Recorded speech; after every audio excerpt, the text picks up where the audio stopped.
all set, Nat? Oh, honey, will you let me just double check? Oh, Natalie. Let's see, I've got a wool sweater in case it's chilly, a summer suit in case it's warm. The umbrella's in the car in case it rains. Oh, Martin, I'm worried. Why? You're prepared for anything short of a monsoon. No, I mean about the kids. All right, we won't go. I'll call that hotel and tell them to tell the 300 out-of-town newspapermen that I'm not going to make the speech. Martin, will you be serious? I mean, do you think that we can really go off and leave Patty to supervise Ross? Do you think that we can leave him to supervise her? Well, I just don't know if she can handle him. Well, she'll have to learn. It's an old family tradition. After all, nobody thought you'd learn to handle me. Come on. Well, all ready to leave? Yeah, I hope so, Kat. Where's Ross? I haven't said goodbye to him. Well, let me see. He was here a minute ago. Oh, I know. I saw him riding on his skateboard. Hi, all set to hit the road? All set to hit the ceiling, young man. How many times have I told you no skateboards in the house? May I, Poppo? Well, it's getting a little chilly out for this time of year, isn't it? Huh? I mean, if it gets any cooler, we might have to light a fire. Give me that. From now on, any wood in the living room that is not strictly furniture is strictly kindling. Dig? I dig. You see, Poppo? It's all a matter of child psychology. Right, child? Oh, brother, what a weekend this is gonna be.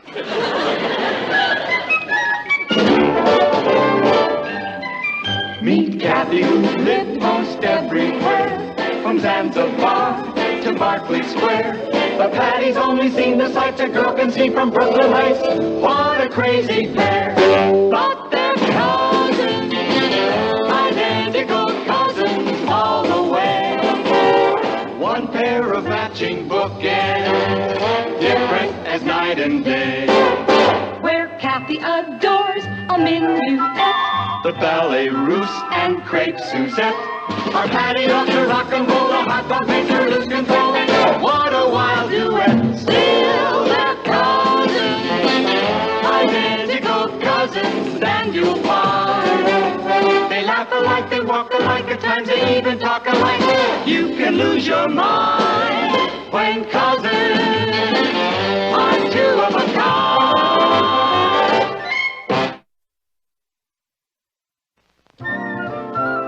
don't forget to put the empties out for the milkman and leave the money for the newspaper boy in the letterbox. We will, Aunt Natalie. Have a nice trip. Yes, dear. Oh, and don't forget, in case of emergency, Aunt Martha's number is in the phone book. You told us. Goodbye, Mom. Have Goodbye, a ball. darling. Slow him down that speech, Papa. I'll do my best, honey. Oh, and we're going to be at the Cumberland Hotel. Now, do you You want to wrote write it down 4 times. All right, sweetheart. Okay. Now, don't worry. There's not a thing to worry about. Yeah, the warden will take good care of us. Now, that'll be just enough out of you, young man. You just keep busy and stay out of trouble. Which reminds me, that mess you made in the basement last week, I want you to quit stalling and get that cleaned up before we get back here tomorrow. Just put it out of your mind, Poppo. He'll do it.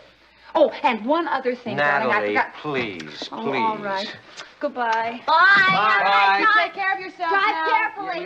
Yeah, See ya. See, I told you Patty could handle Ross. She'll have him eating out of her hand. You mean out of her fist, don't you? She seemed awfully rough on him. Yes, dear. Come on, let's get in the car. I'm sure Patty will handle him with kid gloves. What are these for? Time to go underground, little mole. Huh? The mess in the basement you're supposed to clean up, remember? What's the rush? I've got all weekend. Now, you're not going to stall me like you do Mom and Poppo. Get moving. Will you get off my back? Ross, I hate to pull rank, but if that job isn't done by this afternoon, there will be no dinner for you tonight. You mean you'd let me starve? Ross, I just have to put my foot down. But why on my neck? Look, Ross, if you expect me to slave over a hot stove all day, the least you can do is stop stalling and get to work. But I'm not stalling. I've got an appointment. To do what? To play chess with a guy. So if you'll excuse me. Wait a minute. You mean you invited somebody over here without telling me in advance? Why? So you could put him on the work squad, too? Ross, you're pressing me. You really are. Okay, we'll let the basement go. For now. But one thing I'm going to insist on is that you clean up your room before you start playing. Are you kidding? And let Billy think I'm the maid around here? Hi, I got the chessboard all set up. Great, let's go. Yeah. Ross! Remember what I said about cleaning up your room? Ross, did you hear me? Ross!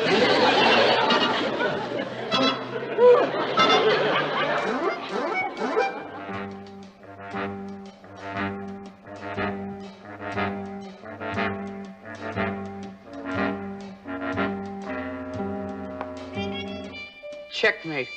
Boy, are you ever off your game? Who can concentrate? It's like living in Stalag 17 around here. Oh, 10 hut. Here comes the sergeant. Very funny. Bed not made. Shelves not in order. Room not dusted. Ross, what did I tell you about straightening up your room? I'll do it. Can't you see I'm busy right now? I'm warning you, I'll be back in 5 minutes, and I'd better see some progress. Excuse me. A regular dictator. Today she rules the house, tomorrow the world. There'll only be 2 places for lunch, Cathy. Really, Patty, don't you think you're carrying this thing a little too far? If you'd been a sister as long as I have, you'd know the only way to a lazy brother is through his stomach. Well, it's D-Day H hour. Oh, that's no use. I just can't concentrate. Maybe I should give in and tidy up the room just a little. And let your sister think she's got the upper hand? Well, what else can I do? You gotta use a little muscle. Like what? Like the next time she pulls any of that jazz, well, do what I do. Run away. Thanks a lot. I like it here. Well, I don't mean really run away. You just tell her you're gonna run away. It's all a snow job. You don't know Patty. She doesn't bluff that easy.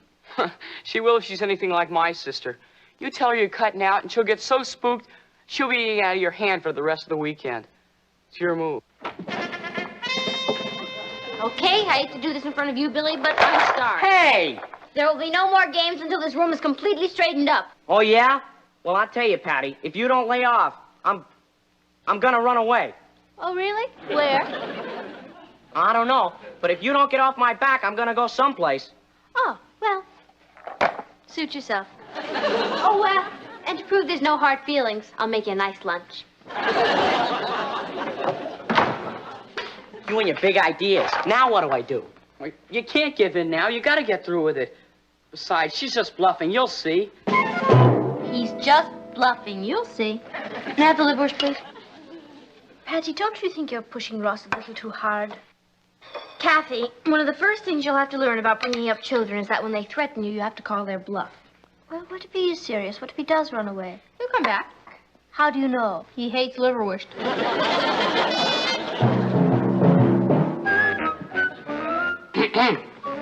I'm going. Pardon? I'm running away. Oh. Goodbye. Well, nice meeting you, Patty. I gotta get going.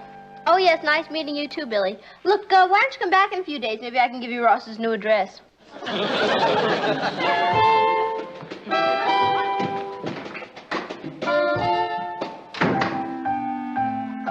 Well, I guess this is it. Mm-hmm.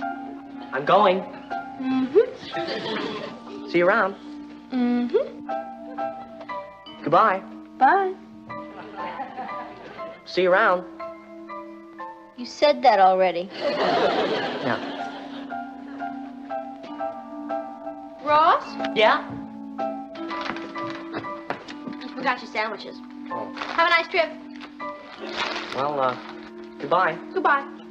See you around. How are we gonna start that again?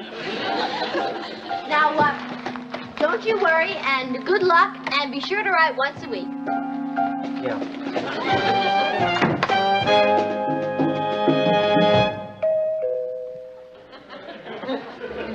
Oh, hi. Hey, I forgot a few things. Oh.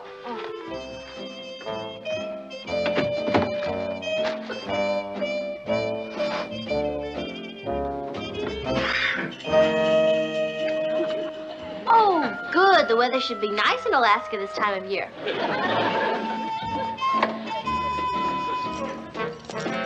Oh, I'm so glad you're taking those. You might want to arrest a polar bear. This time I'm really going.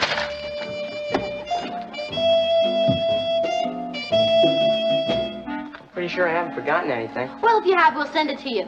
Air freight. Happy skiing.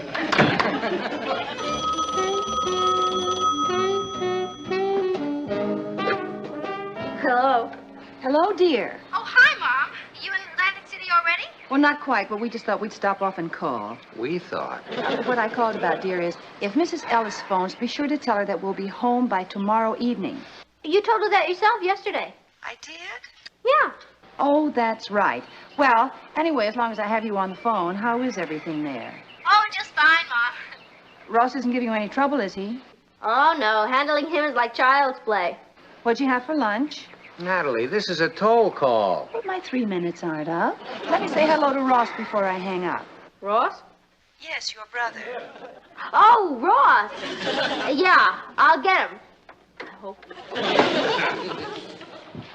Ross! Oh. I knew it. You want me to come back? I don't care what you do, but Mama's on the phone, so get on the phone and tell her you're fine. Hey, you know what Patty did? She packed me a lunch and then... What he meant, Mom, was I made him some delicious sandwiches for lunch. She threw me out of the house! What did Ross say? Patty, you're not being too hard on him, are you? Oh, no, Mom. I'm treating him just as you would. Don't believe her! Well, goodbye, dear. And don't forget Natalie. to keep up the good work. Yeah, Mom, I will. Goodbye. Don't hang up, Mom! Ross, sit down. What for? I think we should have a little talk. Oh, boy. Someday you're gonna make somebody a terrible mother. You're so immature. You know I wouldn't let you run away. Why not? You've always wanted my bedroom. That's beside the point. How do you think Mom and Pop would feel if you told them that I let you run away? I don't know. Why don't we ask them? Let's see. It's the Cumberland Hotel. They're not there yet, and they won't be there for hours. Okay, I'll call after 6. The rates are cheaper, and I can complain twice as long. You wouldn't dare. Oh, yes, I would. Ross, that's not fair. Couldn't we work this out together? You mean you'd do anything just so they wouldn't find out? Well, of course. They're depending on me. Okay, well, I'm a reasonable man. You treat me right, and they'll never have to know anything. You can start by hanging up all my junk. My snowshoe, my coat. Oh, yes, my handcuffs. And then also, you can unpack my bag and clean up my room. You know, this might turn out to be a pretty nice weekend after all.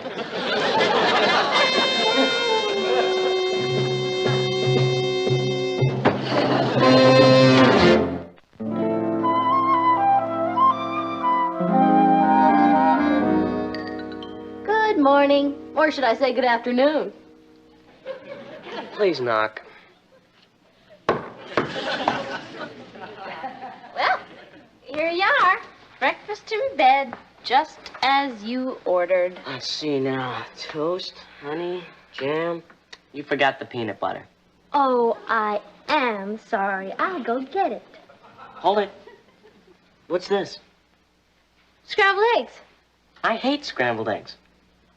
But, No buts. Fry 'em. Ross, I am not going to Yeah? take longer than a minute to fry your eggs. And I'd like chocolate milk, not plain. Yes, dear. Will there be anything else? I'll let you know. That does it. Get your own breakfast. Okay, I will. Down at the bus station. Oh, now, wait a minute, Ross. I was only kidding. I'll have your fried eggs in a minute, and your chocolate milk and peanut butter. Just can't find decent help these days. I'm telling you, Cathy, I don't know how I'm going to get through the day with that little ankle biter ordering me around. I don't think it's safe for me to go over to Laurie's and study. Are you sure you don't want me around for protection? I'm sure. There's no point in two of us living under the whip. Hey, let's get with those eggs. Let's have a little service around here. Why are you letting him blackmail you? Because I don't want to let the folks down. And you're afraid he'll run away again. That's right. And this time he'd stay just to spite me, the little fink. I'm sorry, Patty. It's ruining your whole weekend being chained to Ross like this. Yeah, it's one big drag. Hey, Cathy, that's it. Well, goodbye. Have a good time and tell Laurie I said hi.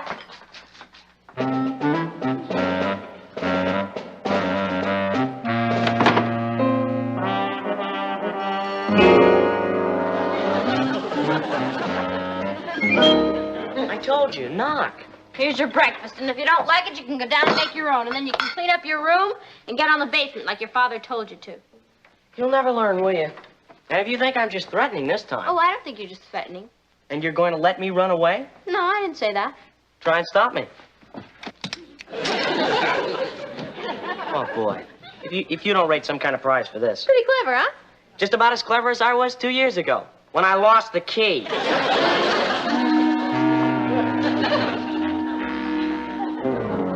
Hello, is this the Eagle Locksmith? Oh, good. I wonder if you could make a house call. You see, I'm stuck... yeah, I know it's Sunday, but this is an emergency. Well, it's 0 for 5. Look, if you're gonna turn, would you at least make a hand signal or something? Sorry. There's gotta be some way out of this thing. Hey, do we have a hackney saw? That's hacksaw. No, we don't. Well, let's go buy one. Ow! Stores are closed. Then let's go borrow one from the Marlows. Will you take it easy? Brothers and sisters should be close, but this is ridiculous.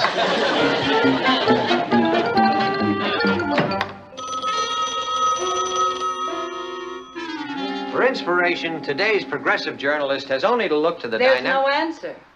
Oh, well, maybe they went out. Out where? They weren't planning to go out. Then they made an unplanned trip. Today's progressive journalist has only to look to the dynamic founders of this great nation of ours. Nobody was home?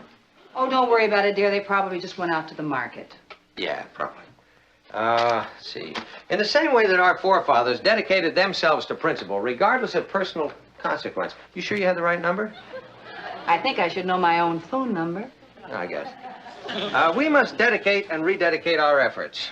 Only in a decadent society is the pursuit of personal... See, why would they go to the market? You left plenty of food. Honey, will you stop worrying? Who's worried? Personal gain at all costs, so common as to be considered a run-of-the-mill attitude. You know, Natalie, I think you ought to call again just to make sure you got the right number. And I think you should concentrate on your speech. How can I concentrate when you're obviously so worried about the children? Oh. Fine time the Marlows picked to go to the mountains. We gotta find a hacksaw. How about Sing Sing Prison? Look, Ross, I got enough trouble with your wrist. I don't need any of your lip. Where are you going? Get a glass of water. Oh. You mind using the other hand? I'm not thirsty. Oh. Hello? Hello, dear. How are you? Oh, just fine, Mom, just fine. We're not fine. We're off going. What's that? Oh, nothing, Mom. What'd you say? Where were you? We called and there wasn't any answer. Oh, we were out. Yeah, looking for a saw.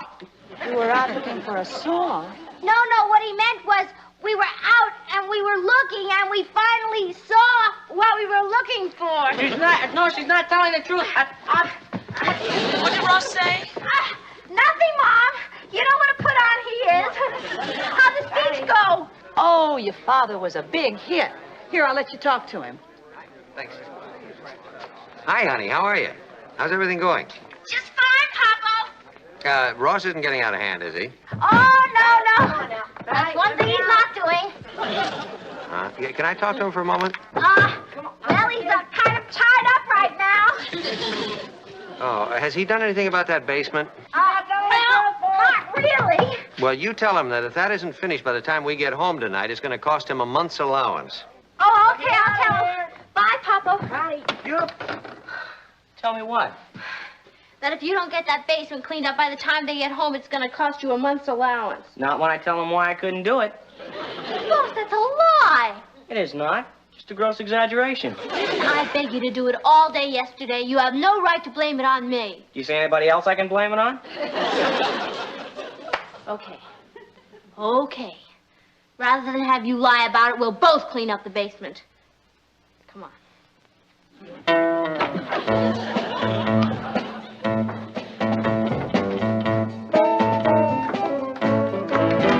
What a mess. Yeah, well, let's get started. Let's use our heads, huh? Yeah.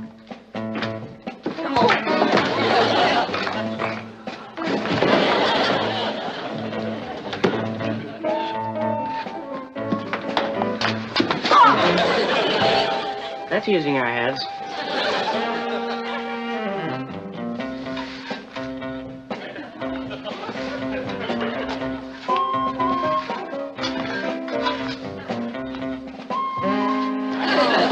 not getting in any place like this. You think you can sweep better? Here, try. Sorry.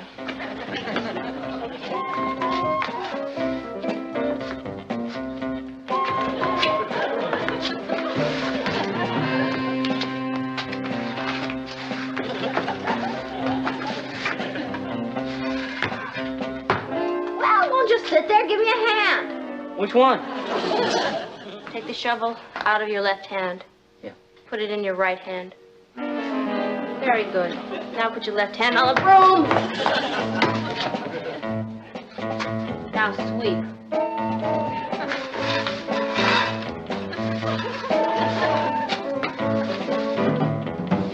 There, that's enough. See, Ross? It's all up here. No comment. Ross, just remember, this is your job. I'm only cooperating. Really? Could have fooled me. We've got to get out of these ridiculous handcuffs. Hey, wait a minute. I think I got an idea. My chemistry set. It's got to be in here someplace. Are you out of your tree? What do you want to play with your chemistry set now for? You don't understand. I've got sulfuric acid in that set. So what? It'll get us out of these handcuffs. It will? How? Well, you see, sulfuric acid is very powerful. It'll eat right through the metal. No kidding. Yeah, that stuff will eat through anything. Including people. Oh, sorry about that. There we go. Keep moving. Keep moving. You get back there. Okay. There.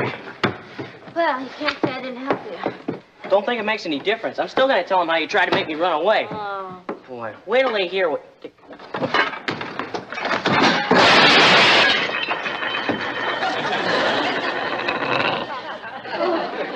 Oh, boy. You okay? By the time I get through paying for that, I'll have to file bankruptcy. Well, it's not really your fault, Ross. I should have warned you that the thing wasn't steady. You're willing to take the rap? Why? Well, let's look at it this way. My allowance is bigger than yours, and I can afford it. You mean you do that for me after all I put you through? You know what you are, Patty? You're the greatest sister a guy could have. Well, of course, Mom and Papa won't believe that after you tell them that I was going to let you run away. Who's going to say anything like that? You're not? Why would I rat on the only sister I've got? Thanks, Ross. Look, I could have been hot for the rest of my life, but thanks to you, I'm off the hook. Hey! We're free! That must be Mom and Pop. Let's go. Hey, wait a minute. You know, Patty, you're the greatest. Haven't I been telling you that for years?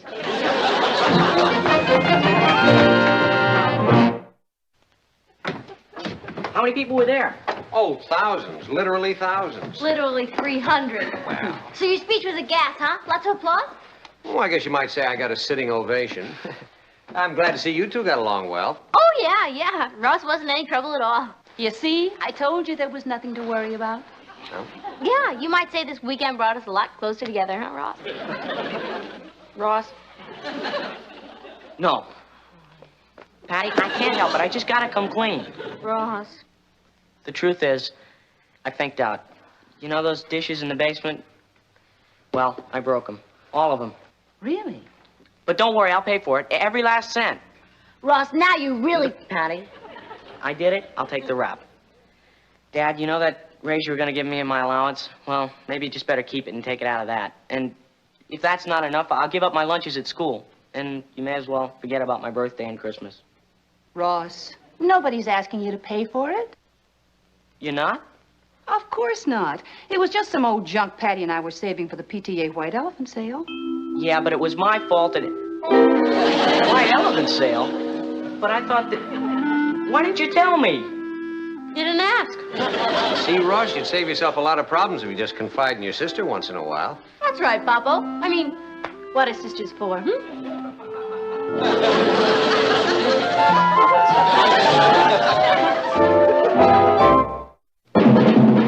Here's Cathy, who lives most everywhere, from Zanzibar to Berkeley Square.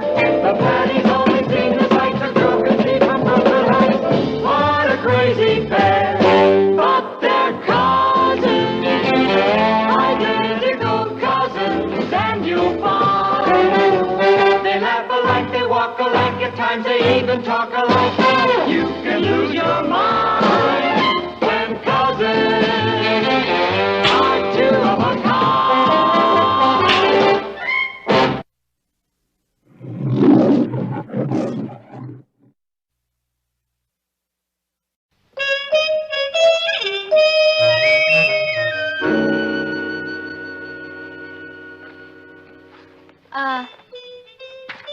Cathy? How much were you planning to spend on Poppo's birthday present? Well, I've saved up about $10. Why? Well, how would you like to pool your money with mine and we'll buy him a really great gift from his two girls? Well, how much do you have? Well, I was planning to spend $10 too. All right.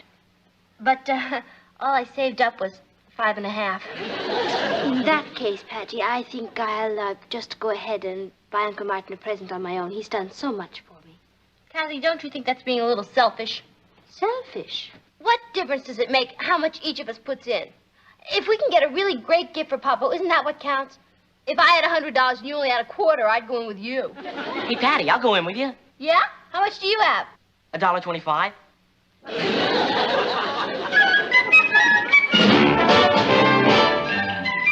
Meet Cathy, who's lived most everywhere, from Zanzibar to Berkeley Square.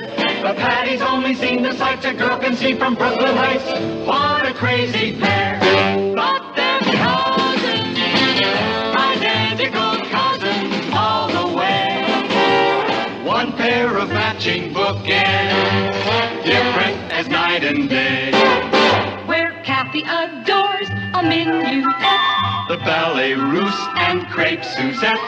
Our Patty loves to rock and roll, the hot dog makes her lose control. What a wild duet! Still they're cousins, identical cousins, and you'll find they laugh alike, they walk alike, at times they even talk alike. You can lose your mind when cousins are two of a kind.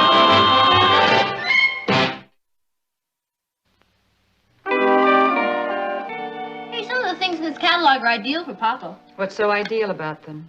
They're all under $5. Listen to this. A fluffy little dog that is really a transistor radio.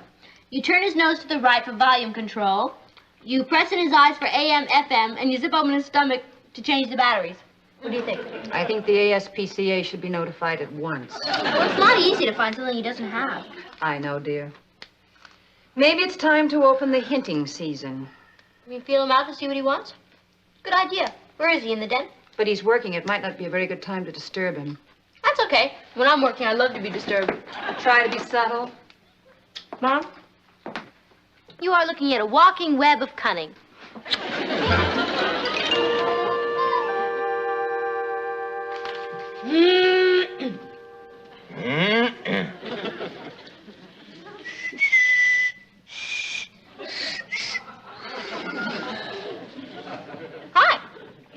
Hi. You working? Not anymore. Poppo, do you know Doris Hartley's Uncle Frank? I don't even know Doris Hartley. Well, it's not important. See, her uncle is having a birthday, and he's one of those men who has everything. So, I told her I'd come up with a few suggestions, and I thought I'd get a man's point of view. Okay. What would you think of getting him something for his car? Well, it depends. What? A horn. Well, that could come in very handy. No, this is a special horn. It goes like a bull moose. It's a novelty item for the man who has everything. You mean everything except a female moose? You don't think it would be a kick to have? Well, not in this state, honey. It's against the law. Oh. Okay. How would you like a canasta shuffler? How would I like it? I mean, how would you like it for Doris Hartley's uncle? Well, sounds fine. If he plays canasta. I think he plays poker. As a matter of fact, I'm sure he does. Okay, here's an idea that's really boss. A foot vibrator. Does her uncle walk a lot? No. Come to think of it, he sits a lot. Well, in that case, you got the wrong kind of vibrator. Yeah, I'm sorry, honey. That's Jim Fraser. Afraid I'm going to be busy for a little while. We have to run over the Sunday feature lineup for the next few weeks. Well, I'm sorry I wasn't much help. Oh, sure you are, Poppo. Now I know 3 things not to get. To tell Doris not to get. See you later.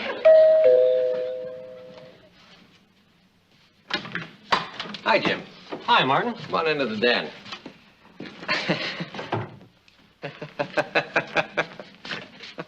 What's so funny? Oh, Patty. She's knocking herself out trying to figure out what I'd like for my birthday present. Oh, it's the daddy bird's birthday. Yeah, in a couple of weeks.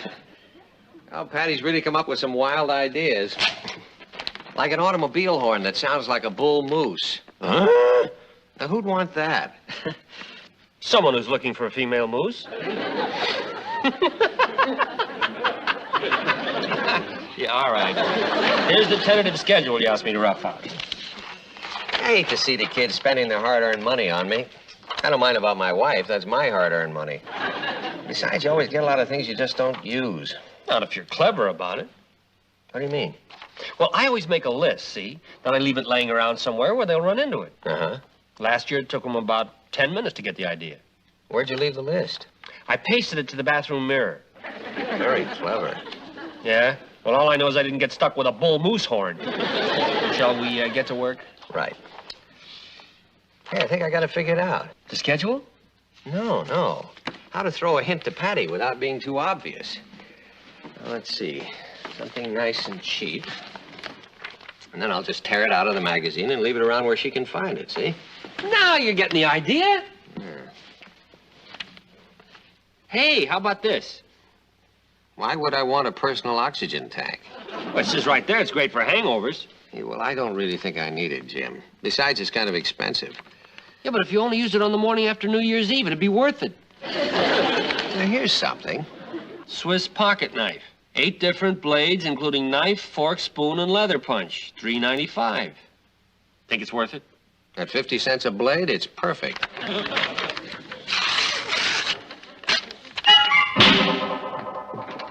Oh, boy, Ross, are you gonna get it? What'd I do now? How many times has Poppo told you not to tear things out of magazines? I didn't tear that out.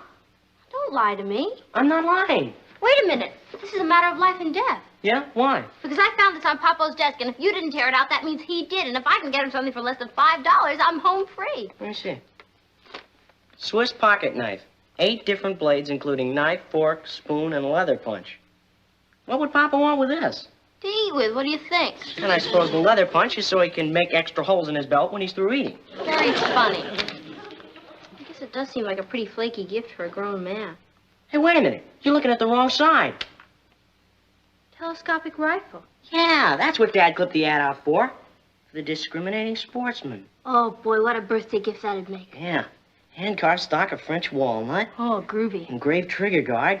Dreamy. $99. Oh, boy. And 50 cents. You really think that Swiss knife is so bad? $99.50? Oh, boy. Exactly what I said to Ross, right, Ross? Yeah.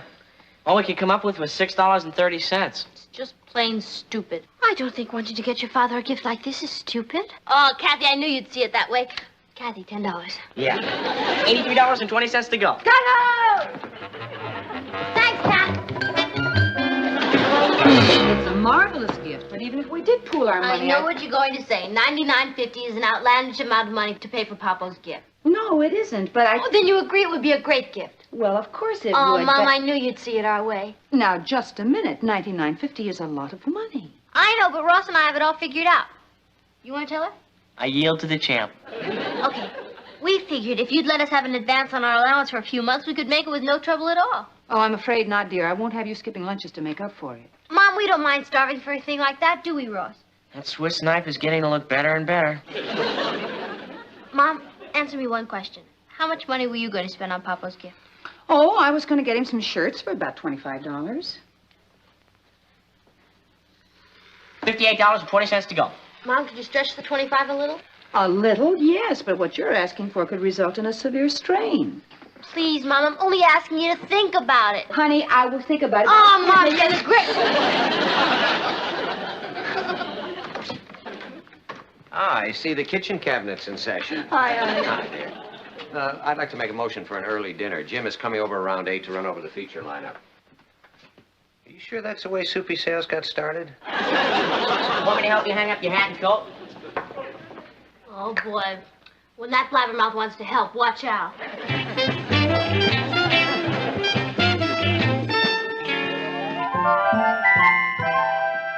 Ross, if you say one word... I didn't say what we were going to get him, just that we decided. Oh, what's the use? Now I suppose you're going to try and worm it out of us. Oh, I wouldn't dream of it.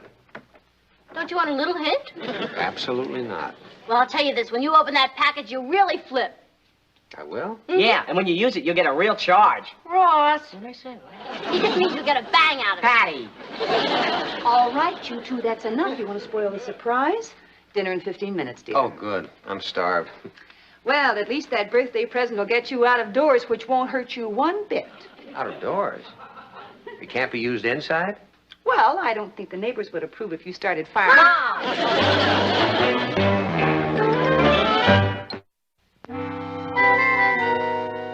Neighbors wouldn't approve. I just don't understand. I thought I laid out that schedule pretty clearly. Oh, no, I mean about the birthday present. The neighbors wouldn't approve. Now, what does that mean? Are you sure they saw the ad for the Swiss knife? Yeah, I'm positive. I left it in here in the den. I found it out there in the living room. The neighbors wouldn't approve. Look, old buddy, do you know that this is the second night we've spent on this layout? Oh, I'm sorry, Jim. Where were we? Oh, we're trying to figure out what to do with an article on college football. Can't be used indoors. What? Nothing. I don't understand why the neighbors wouldn't approve of a telescopic rifle. Uh-oh. They looked at the wrong side. Hand-carved stock of French walnut. What a beauty. Well, at $99.50 it ought to be. What a family you got. You know, that's some sweet present. You must be kidding. I wouldn't dream of letting him spend that kind of money on me. Gotta put a stop to this right now. Mom, you promised me buying the rifle. I said I'd think it over. You see, the trouble is, honey, I don't have enough in the household money, and if I take it out of the joint account, he might ask me about it. Tell him you bought a hat. Patty, we're trying to do something nice for your father, not demoralize him. What about my morale and Cathy's and even Ross? If we don't get him that rifle, we'll all be shattered. I know how I can do it. How? I bought a coat just last week. It still has the tags on it. I'll return it. Oh, Mom, I knew you'd come through. And you know when you'll get your reward? On Poppo's birthday, when you see that look on his face.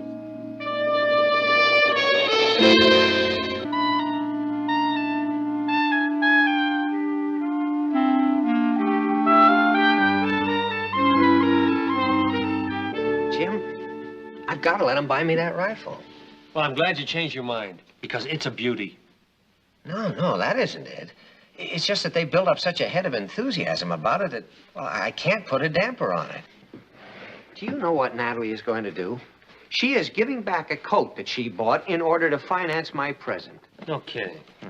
Well, summer's coming on, so she really... Jim, I can't let her do it. Okay. Look, this piece on Mars is going to leave us a little short. So what we need is a nice 500-word filler. I've got it. The filler? No, how to solve the present problem. I'll just give the money to Nat and the kids. It's that simple. All right, now, let's see. Say, how about an editorial cartoon for filler? You can't do it. Well, don't you think the boss will care for it? I don't think Natalie and the kids would care for it. Natalie and the kids don't even read the feature section. I'm talking about handing them the money. It'd be insulting. Jim, I'm not going to just hand them the money. Give me credit for a little tact. Yeah, well, how are you going to do it? Well, I'll think of something. Well, let's get back to this now. We don't have all night. Now, listen, here's a cartoon by Fletcher that's very, very good. In fact, I've been thinking of running his stuff daily. Hey, that's a great idea. We've always got this problem of filler, and this would be the perfect solution. It's like finding money on the street. Would Fletcher be interested? See, you just gave me an idea. About how to get Fletcher interested? Jim, can't you keep your mind on one thing for more than a minute? I'm talking about giving the money to Natalie and the kids without their knowing about it. Oh. Out of the mouths of babes. And newspaper men.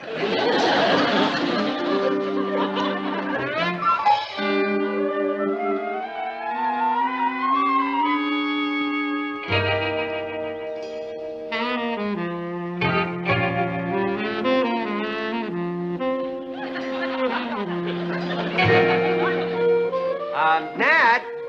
Oh, Natalie? She's not home, Poppo. Can I do something for you? Yeah, come on out here, honey, just for a minute. Yeah, Poppo? We ought to have the gardener trim that juniper.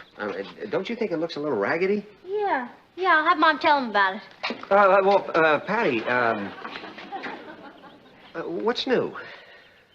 You mean since we talked 5 minutes ago? Oh. Say, listen, why don't we take a little walk, huh? Okay, where? Over to the park? No, right here. In the backyard? Sure.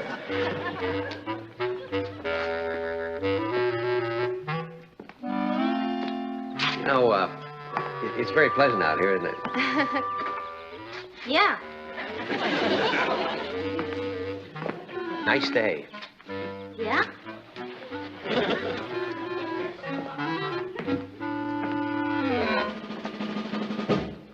I love a good walk, don't you? Yeah.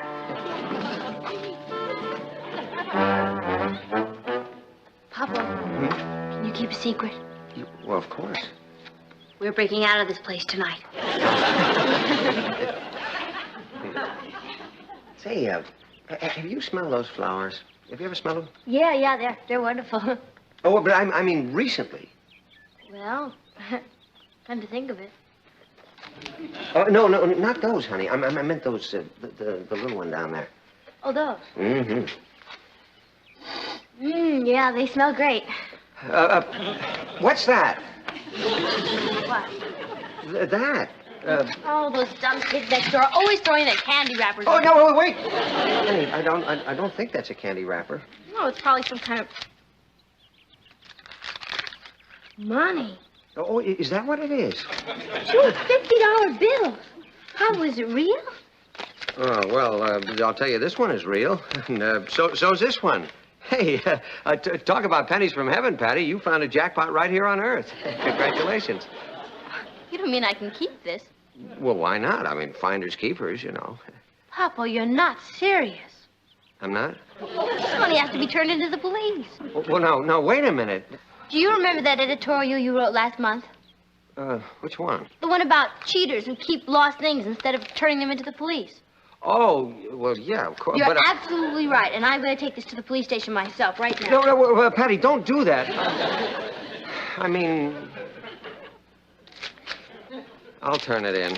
No, Poppo, you're too busy. No, honey. I have to go over to the precinct anyway. I may write another editorial. About cheaters? No, about innocent victims. Yeah.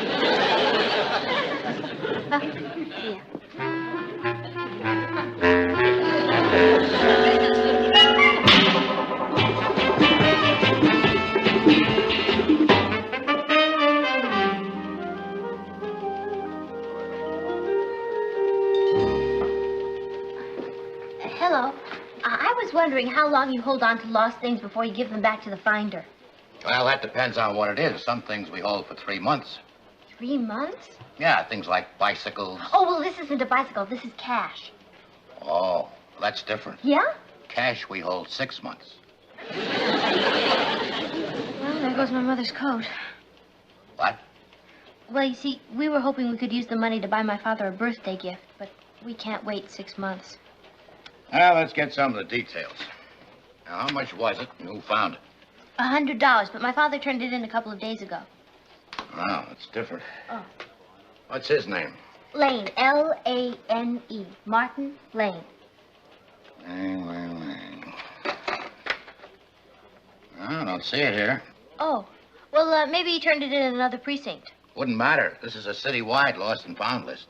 Oh. Well, maybe he turned it in anonymously, you know, like in a plain white envelope. In that case, we'd have a record of the $100 having been turned in. Sergeant, my father said he turned in that money, and either your list is wrong Or what? or I refuse to say anything on the grounds that it might incriminate me.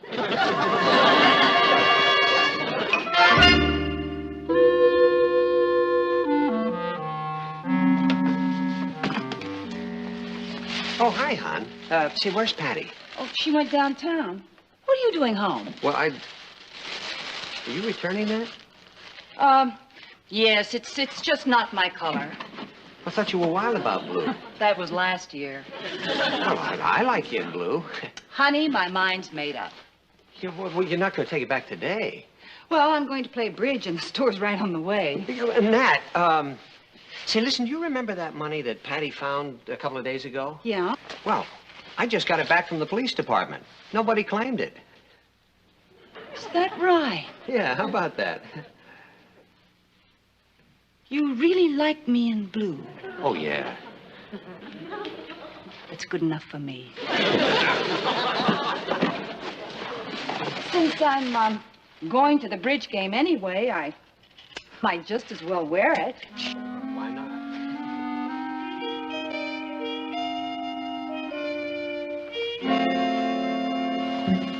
How's it look? For last season's color, not bad. What's that for? The police department.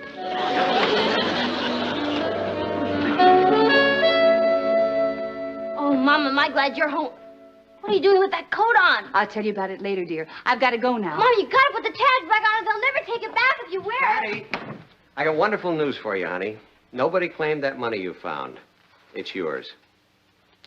Mine? Yep, I just came from the precinct. Well, Patty, aren't you happy about getting the money back?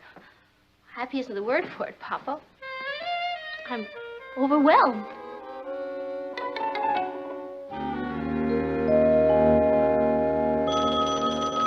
Hello? Oh, hi, Jim.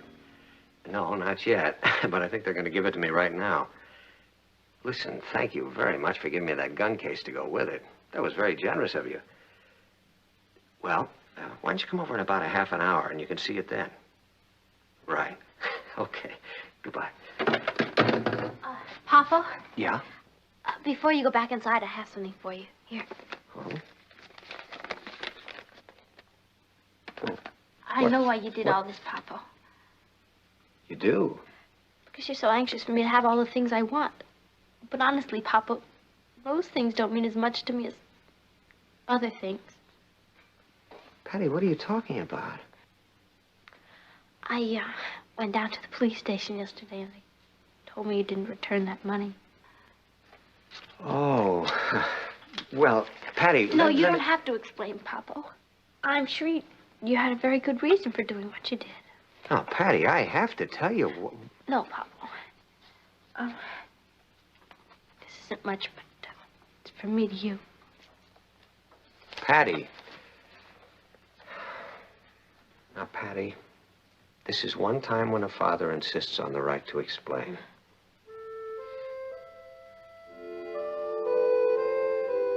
Poppo, I'm so embarrassed. I didn't know it was your money.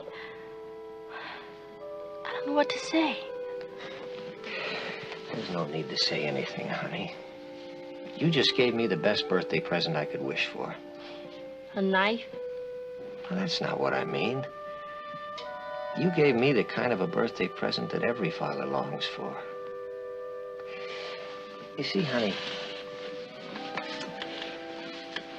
parents knock themselves out trying to raise their kids in a way that they think is right. But nobody has a secret formula. You do the best you can. You try by example, by teaching, by love. And then you just hope. You hope that one day all of those talks about right and wrong will sink in. But if one day your daughter trusts you the way you trusted me, even though you thought I was doing wrong, you get the greatest gift of all. Thank you, Patty.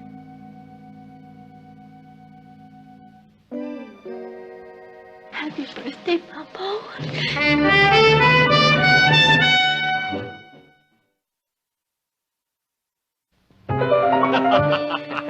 That's pretty funny. Well, what did Patty say when you explained that the money was really yours? Well, I'm not sure, but I think she was a little disappointed. Well, it must be a rude shock to discover that your father wouldn't steal for you. Hey, guess what she gave me? I'm afraid to.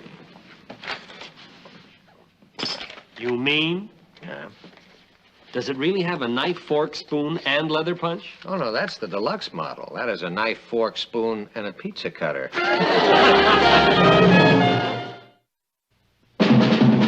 Here's Cathy, who's lived most everywhere, from Zanzibar to Berkeley Square. The Patties only seem to fight the girl can see from Brooklyn Heights.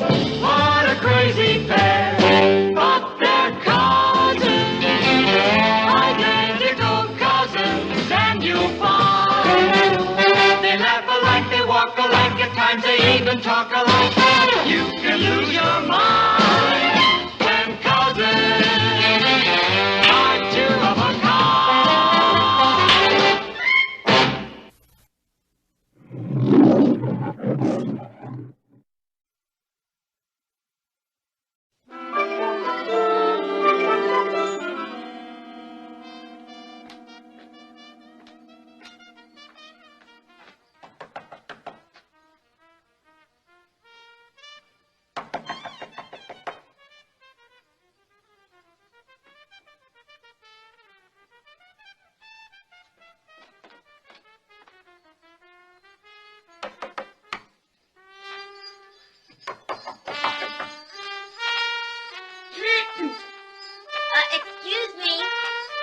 Excuse me, sir.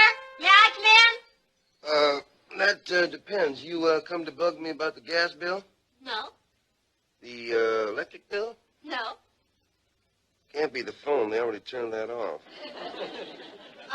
May I have just a few moments of your time?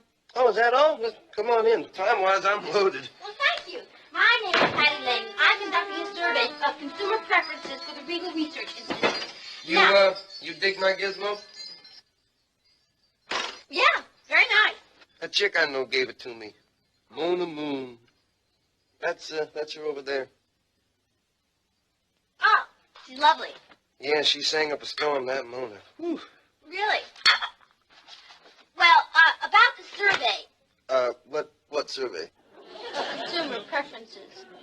You see, one of my company's clients is a beverage company, and we want to know which of these bottles appeals to you most. Bottles? Yes. Which one do you like best? Well, that sort of depends upon what's in them. Oh, you see, right now they're empty, but which one do you dig the most? Well, I gotta level with you, sis. Empty bottles just don't turn me on. Well, for every answer I get, they give me 50 cents. Crazy. Yeah. Well? Well, let me see here.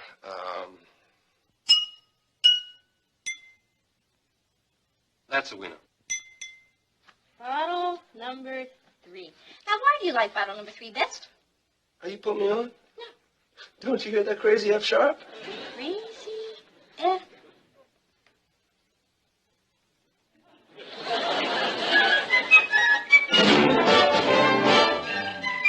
Meet Cathy, who's lived most everywhere, from Zanzibar to Berkeley Square. The Patties only seen the sights a girl can see from Brooklyn Heights. What a crazy pair! But they're cousins, identical cousins all the way. One pair of matching bookends, different as night and day. Where Cathy adores a minuet. The ballet russe and crepe Suzette. Our Patty loves her rock and roll, the hot dog makes her lose control. What a wild duet, still they're cousins, identical cousins, and you'll find they laugh alike, they walk alike, at times they even talk alike. You can lose your mind when cousins are two of a kind.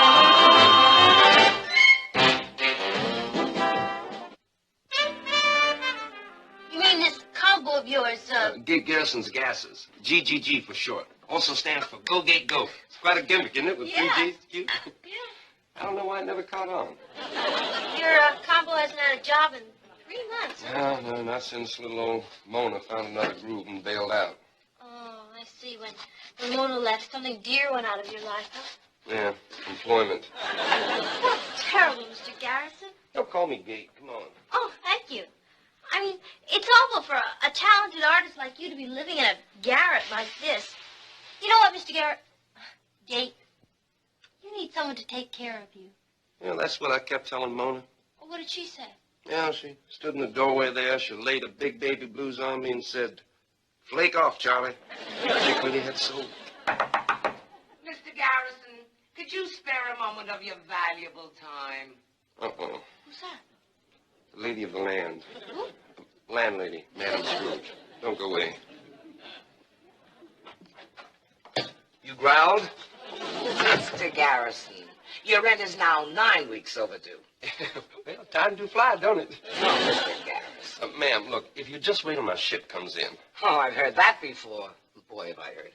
But, ma'am, see, if we get this booking I'm expecting, I'll lay the bread on you. Honest now. By next Saturday, Mr. Garrison, or Outsville. Outsville? Hey, you're hip. That's cute, ain't it? Just remember what I said, Mr. Garrison. Yes, ma'am, the bread, like Saturday. Not like Saturday. Saturday. Ma'am, you heard about this war on poverty we're having?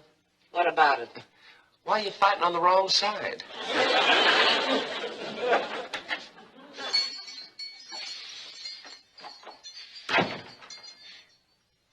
Everything all right? Oh, don't fuss your head, kitty cat. I just got to latch onto some bread.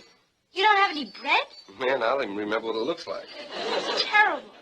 Look, Kate, we only just met, but I like you very much. Well, turnabout is a way to play. I think you're something else too, Buttercup. Thank you. And tonight you're coming home to my house for some good home cooking. Hey, that's like Twisty. Yeah, I'll call my mother. She'll be thrilled. She will. Yeah, you're an artist. And you won't always be living in this garret. Yeah, that's what my landlady said. Kate, someday you're going to make it. And I mean big. You'll be famous and rich and the idol of millions. I hear you talking. And years from now, when they make a story about you in Hollywood, the life of Kate Garrison. I wonder if they'll get to play me. I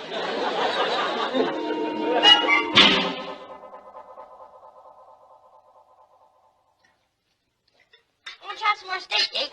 I'm crazy. This steak is a bear for fair, ma'am. No, it's sirloin. Oh, you mean you like it? Oh, yes, ma'am. This is tough. It is? Oh, I'm sorry. Tough means great. The argot of jazz is very interesting, isn't it? Oh, yeah. Oh, yeah. The, what of jazz? You know, the language. You musicians have a picturesque way of talking. We do. You know, I studied trumpet for a little while, Mr. Garrison. Oh, no kidding. Yeah, but I had to give it up. Oh, yeah, you had trouble with your lip, huh? No, with the ears. Ours. He's something else, man. He's wild. Where's your group playing these days, Mr. Garrison? Right now we're at the Shea Nowhere. That's a fascinating name for a club. Not. What Mr. Garrison means is the combo isn't playing any place. Yeah, but everything will be groovy as soon as my ship comes in. Oh, I'm sure it will, Mr. Garrison. Martin, I had your pin reset. Oh, that looks very charming. It was an anniversary gift from my husband. Isn't it pretty? Yes, ma'am. That's a boss piece of candy. Candy? Is that musician slang for jewelry? Oh, no, that's pokey talk. Pokey? Jail. I picked it up from my roomie when I was in the stockade at Fort Bragg. Oh, Poppo was in the army, too. Yeah. Well, shall we let the ladies clear? Oh, no, Chief. Come on, let me help. Hey, are you all right? It's my back. It's doing that thing again. Mr. Garrison, does it hurt a lot? Well, it's only when I move, really. Well, Poppo, what should we do? Well, I don't know. Anyway, let's just try to make him comfortable. Could you sit down? No. Just let me be. It'll pass. Well, isn't there anything we can do? Well, if you got some wheels, maybe you could drive me home. Oh, of course. Poppo, we can't let him go home to that terrible place. Not now, not in his condition. Can't he stay here? Here? Well, of course he can. We'll put you in the guest room, Mr. Garrison. I'm sure you'll feel much better tomorrow. I tell you, that back is really giving me some noise. Come on, Ross, let's get him up to the guest room. Easy. Gee, how long do these attacks usually go on? Oh, last time I couldn't move for like 2 weeks.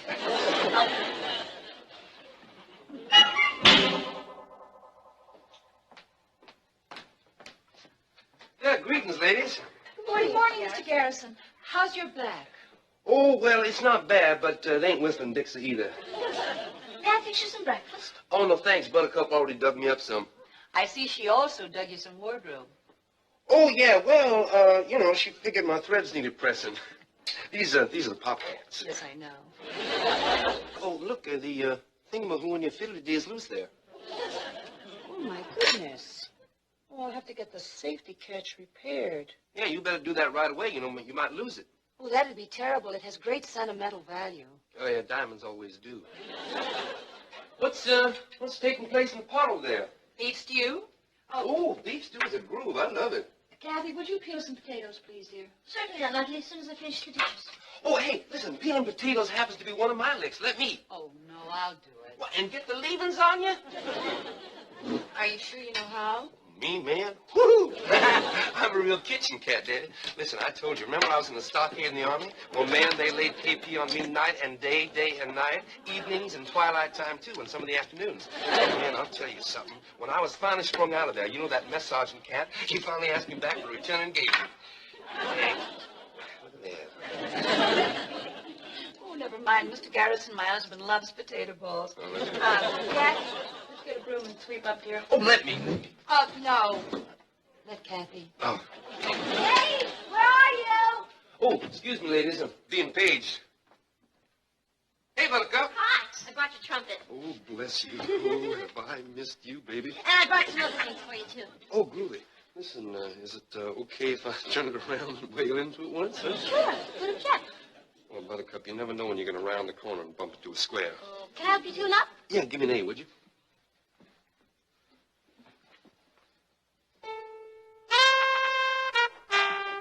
Boss, how many times have I told you not to play that thing when I'm working? Oh, gee, I'm sorry. I thought that, Greetings, Chief. Good morning, Garrison. Well, I brought his trumpet so he could practice. That's a strange-looking trumpet case. Well, I brought some clothes, too, so he'd be more comfortable. I see. Oh, yeah, but don't worry about it, Chief. I mean, as soon as my ship comes in, I cut out. This ship of yours, how do you know it isn't lost at sea? Boy, you're something else. You got a funny papa cat for Daddy Bird. Were you planning to do any practicing? No, I never practice. Oh, good. No, I just blow a few riffs once a day for about an hour or so.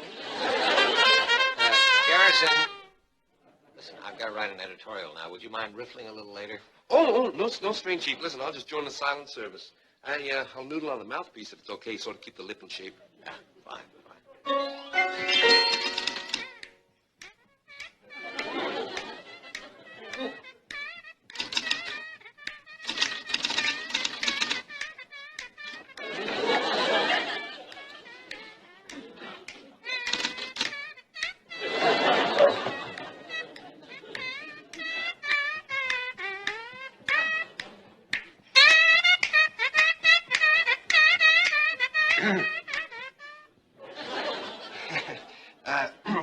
Just noodling, Chief. Does it bug you? Well, ordinarily it wouldn't, but I'm trying to concentrate. Take 10, Charlie. Papa, we have to practice to keep up his lip. Why don't you have him blow up a few balloons? The papa cat is a funny cat. He cracks me up. He's so healthy.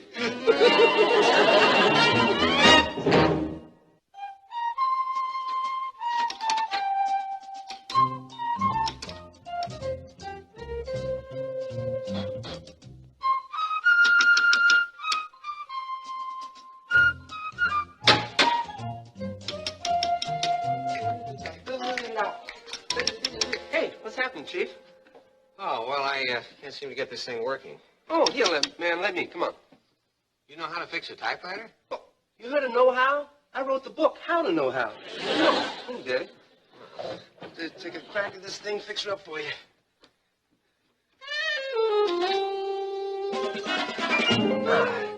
Okay, all clear, Chief. Give it a shot. Wow. Thank you, Garrison. Okay.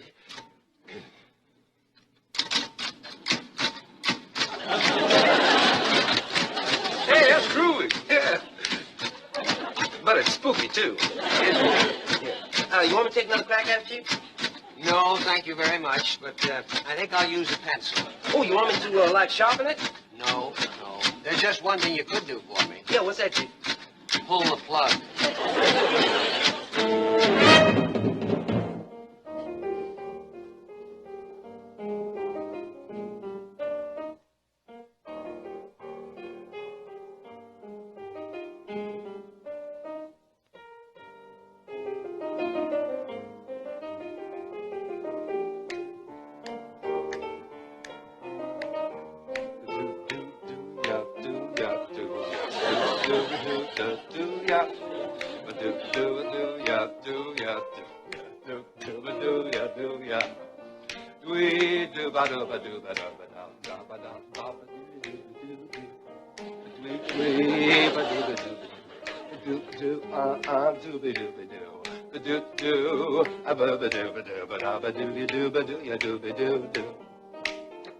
Hey, Cousin Cat, you know you blow a mean piano. You see, Cap? And you didn't think you could play jazz.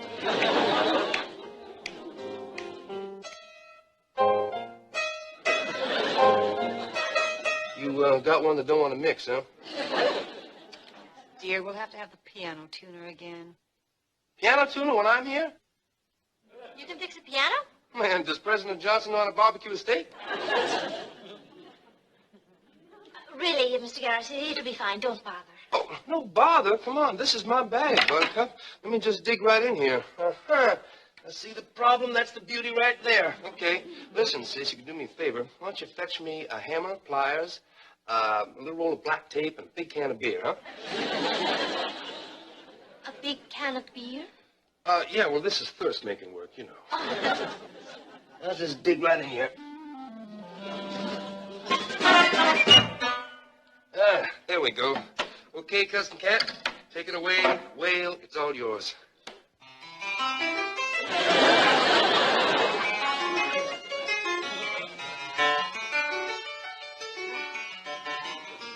Hey, listen to that. That's something else, ain't it?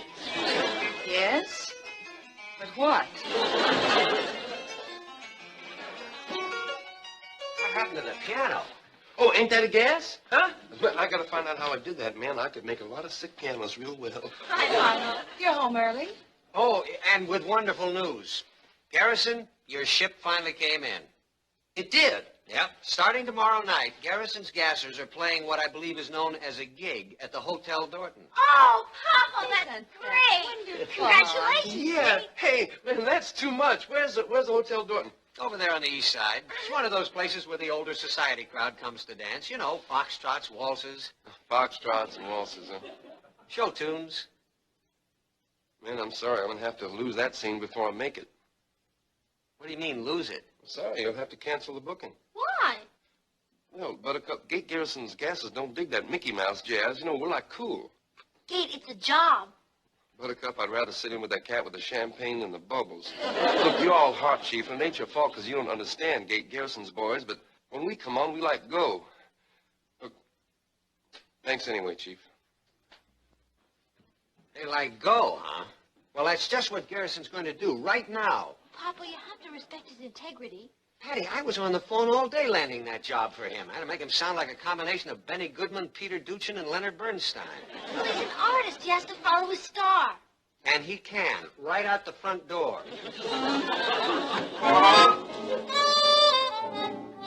Garrison, I'd like a word with you. Oh, yeah, go ahead, Chief. I'm just getting ready to split. Gate, you're not leaving. Oh, yeah, Buttercup, I gotta move on. Yeah, Chief? Well, Oh, where will you go? Oh, down Subway, probably. You know, vamp a little till something comes along. Subway? That's terrible. Oh, no, it's not so bad. No, I'll find me one of them old-fashioned streetcars. You know, the ones you can really stretch out on those long seats. You were saying, Chief? Oh, never mind. It doesn't really matter now. Gate, you can't sleep in the subway, not with your bad back. Are you kidding? Buttercup, my back is just fine. Just fine. Are you sure? Oh, yeah. Oh, yeah. Oh! Oh, no. Poppo, you can't let him leave. Not like that. No. Obviously, somebody up there wants him right here.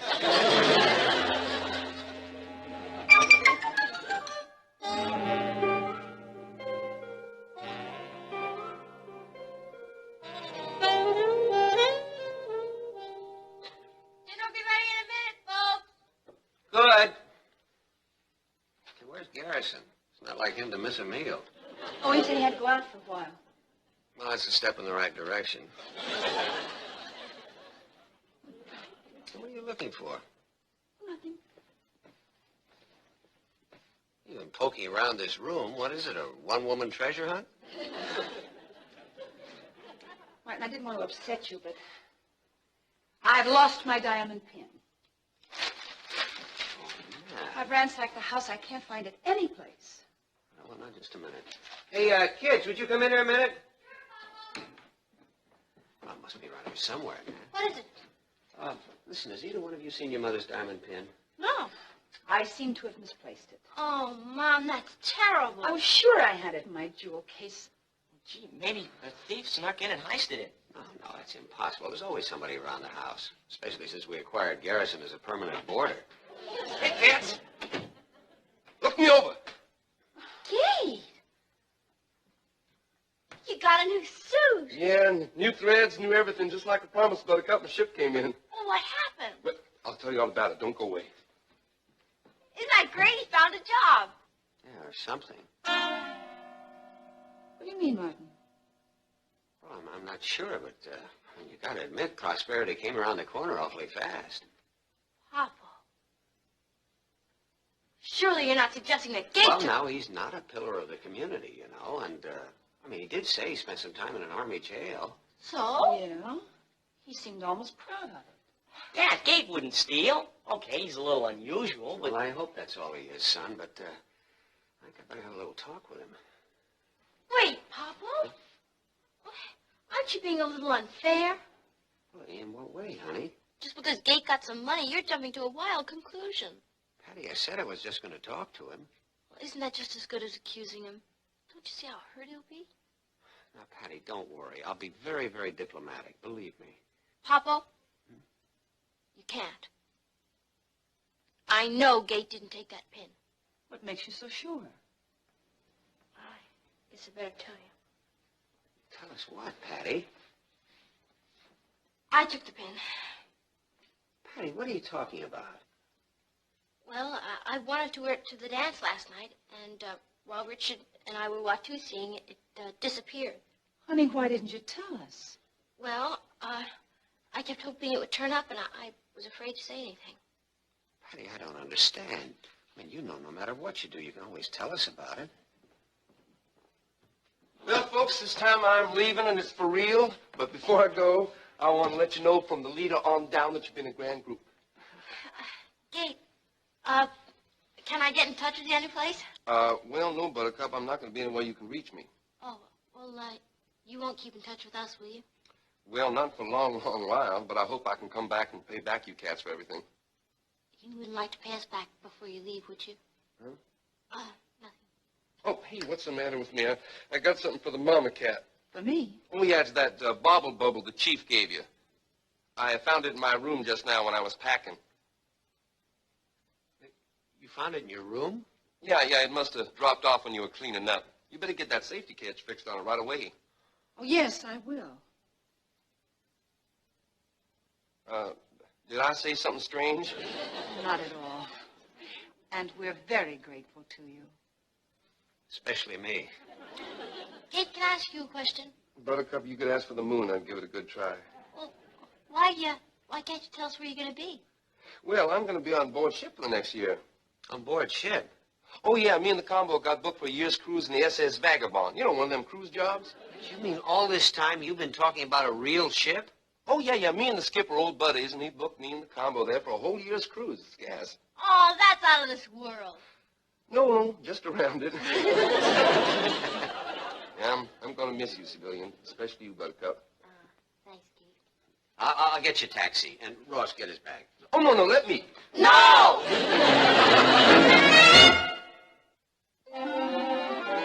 Well, you folks have really been a groove. It's been our pleasure, Gabe, really. Your cat's here. Oh, crazy.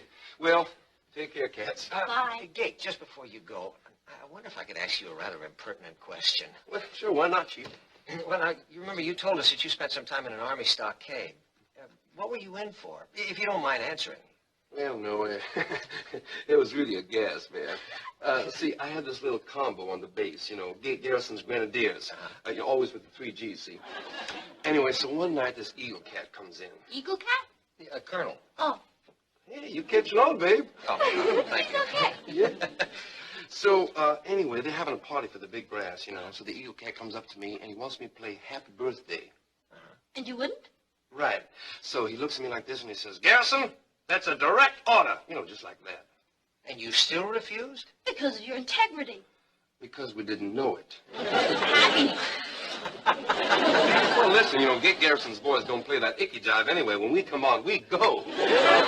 You're not better right now, so take care, you cats. Later. Bye, kids. Have a good trip. Don't get seasick. He's something else.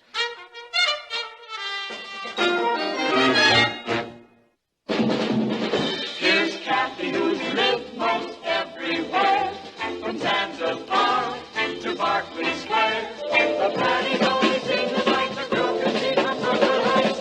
What a crazy pair, but they're cousins, identical cousins, and you'll find they laugh alike, they walk alike, at times they even talk alike. You can lose your mind when cousins are 2 of a kind.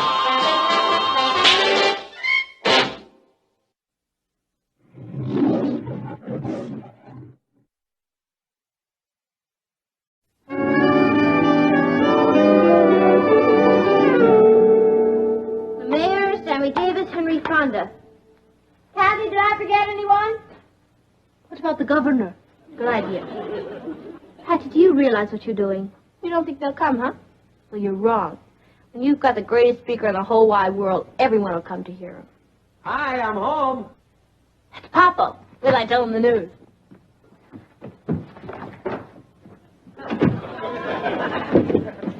Oh, boy, Poppo, I got some hot news for you. Hello, Patty. Oh, hi. You know Mrs. Donovan, our creative writing teacher? Uh-huh. Well, she told us to suggest a guest speaker for the class next Monday, and I got the greatest speaker in the whole wide world. Gee, that's wonderful. You don't know the half of it. Mrs. Donovan's so flipped out, she invited other teachers to hear the speaker. Oh, sounds very exciting. Who is this great speaker? You?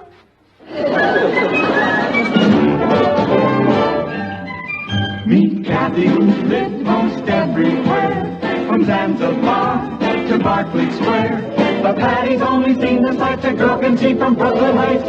What a crazy pair! But they're cousins, identical cousins all the way. One pair of matching bookends, different as night and day. Where Cathy adores a minuet. The ballet russe and crepe Suzette. Our Patty loves her rock and roll, the hot dog makes her lose control. What a wild duet. Still they're cousins, identical cousins, and you'll find they laugh alike, they walk alike, at times they even talk alike. You can lose your mind when cousins are 2 of a kind.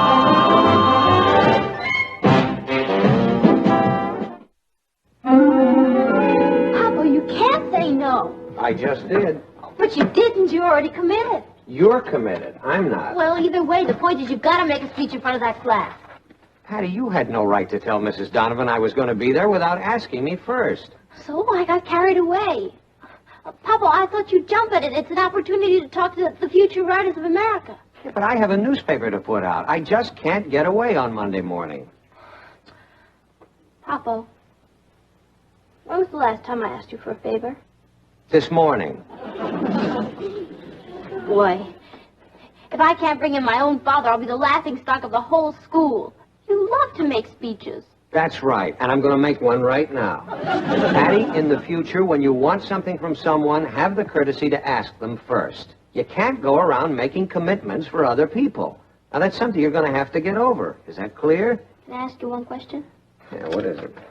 Why don't you make a speech in front of the class? Patty! The wheels are in motion. It's like a juggernaut that can't be stopped. Well, just be sure it doesn't run over you. Where's your mother? In the kitchen. Any luck? Oh, yeah. Lots of it. All bad. He wouldn't do it. Oh, he'll do it. He just doesn't know it yet. I think you'd better get another speaker. Have I ever missed yet? She didn't even ask me, Natalie. Now, how could Patty be so irresponsible? I suppose she was sure you'd accept. Huh? Martin, you're going to spoil your dinner. Oh, one little olive? Ah, she's going to have to tell Mrs. Donovan she spoke too soon. Well, you do like to make speeches, Martin. But that's not the point, Natalie. I mean, it's one thing to be a guest speaker. It's another thing to be a captive. Besides, I couldn't make it on Monday morning anyway. That's when we have our staff meetings. She's just going to have to get somebody else. From the way she talked, I don't think she's planning to get anybody else. Oh, it's not my problem. I hope not. Martin. Oh, one little radish?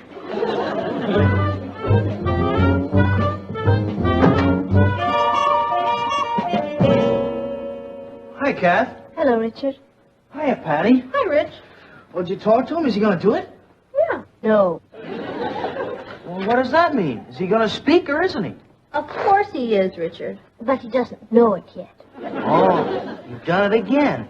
I told you should have asked him first. Will you stop worrying? I told you he'll be there. You seem awful positive. Of course I'm positive. In fact, I'll bet you dinner in the theater that my father will make that speech Monday morning. Is it a bet? Would you mind if I got a drink of water before I made my decision? No. Thanks. Hi. Hello, Richard. Hello, Richard. Mr. Lane, are you going to speak at Patty's class on Monday? No, Richard, I'm not. Are you sure?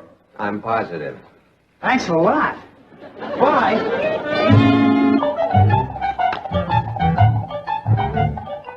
It's a bet.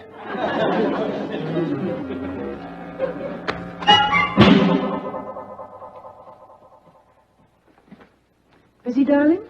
Oh, no. I was just finishing up an editorial. Sit down. I just had a long talk with Patty while she helped me with the dishes. Patty who? This thing on Monday is really very important to her. Oh, it's more important than you know, Nat. Do you realize what week this is? No, National Character Building Week. I never heard of it. I just made it up. Listen, Nat. Patty has to learn sooner or later that she cannot use people. Now, I'd probably be willing to speak at her school, but I'm not going to let her force me into a position where I have to speak there. You won't change your mind? Well, I sure won't. All right, I'll just have to tell her that I did the best I could. Do you mean that she sent you in here to talk to me? Oh, Martin, she seems so desperate and, I don't know, helpless. Patty's about as helpless as a Sherman tank. She said it was like a juggernaut that couldn't be stopped.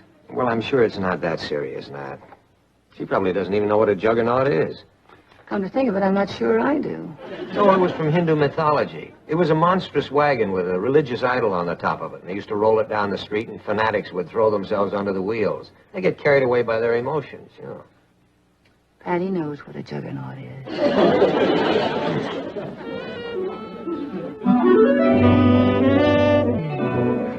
Uncle Martin, Mm-hmm. are you busy? No. I was just finishing up an editorial. Sit down. Thank you. Oh, my, isn't that interesting? It must be wonderful to be able to influence so many people.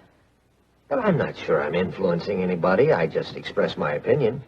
You know, the greatest place to mold opinions is in the school, where the minds are at a formative stage. No.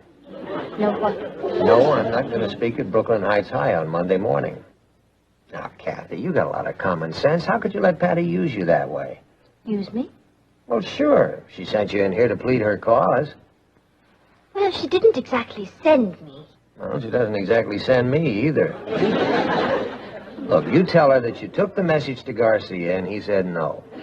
Martin, are you certain you won't change your mind? Yeah, I'm positive. Then I'm worried. Why? Because Patty's not going to change her mind either. You busy, Dad? No, I was just finishing up an editorial. Sit down. Over here. I'd like to talk to you about Patty's birthday. Mm-hmm. You see, I figured that this year, instead of giving her handkerchiefs or something, we might do something nice for her. I think that it would make Patty very happy if you went to speak at her school. When did you develop this sudden interest in Patty's welfare? What's so sudden about it? I've always been interested in Patty's welfare. It's just that I've been too busy up to now to do anything about it. Oh. Yes, sir. In my book, Patty's okay. So won't you please do it? It'd mean a lot to her. And to me. What does it mean to you? A buck if you say maybe, 2 if you say yes. So what you're suggesting is that instead of the usual birthday present, we should give Patty something different. Me. Right. Well, that makes sense. Yeah? Sure. I think if I speak at her school, it'd be a wonderful birthday present. Then you'll do it? I'll be glad to. On her birthday. Next December.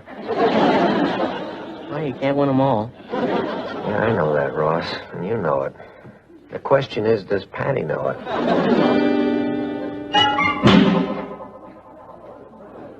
Ross, here. Well, how'd you do? He said he'd speak at your school for your birthday. Oh, Ross, isn't he the greatest? That little kid went right in there and talked him right into it. What else did he say? Would you buy me soda before I tell you? You said he'd do it. Yeah, but you'll have to wait till December. Well, fellas, what'll it be? I'll have a chocolate sundae.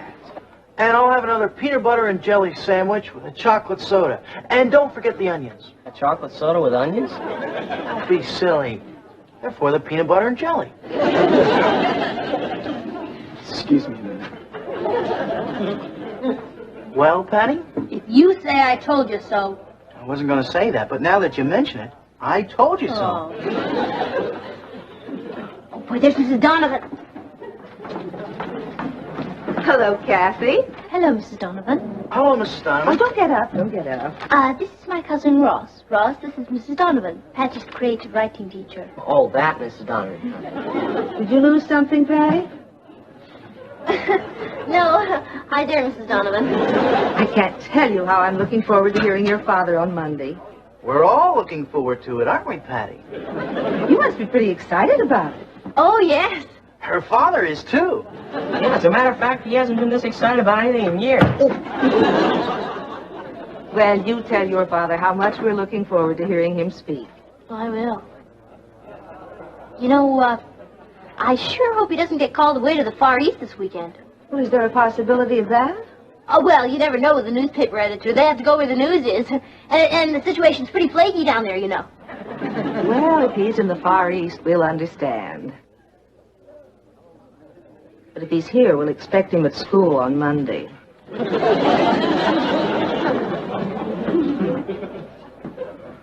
Well, what are you going to do now, Patty? It's very simple, Richard. I'll just figure out a way to get my father to the Far East for the weekend.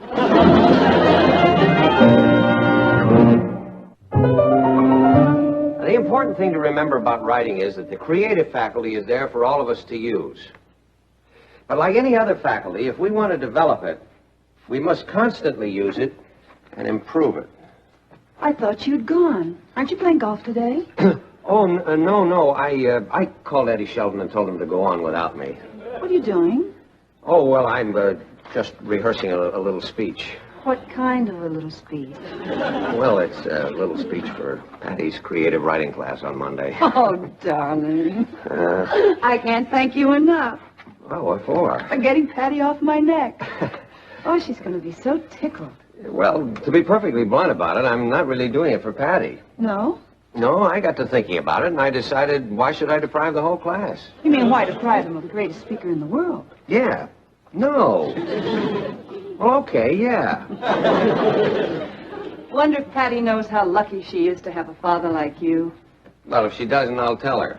You know, I had to change our whole staff meeting around to do this, and this thing is really developing, and it's something a lot bigger than Patty bargained for. What do you mean? Well, I told TJ about it, and he thought there might be a story in it. So we've assigned a reporter and a photographer to cover my speech. You know, famous editor addresses his daughter's creative writing class. I thought you were going to address the class. Well, I am. I think it's just marvelous. Wish I knew where Patty was. I'd call her. Yeah, I can't wait to see the look on her face when I take her off the hook. I'll let you know what happens, Richard.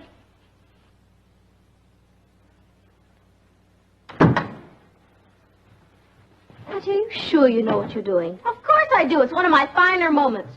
When I tell Poppo that I've invited a rival editor to come and talk to my class, he'll beg me to let him come. But you haven't invited anyone else. That doesn't make any difference. You just don't know anything about psychology. Watch me fix it. Poppo! I'll let you break the news to her. Oh, hi, Mom. Can I talk to you a minute? Is it about that speech on Monday? Yeah, how'd you guess? Well, because I'd like to talk to you about that speech, too. Poppo, before you start, I want you to know that I've been thinking it over and I realized I was wrong. Well, so long as you realize what you did. So I asked someone else to make the speech for me. You what? What do you mean you invited someone else? Just what I said. You know Mr. Connolly of the Evening Express? He said he'd be delighted to do it. Isn't that the end? The living end. You mean it doesn't grab you? You mean that you asked the editor of that scandal sheet to address your class? Oh, it's not such a bad paper, Poppo, and I understand Mr. Connolly's a great speaker. Patty, how could you do this? I thought I was the greatest speaker in the whole wide world. You are, Poppo. But Mr. Connolly's going to be there. See ya. See that little girl who just walked out of here? Do you know what she's done to me? She has made me the laughingstock of the whole newspaper business. Oh, Martin, now, it's not that bad. It isn't. Do you know what I have to do now? I have to get on the phone and tell TJ that my daughter has rejected me in favor of the editor of the Evening Express. Nat, how could she do that to me? Martin, why don't you explain it to her? Explain it? Oh, you mean beg her to let me speak there? Well, I wouldn't speak there now if my whole life depended on it. She did invite you first, you know. I mean, there's really no reason to be upset. Who's upset? And I'll tell you another thing. That Connolly has been spoiling for a fight for a long time. He probably put Patty up to this, turning my own daughter against me. Okay, if it's war he wants, that's what he's going to get. War. What are you going to do? I'm going to rewrite Monday's editorial. You know, the Evening Express has been opposed to bond issues for schools for a long time. Well, I'm going to ask them on the front page of the Chronicle how they have the nerve to send their editor down there to speak to a group of high school students. Wait a minute, I have a better idea. I'm going to send a reporter down to cover his speech. And then I'm going to print that speech right on the front page opposite the editorial he wrote attacking the bond issue. I'll nail him to the mast. Darling, calm down. I am calm, Natalie. I'm calm.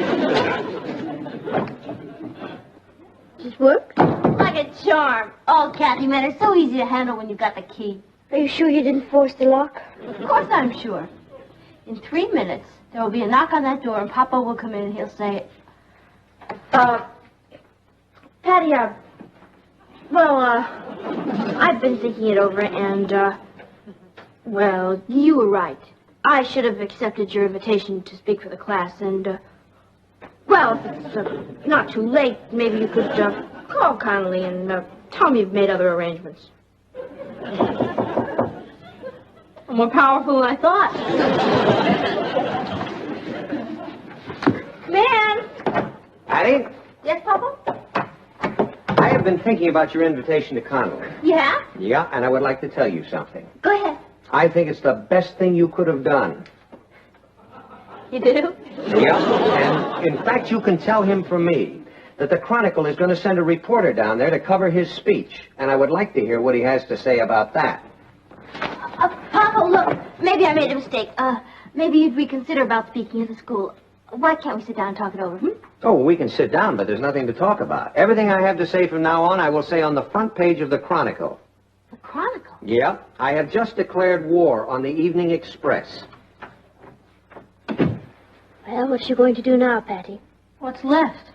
I just started World War III.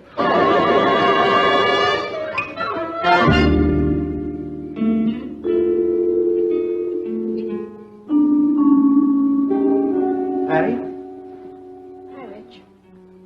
Cathy told me the bad news. I've done it again. No, you haven't. This time you've outdone yourself. You've got 2 speakers who aren't going to speak, and you started a newspaper war. You know, that's what I like about you, Rich. Whenever things look blackest, you're always there with a word of doom. I just want you to face facts. Can't. Why not? If I did, I'd kill myself. You never even asked Connolly to speak, did you? I may be a lot of things, but I'm not a traitor. I wouldn't go to that scandal sheet if you paid me. Did you know they've been against every bond issue for new schools?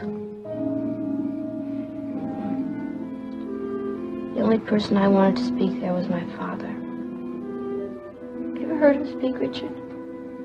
He's really great. He gets so excited about everything he says, and he gets everybody else excited. I guess he's just about the greatest speaker in the whole wide world. Except Monday morning. Except Monday morning. Don't worry about those tickets, Rich. I'll get them, and you decide where you'd like to have dinner. Oh, don't worry about that. You can forget our bet. I'm worried about you. The president of the school board is going to be there Monday morning. Your father is sending a reporter, and you haven't got a speaker. Think anybody will notice? You could go to Mrs. Donovan and explain. On Saturday? Well, what about the... I tried. She's not listed in the phone book.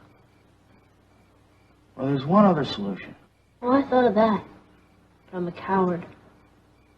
Tell your father the truth. Cathy thought of that. I can't. Well, why not? Richard, the reason Poppo is not going to school in the first place is because he thought I tried to force him into it. Don't you see, if I go to him now and tell him what I've done, he'll think I'm using even more pressure to get him to do it. I can't.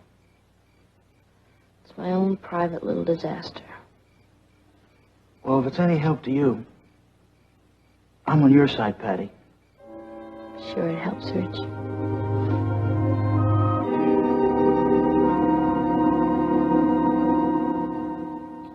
Isn't Patty coming down to breakfast?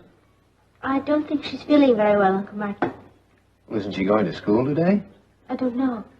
This is D-Day, isn't it? Yes, I guess you could call it that. You going to be there? No, but we're sending a photographer and a reporter to cover it. Uncle Martin, do you really think that's wise? Yeah, I think so, Kath. Good morning, everybody. Good morning, darling. Bye, everybody. Aren't you having any breakfast? I'm not hungry. Well, I must say you don't seem very happy in your hour of triumph. I mean, it isn't every day that you can convince the managing editor of a newspaper to address your high school class. It isn't any day. I guess all the excitement's just gone to my stomach. Poppo, I just want you to know that whatever happens, I love you. Bye. Well, I wonder what's gotten into her. Guilt feelings, probably. Well, I better get on downtown. Uncle Martin, may I speak with you a moment, please? Oh, sure, Kath. Privately? Oh, well, why don't we go in the living room? Ross, you can help me clear. Haven't you ever heard of the child labor laws, Mom? Besides, I won't eavesdrop. Oh.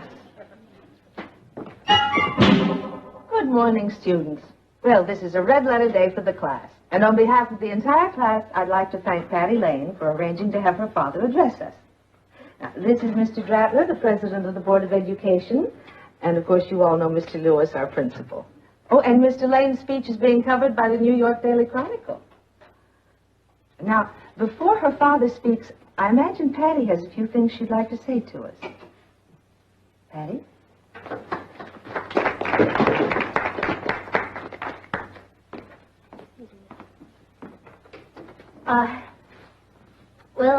As you know, my father is the managing editor of a newspaper, and managing editors are very busy people. They are always busy managing their paper, and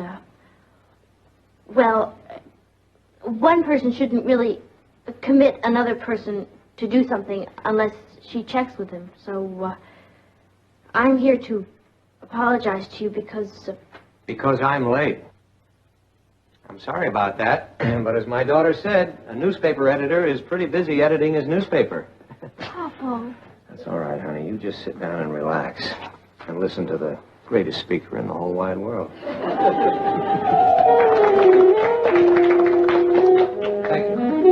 very much.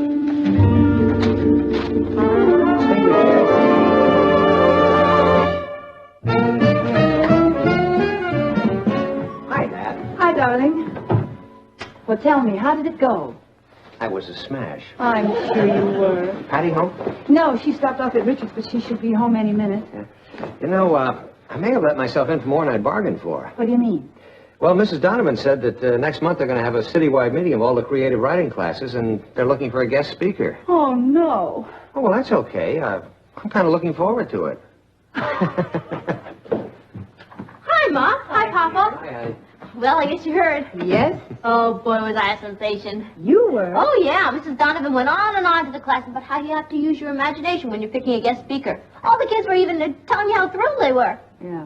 Incidentally, how was your father? Oh, Papa was fine. You know, even Mr. Lewis congratulated me. Well, I'm glad we both had such a triumph. You know that Mrs. Donovan said I could pick all the guest speakers from now on? Gee, that's wonderful. She was mentioning something about a conference of creative writers next month. Yeah, you know who I'm going to get for that? Well, I have an idea. The greatest speaker in the whole wide world. Vice President Hubert Humphrey.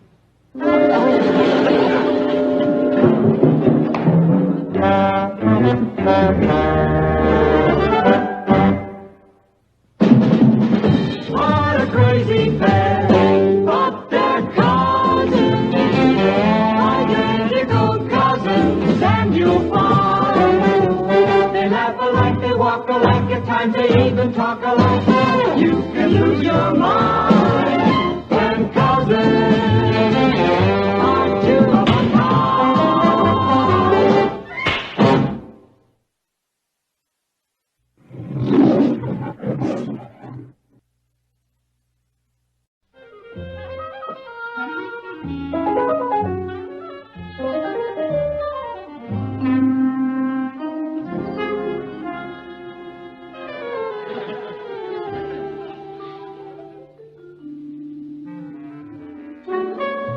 Patty? What are you doing? I'm dusting. What does it look like I'm doing? Oh. May I make a suggestion? Sure.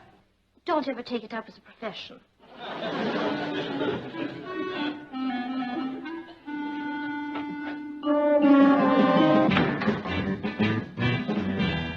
Patty, have we got any steak in the house? We're having chicken for dinner. What do you want to steak?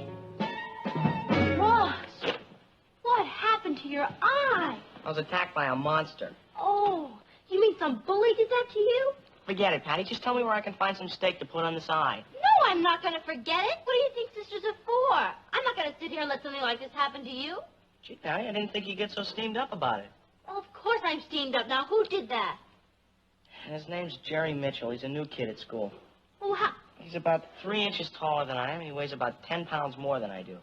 how did the fight start? Well, I don't know.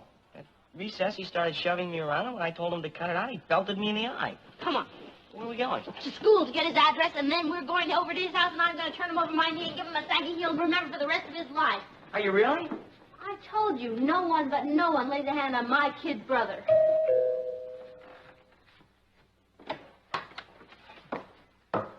Hello, I'm Alan Mitchell. You are?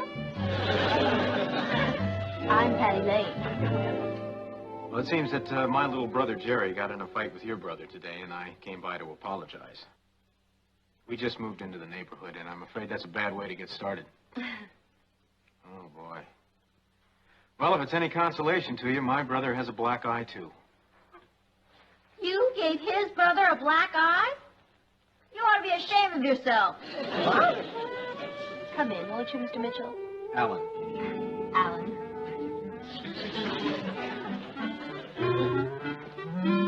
Oh, boy.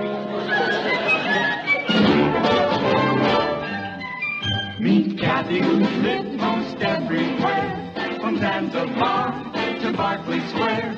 But Patty's only seen the sights a girl can see from Brooklyn Heights. What a crazy pair! But they're cousins, identical cousins all the way. One pair of matching bookends, different as night and day. Where Cathy adores a minuet. The ballet russe and crepe Suzette are patty up to rock and roll. A hot dog make you lose control. What a wild duet. Still they're cousins, identical cousins, and you find they laugh alike, they walk alike, at times they even talk alike. You can lose your mind when cousins are two of a kind.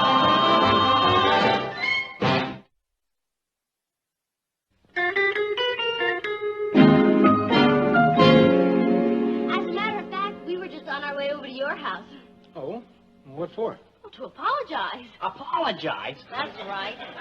As I was saying to Ross, one just doesn't go around getting into fights with new neighbors, does one? I didn't get into a fight with him. He got into a fight with me. Ross, why don't you go find yourself a steak, I'm terribly sorry about this. Ross must learn to control his temper. No, I'm not so sure it was Ross's fault. I have a feeling that Jerry likes to fight. Well, don't you worry. I have a feeling they're going to be very good friends. Well, I hope so. I believe in being neighborly, Alan. Where are you from? Oregon. Oh. Yeah, we just moved here last week. You planning to stay for a while? Yes, my dad just bought a sports car agency here in town. A sports car agency? I love sports cars. Do you? Well, so do I. I have 3 of them. You have 3 sports cars? Yeah, I race them. I'll bet you win a lot. I have a few trophies. Hey, maybe you'd like to go for a ride sometime. I'd love to. All right, I'll give you a call. Okay.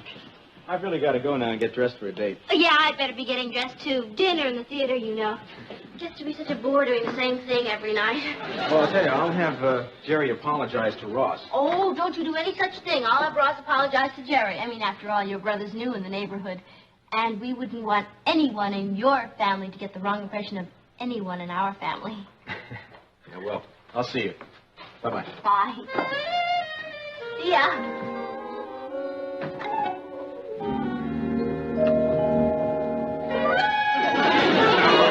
What are you doing with that?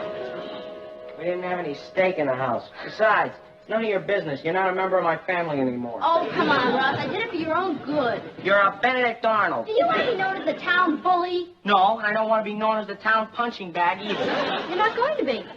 You and Jerry Mitchell are going to be very good friends. Why? Because he's going to be your brother-in-law.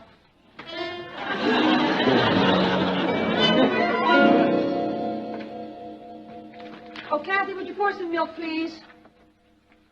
So where's Ross? I haven't seen him since I got home. He's up in his room, dear. Well, isn't he coming down for dinner? Patty, will you go see what your brother's doing? He's not my brother anymore. Hattie, have you and Ross been fighting again? He's been fighting, but not with me. Oh, I'll get the salad. Hi, Dad. Oh, hi, son. Ross, how'd you get that black eye? By being a bully. You were in a fight? Yes, sir. Well, now, Ross, you know how I feel about things like that. Oh, I couldn't help it, Dad. Dad, do you think it's neighborly to go around beating up new kids in the neighborhood? I don't think it's neighborly to go around beating up anybody. Well, I was minding my own business in the schoolyard, and this new kid named Jerry Mitchell came up to me and started shoving me around. And when I asked him to quit it, he hauled off and belted me in the eye. Oh. Well, Ross, when somebody behaves that way, there must be a reason for it. Maybe he has a personality problem or something of that kind. But violence is no solution to a problem. Now, you're an intelligent boy. The next time he pushes you around, I want you to use that intelligence. Talk to him. Reason with him. Well, what if I do all those things and he still won't listen? Then you can belt him in the eye. Okay, Jerry.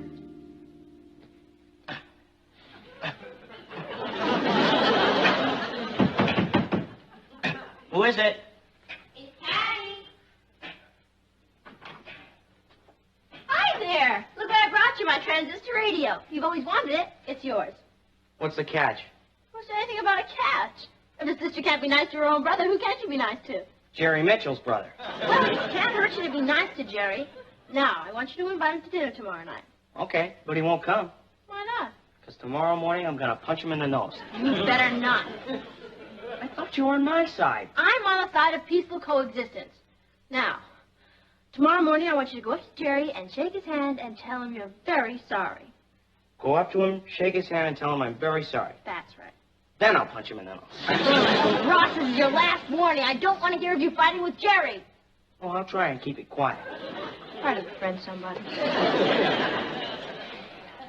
Sisters.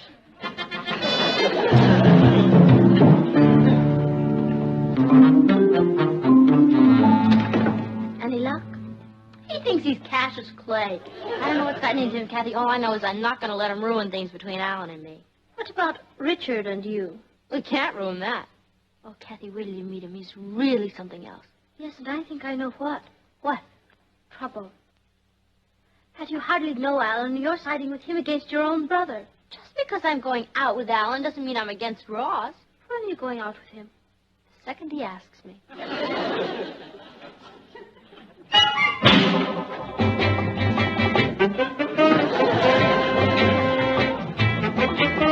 Hi, Cal. Ross, what happened? Nothing. Jerry Mitchell again, At recess, he started shoving me around again. I tried to stay away from his right hook, but then I found out something. He's got a left hook you wouldn't believe. Who started it? I did, I guess. I went up to say hello to him, and he hit me in the eye. Terrible. Did you hit him back? Who had a chance? Ross, you can't come home like this every day. We've got to do something about it. I know. I'm running out of eyes. I can't do anything about it, Cathy. He's just too big. Size doesn't mean anything. You want to bet? Ross, we're going to fix that young Jerry Mitchell right now. Where are you going? I'm going to call someone who's going to teach you how to fight. Hello, Richard. This is Cathy. Could you come right over, please? We have an emergency here. Fine. You mean to say this kid just came up to you and beat you up without any reason? Oh, he's got a reason. He's bigger than I am. Can you teach Ross to box? I'll do better than that. I'll teach him some judo. Oh, boy. Can you really do it? Certainly. I've been trained for years. Will it take long? I can teach him enough tricks to take care of himself in a couple of hours. Wonderful. I'll just sit by and watch. Oh, good. Let me see your muscle. You better put some old clothes on, though. You're going to be falling a lot. It's certainly nice of you to do this, Richard. Oh, my pleasure. But why didn't Patty ask me? Patty? Oh, I mean, it's her brother. Well, Richard, I think it would be better if we didn't mention this to Patty right now. Why not?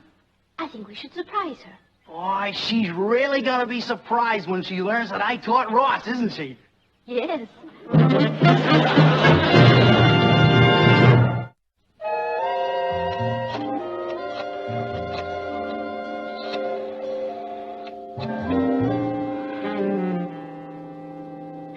Hello, Alan? This is Patty. Patty? Lane, Ross's older sister. Oh, yeah, sure. Hi. Hi. Listen, how's your little brother? Well, he's fine. Oh, good. I was worried about him.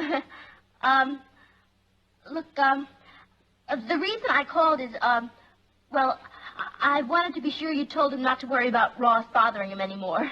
Oh, yeah. Don't worry about Jerry. Oh, good, because I wouldn't want him to get the wrong impression of our family. Well, I'll mention it to him. Good. How are all your sports cars? Oh, well, they're fine. Good. Have you won any races lately? Since yesterday? No. Oh.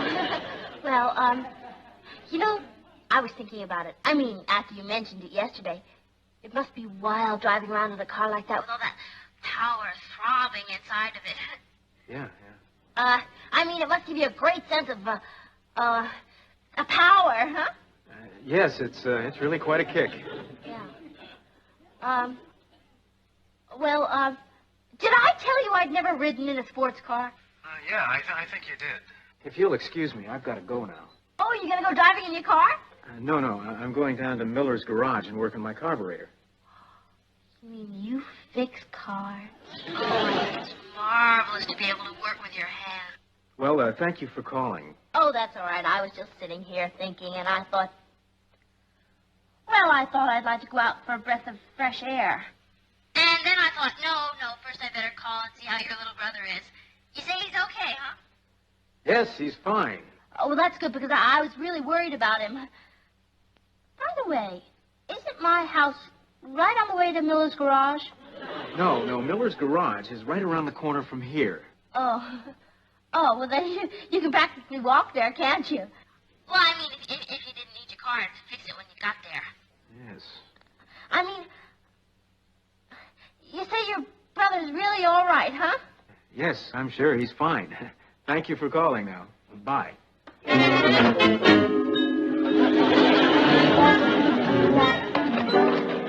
right, feet set. All right, now throw a punch at me. Oh, wait a minute. Not so fast. You gotta go slower. I can't teach you. Oh, all right. Throw another punch.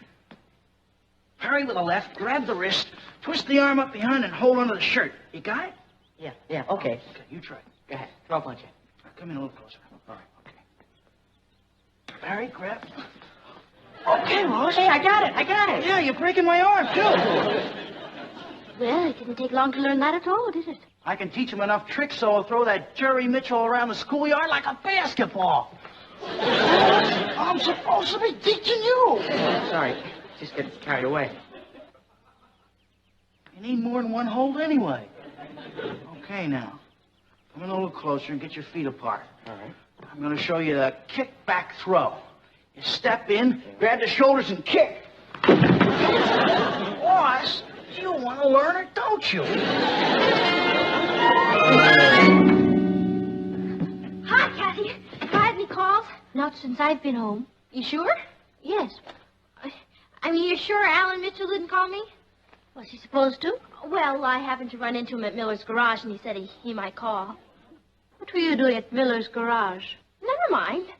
You know, Cathy, you'll never know how different a car looks from underneath. I beg your pardon. Well, I mean, they keep all kinds of secret things under there. Patty, do you mean to tell me you crawled under a car to talk to Alan Mitchell? Of course not. It was up on a rack. You know, he really looks cute in overalls with grease all over him. By the way, have you seen Ross? I don't think he's home from school yet. Oh, I just want to make sure he stops picking on poor little Jerry Mitchell. He's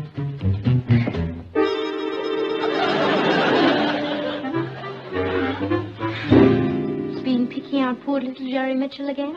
Very funny. Did you use the judo hold Richard taught you? Sure I did. Only he got out of it and flipped me over. What about the kickback throw? I tried everything. Well, don't you worry, Ross. We're not licked yet. What do you mean, we?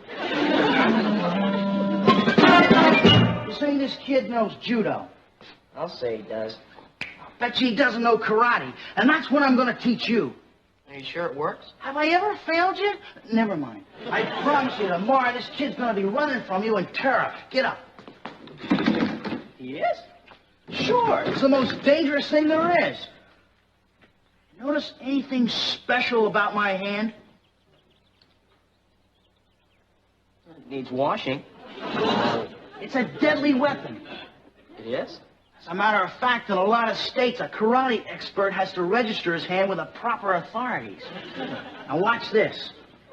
First you get the balance. Then aim. Perfect aim. A lot of concentration. Then take a deep breath. You notice the aim? Keep your eye on that.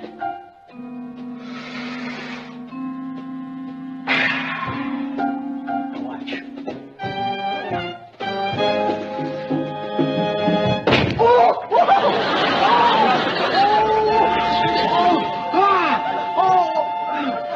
You're right. It is a deadly weapon.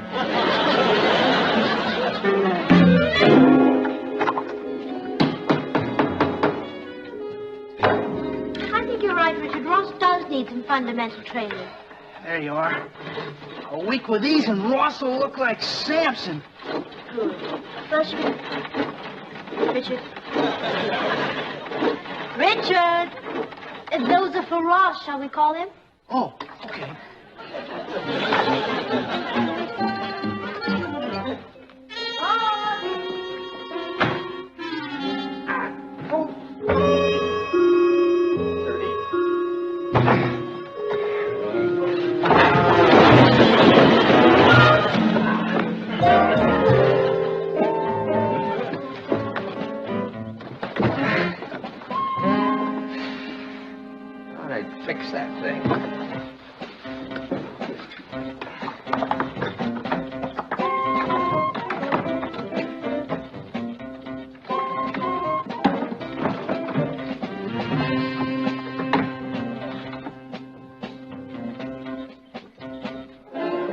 stay like that till I get my tools.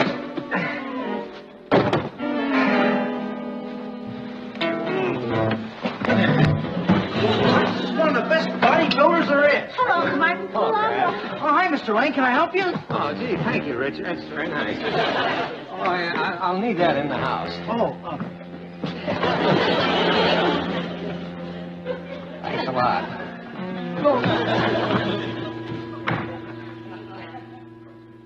Those are pretty tricky. You gotta take it easy at first. Now, wait a minute, Ross. You gotta do this right. First, we gotta make sure your thumbs are folded down right. There, like that. Okay. Now, I want you to think of all your strength being in your shoulders, your arms, and your wrist. And when I say pull, I want you to pull with all your might. Are you thinking? Yeah, I'm thinking. Okay. Ready? Pull! Are you all right? That was great, Ross. Come on, get up. I can't. Why not? Well, there's no strength in my little legs. It's all gone to my shoulders, arms, and wrists. You know what the trouble with you is? What? Psychological. You know what I mean, Kat? I think so. What you need is confidence, see? Yeah. What you should do is say to yourself, I'm stronger than he is. I can beat him. Yeah. Well, say it. I'm stronger than he is. I can beat him. Say it again. I'm stronger than he is. I can beat him. Once more. I'm stronger than he is. I can beat him. Did you say I'm stronger than he is? I can beat him? I didn't get a chance. Why not? When I opened my mouth, he stuck his fist in it. You're kidding. Do I look like I'm kidding? Oh, it was pitiful. I tried judo and he threw me. Then I played my ace card. I started that karate move you showed me. You're right. It's murder. Oh, hi, Rich. Holy cow, you look like a disaster area. What happened? Nothing. Don't tell me you've been fighting with little Jerry Mitchell again. Patty, you've got it all wrong. Jerry Mitchell has been beating up Ross. That's why I've been teaching Ross self-defense. Self-defense? Yeah, you know, defending himself. You've been what? Yeah, it was Kat's idea. Thanks a lot, cousin. Well, someone had to do something about Ross. Well, somebody is going to do something about Ross right now. What's the matter, Patty? I'd rather not go into it at the moment. I'll get it. Hi. Hi, Alan. May I talk to you for a minute? Sure, let's go someplace quiet. It's Jerry Mitchell's brother. Come on in, Alan. Thank you. This is my cousin Cathy, this is Alan Mitchell, and this is Richard Harrison. Hi. Alan is a brother of a friend of Ross's. A what of mine? Yes, Jerry mentioned to me that you two had another fight today. Oh, I'm sure it was just a friendly little argument. You know how those things happen. I've told Jerry 1,000,000 times not to get in any fights. Then why is he always fighting? I guess it's my fault. I taught him a little boxing and some judo and karate, and it must have gone to his head. No, it went to mine. He told me that you tried to use some of that against him. You shouldn't have, you know. He's really pretty good. Good. He's an expert. And so will Ross be when I'm through teaching him. He just needs a little practice. Now, look, it's not a good idea to encourage this sort of thing. Who says so? Oh, look, why don't we all go down and have a nice soda, huh? Look, you shouldn't fool around with things you don't understand. How about a milkshake? Things I don't understand. I've been studying judo for 3 years. How, by correspondence? Sunday. Come out in the backyard and I'd be glad to give you a little demonstration. I'll go down and split. Now, look, I wouldn't want to take advantage of you. Don't worry. You won't be. We'll be right back. What are you going to do? Teach your friend here a little lesson. Listen, my car is right outside. As soon as I get finished with him, I'll take you on that drive, I promise you, okay? I gotta see this. Patty, are you just going to stand there and let this happen? Cathy, it's been happening since time began. Brave men fighting over the woman they love. Who am I to fly in the face of tradition? You mean you're not going to do anything? And embarrass both of them? You really don't know much about male psychology, do you? Oh! Let's go! What happened? He's out cold. Who is? What do you think? Richard! What happened? I thought you were an expert. How much can you learn through the mail? Well, I'm ready if you are. We can take a drive along the Merritt Parkway. Do you think I would go out with a bully like you? A bully like me? Of course, look what you've done to him. Ow! I'm sorry.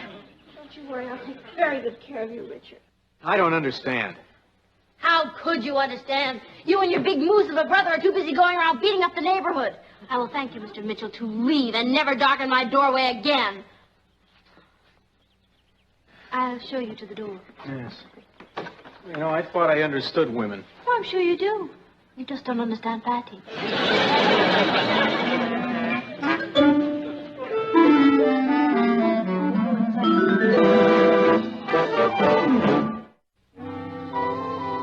What he didn't tell me was he was boxing champ in college. Boy, did he make me feel like an amateur. Oh, Richard, I'm so sorry it happened. Oh, it was worth it, Mrs. Lane. You should have seen the way Patty lit into him. Well, I should hope so. You know, she's over there now straightening out that moose of a brother of his. Don't you think it would be better if we just forgot the whole thing? Yeah, maybe we ought to keep these feuds confined to the family and not involve strangers. Well, I don't want to feud anymore. I feel like I got my sister back again. How'd it go, champ? Richard, here's a steak for you. Ross, here's a steak for you. What's the chicken for? That is a rough family.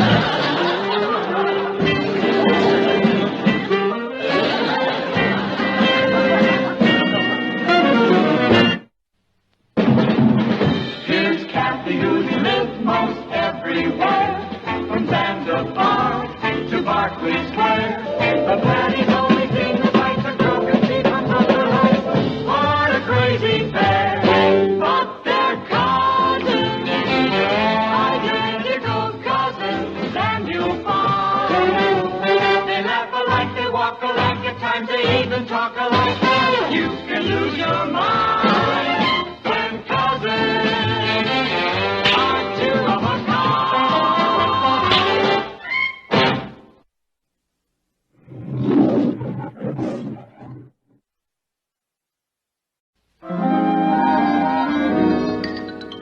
Mom, I need a fresh selling approach, and I was wondering if you could help me. Well, it all depends, dear. What are you planning to sell?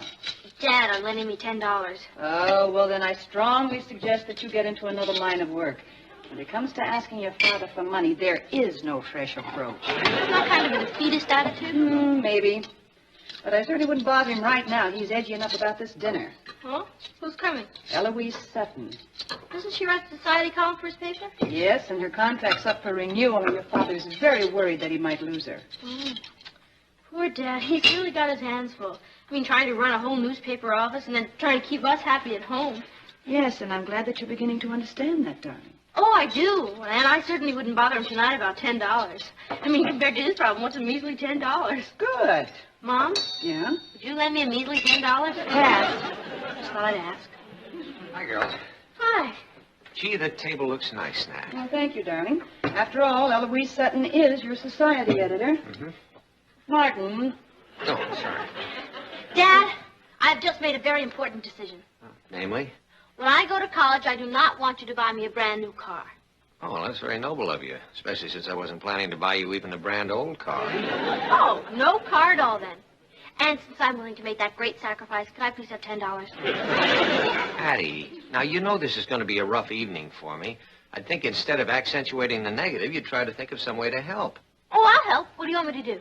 Well, you can begin by seeing that nobody disturbs us. Okay. And another thing you could do to help would be to take care of Pierre while Miss Sutton is here. She'd bring her son? No, her dog. Oh, Martin, you didn't tell me she was bringing that spoiled little dog.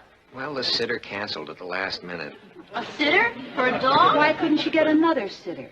Listen, you just can't find a registered nurse at a moment's notice. Let's get one thing straight, Martin. I am not going to set a place at this dining room table for a dog. Well, of course not. He can eat at the kitchen table with Patty.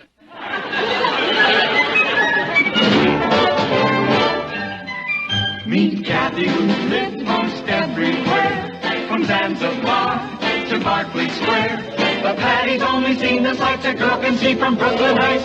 What a crazy pair! But they're cousins, identical cousins all the way. One pair of matching bookends, different as night and day. Where Cathy adores a minuet, The ballet russe and crepe Suzette, Our Patty loves to rock and roll, our hot dog makes her lose control. What a wild duet, still they're cousins. Identical cousins, and you'll find they laugh alike, they walk alike, at times they even talk alike. You can lose your mind when cousins are two of a kind.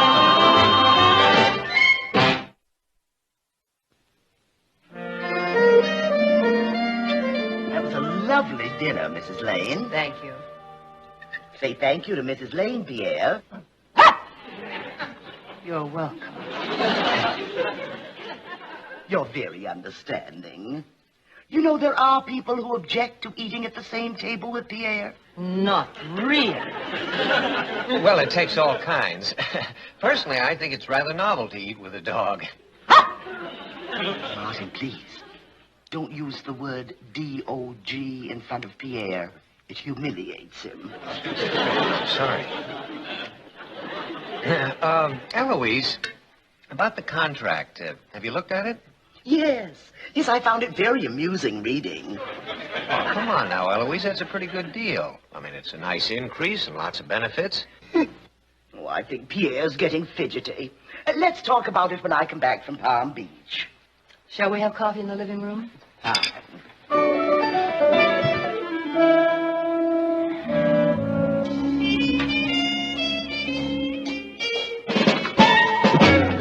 company still here? Yeah, I thought you ate at Billy's house. they had vegetable cutlets. Want to split a liverwurst sandwich with me? Ugh, no. All more for me. Ross, remember last month when you said you'd never forget that favor I did for you? Yeah. What was it you did for me, anyway? Oh, well, that doesn't matter. The point is I need $10 desperately, and I've exhausted every other source but you. You know what? What? You just exhausted your last source. What's that? That belongs to Eloise Sutton. Scat! Get away from me. Ross, that is no way to talk to a dog. Oh, it's a dog. Well, Pierre, baby, what happened? Oh, someone must have spoken sharply to him. Now he can't bear that. Pierre, baby, it's all right. Everything's going to be all right. Rock-a-bye, baby, on the treetop. It's the only way to calm him down. When the wind blows, the cradle will rock. Isn't that uncanny? He's just like a baby. Worse. The poor dear's going to be 4 days without me while I'm on that assignment in Palm Beach. And would you believe it? I think he already knows that I'm going. Really?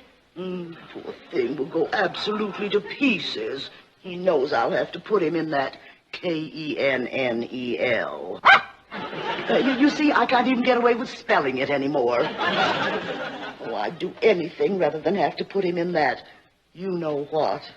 You mean to tell me there isn't a good one somewhere? No. They all treat their, like animals. Well, can't you find someone who'd take care of them in their home while you're gone as a favor? A favor?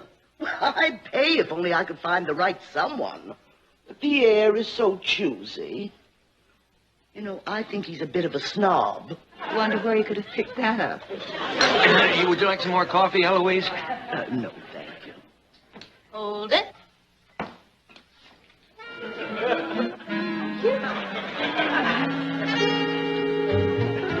What are you doing? Never mind. What I really should do is get a companion for Pierre on a full-time basis. But who can afford it on my salary? Oh, now, Eloise. Oh, excuse me. I didn't know you still had company. Oh, that's all right, Patty. Eloise, this is our daughter, Patty. Patty, this is Eloise Sutton. How do you do? How do you do? Oh, what a little darling. Hello there, sweetheart. Well, hello. What's his name? Pierre, he likes you, Patty. Oh, all dogs like me. Pierre likes so few people. Oh, really? Martin, look, he loves Patty. Oh, and I just love him. Miss Sutton, if you ever want to go away and leave him, I'd be very happy to take care of him for you. Well, it was nice to meet both of you. Patty, wait a moment. Yes? It's perfect. Absolutely perfect. Oh, Patty, would you? Would I what? Look after Pierre while I'm gone. Oh, well, I don't know. That's up to my mother and father. Martin? Well, Natalie? Who can I pass the buck to? Mrs. Lane, I'd be terribly grateful. Terribly. Well, it might be kind of fun for the kids, huh, Nat? Well, if it's all right with you, Martin. Well, Oh, of course I'd want to pay Patty for her trouble. Oh, no. Oh, I would insist on giving you something. Oh, no. Well, at least let me pay you what I'd give the kennel, $15. Oh, no. Well, if that's the way you feel about it. Oh, no, no. I mean, $10 would be just fine. Now, is there anything I ought to know about Pierre? Well, as a matter of fact, I did make up a list of instructions for the kennel. A few simple do's and don'ts. I have them right here. Now, if you'll just follow this and pay particular attention to pages 5 and 19, you should have no problem, dear.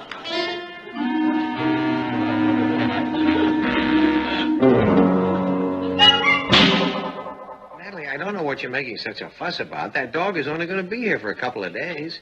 4 is an odd couple. Well, why get upset in advance? Now, Patty has promised to be completely responsible for him. The least we can do is show a little faith in her. Well...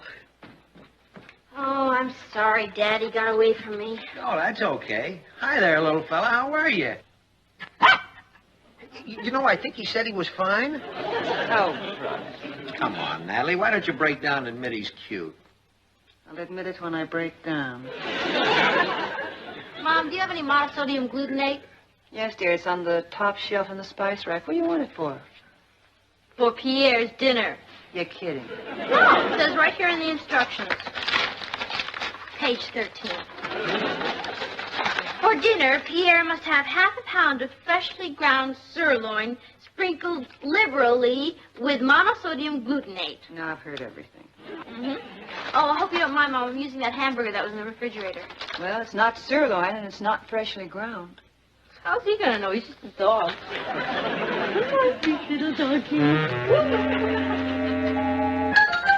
There you are, Pierre. Pierre, that's perfectly good meat. Pierre! Oh. What happened? Oh, I tried to give him that hamburger, and I guess I insulted him. Oh, that's okay, fella. Now, come on. Perk up. Everything's all right. That's not going to do any good, Martin. Why not? Don't you remember what Miss Sutton said? You've got to sing Rockabye Baby. Right. Pierre. Rockabye baby in the... That's not working. Mom, you sing to him. I beg your pardon? Oh, come on, Natalie. You have to. I've put in my time with Rockabye Baby. Suppose you try. Me? Oh, Poppo, please, if you don't calm down soon, you'll have a nervous breakdown. It says so in the instructions. But... Okay, I will. Rockabye, rockabye, baby, in the treetop. When the wind blows, the cradle will rock. It's working, Poppo. I think he loves you. Oh, well, I don't know about that. It's probably just the timbre of my voice. Oh, Martin, I always said you were irresistible. I guess I am. Oh, that's perfect, Pierre. Just like Mommy fixed it. Hi. Oh, did you get the bubble bath? Yep. Mr. Sparrow at the drugstore said he'd like to know how you like this particular brand of bubble bath. You didn't tell us for the dog? Are you kidding? Yeah, I see your point. You all right? Yeah, fine, why? Well, that won't tell you the temperature of the water. I'm measuring it, stupid. It's not supposed to be any more than 4 inches deep. Oh. Good. Okay, now. 1 level tablespoon of La Rose bubble bath. There we go. That doesn't smell like $1.75 to me. I'll bet you could have used the bubble bath you use. Ross, when a dog knows the difference between chopped meat and sirloin, I don't kid around. Okay, Pierre, here we go. Oh, don't look so unhappy. You're gonna like it a lot. Isn't that nice? Oh, that's good. He likes it. Oh, I forgot his towels. Now you stay there. These towels have to be baked? Ross, will you please get out of here and let me do this alone? Oh, boy. Good luck.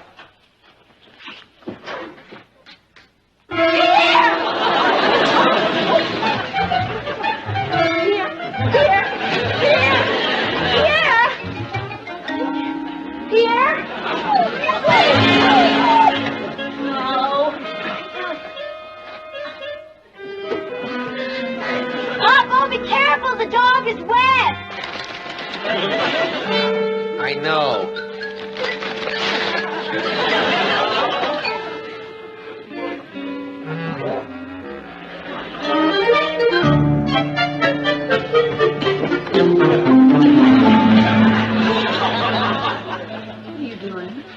Oh, well, I'm just playing Pierre's favorite game, fetch the ball. You mean when you play fetch the ball with Pierre, you have to do the fetching? Yes, something like that. I'm coming, Pierre, I'm coming.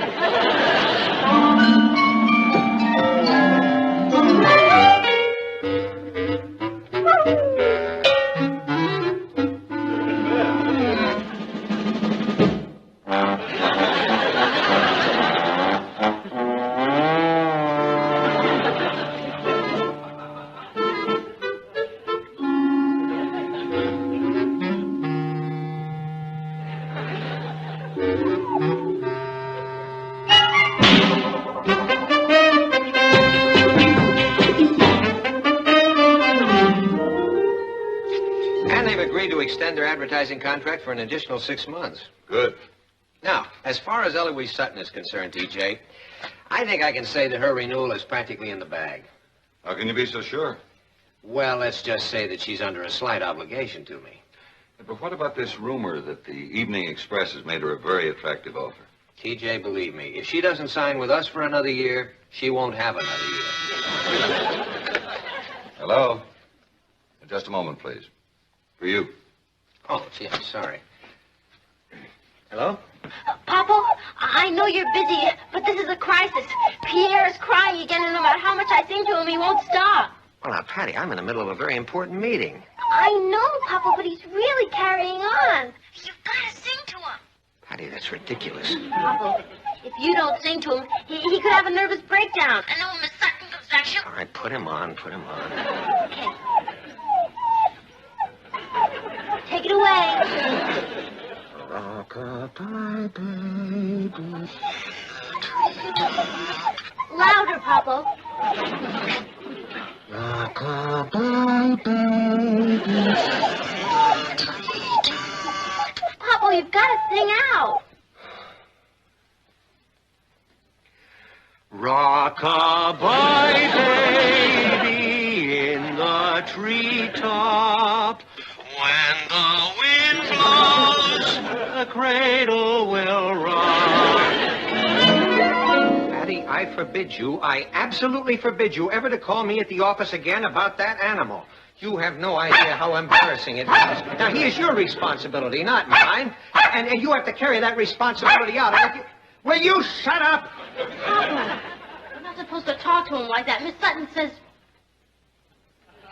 Hey, it worked. Well, it's time somebody took that dog in hand. You, out! Poppo, you did it! You solved the whole problem. Boy, Miss Sutton had a wrong number on that dog. Hey, Ross, maybe you hear Poppo's a regular lion tamer with that dog. I think he's really got the problem licked. You licked him? No wonder he went out the back door.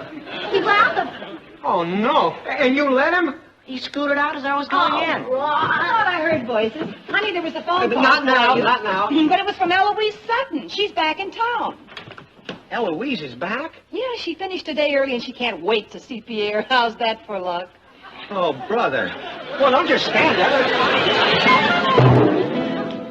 Any luck? No. Did you sing? Are you kidding? Of course, you gotta sing. It's the only thing that soothes him. Now, come on. Rock-a-bye, baby, in the treetop. When the wind blows, the cradle will rock. Thanks, Mr. Sartley.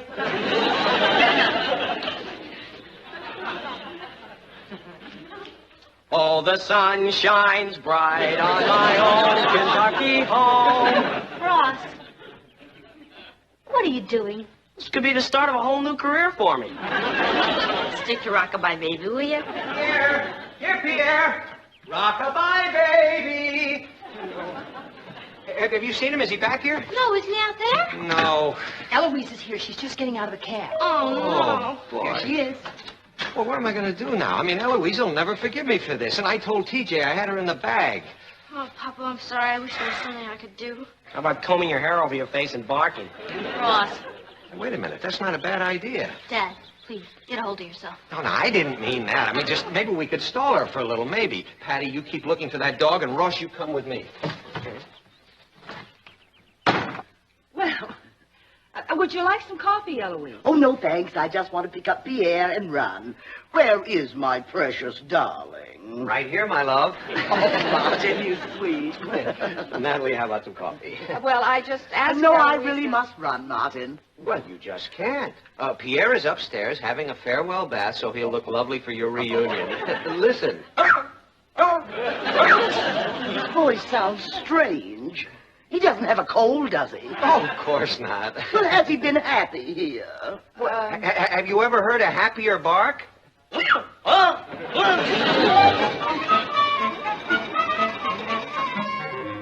Pierre? Pierre, where are you? Pierre, come back here.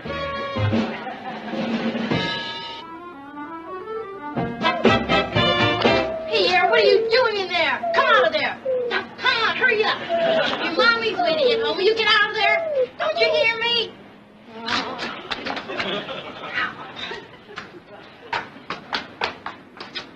Come here, Pierre. Come here, sweetheart. You come out of there. Okay, then I'm gonna come in. There you are, you bad dog. How could you do this to me? Now, come on, let's get out of here. Come on. I'm stuck.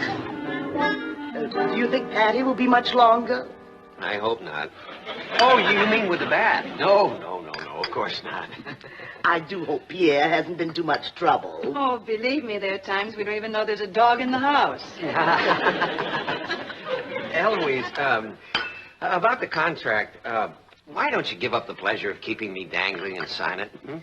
I thought about it, Martin, and I decided you'd never try to put anything over on me, right? Help!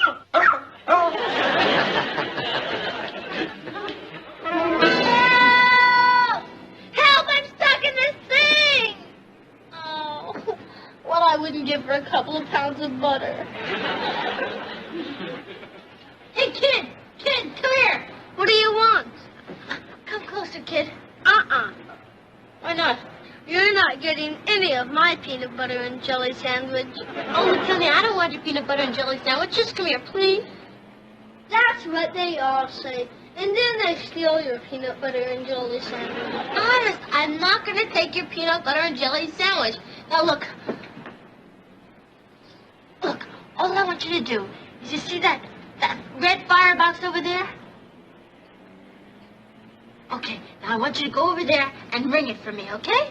You're not supposed to ring the fire alarm. My mother told me. Well, I know, but you're allowed to ring it in an emergency, honest. Is this emergency? Oh, yeah, it's a big emergency. Now go on over there and ring the box. Okay. Thank you.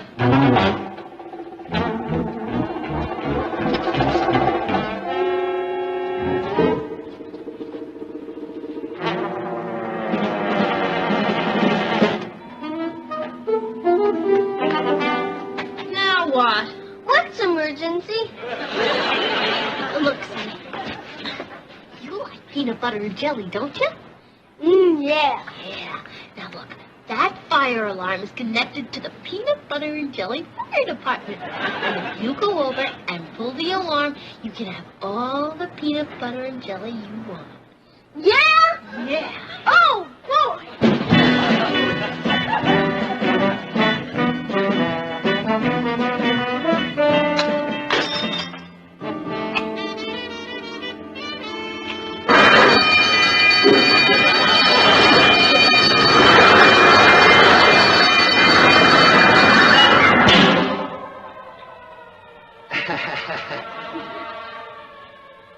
Say, that fire sounds pretty close, doesn't it? I think I'd better take a look.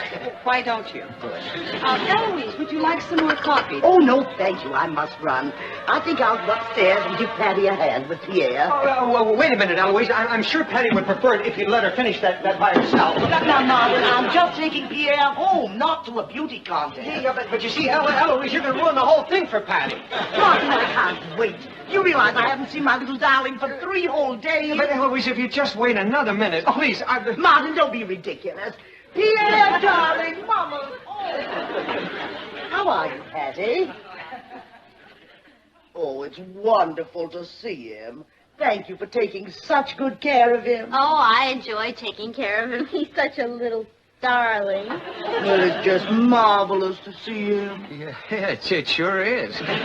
He does seem a little thirsty. You do have filtered water, don't you, Martin? Oh, I wouldn't be without it. Ross, follow me. Thank you. Honey, how did you do it? It was easy, Poppo. I had the help of some very cooperative firemen. See you, fellas. Thanks a lot.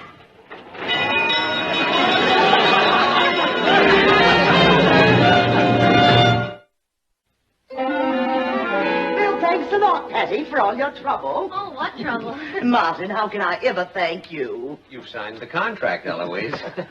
Well, I'm off. Hey, look what I found in the front yard. No, don't shout. There's another way to bring him back. Oh, yes, we know.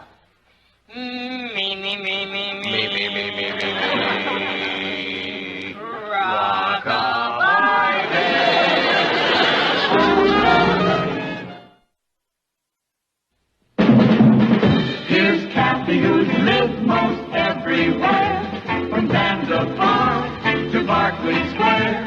The Patty's only seen the sights a girl can see from Brooklyn Heights. What a crazy pair!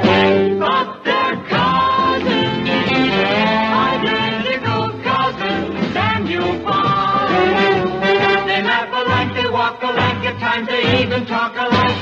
You can lose your mind when cousins are two of a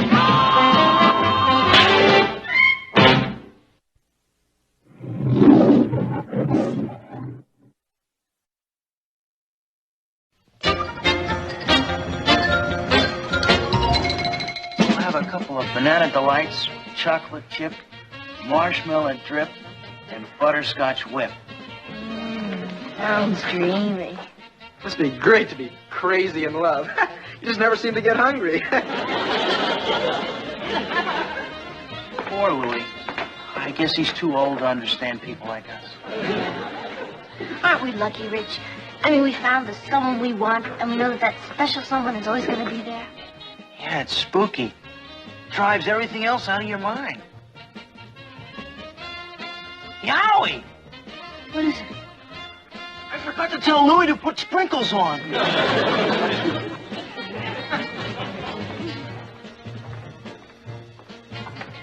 Patty. Hi, sit there. What did I tell you? You know Roddy Dawson, the new football captain. Only to say hello. He's really someone else, isn't he? Patty, that's what he says about you. Roddy Dawson? Himself.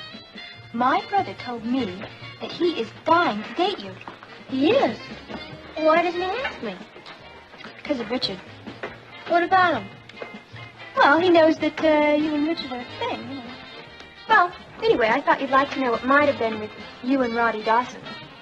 Thanks, Cynthia. Bye.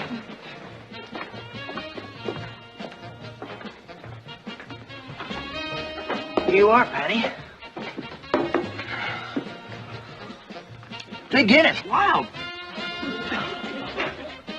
Richard, I've been wondering. About what? Don't you think we're too young to go steady?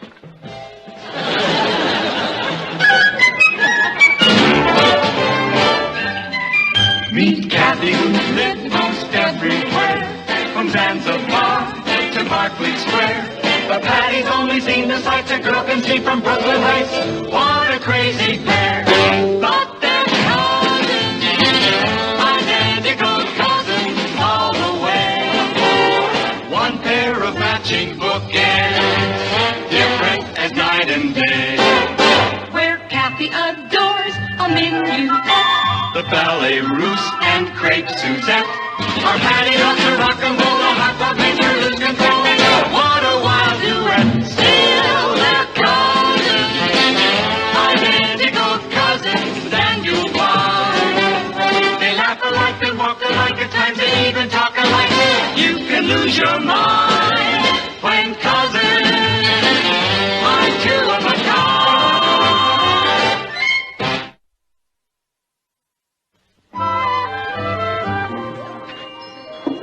Poor Richard, he must have been terribly upset. Well, he was at first. But I explained to him how wrong it was for people as young as us, and babes in the woods practically, to get so deeply involved. I see. And then I tried to tell him that, well, how unfair it was to him for me to monopolize all his time. Yes, of course. How dangerous. Cathy, have you any idea how many people ruin their entire lives by rushing into early marriages? No, how many? Well, you'd be amazed. I dare say. What's his name, Pat? Whose name? The boy who suddenly made you feel you were being unfair to Richard. Why, Catherine, what a thing to say. Sorry. Hi, Patty. Hi, Cathy. Oh, hi, Rich. Sit down. Do you think that's such a good idea, considering? Well, just because we broke up doesn't mean we have to be strangers. No, I think if we're going to break, we ought to break clean. Well, that's very mature of you, Richard. So if you don't mind, I'll sit over there. See you around. Yeah. Hi, Patty. Oh, hi, Cynthia. I didn't mean to eavesdrop, but, what's with Richard? Cynthia, can you keep a secret? Of course. You won't tell us all? My lips are sealed. Well, Richard and I have decided to cool it. You mean you're... Well, yeah, I guess so. I mean, we're still very good friends, but we both feel we shouldn't spend so much time together. Excuse me, Patty, my ice cream's getting cold. I hope everything works out for the best. Now watch the signal drums begin to pound.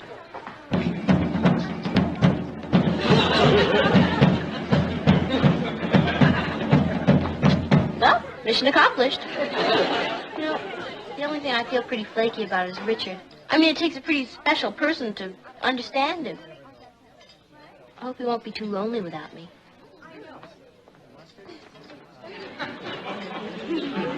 Oh, I don't think you'll have to worry about that.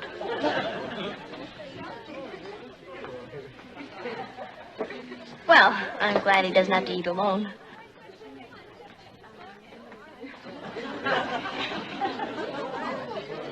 If things keep going the way they are going, he might not get to eat at all. He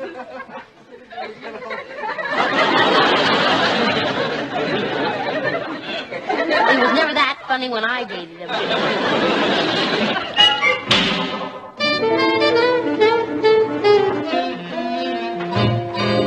Hi, Patty. Hi, Rich. What are you doing here? Oh, I had to tell the coach something about the cheerleading. Is practice over yet? I just finished. How's things? Oh, just fine. How's things with you? Can't complain. Take care. See ya. Hi, Roddy. Remember me? Sure, you're Patty Lane. Hi. Hi. Hi. Hi. Nice talking to you, Patty.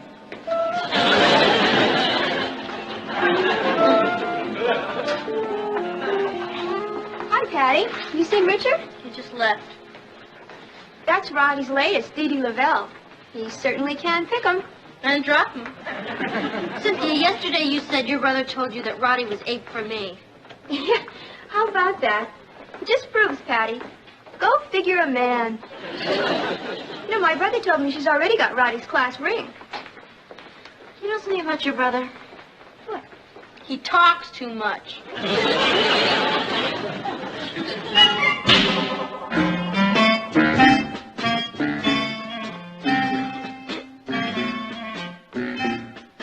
Patty, Yes, Poppo? you sure you don't want to go to that lecture with us? Oh, no, this book is fascinating. Have a good time. Hey, Patty, you're not sorry you broke up with Richard, are you? Oh, no, Poppo. It was the mature thing to do. Well, it's certainly more sensible at your age to play the field. Have you met any interesting new boys? Oh, yes, Gad. The phone hasn't stopped ringing. Don't overdo the social world. I'll try not to. Okay. I'll see you later. Enjoy yourself.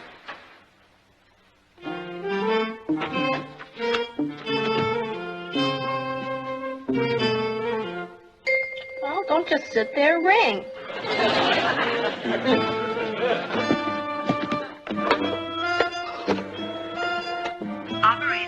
Operator, this is 624-1098. Would you please ring back and check the line? I think it's out of order. Certainly. Hang up, please. Hi, this is Patty Lane. Who's this? This is the operator. Your line seems to be in order.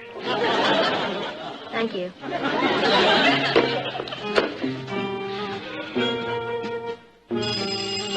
Hello?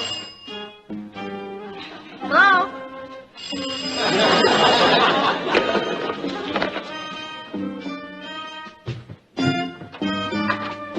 Hi, Patty. Hi, Rich. I just came by to return this history book. Oh, thank you. Won't you come in? Well, just for a sec. I'm meeting Cynthia at the mall shop. Oh. Gosh, the old place hasn't changed a bit. No, not in 3 whole days. I'm sure flies. Yes. How's things? Oh, just great. How's things with you? Oh, great. I've been seeing a lot of Cynthia. She's a lovely girl. But I haven't forgot what you told me about not getting tied down.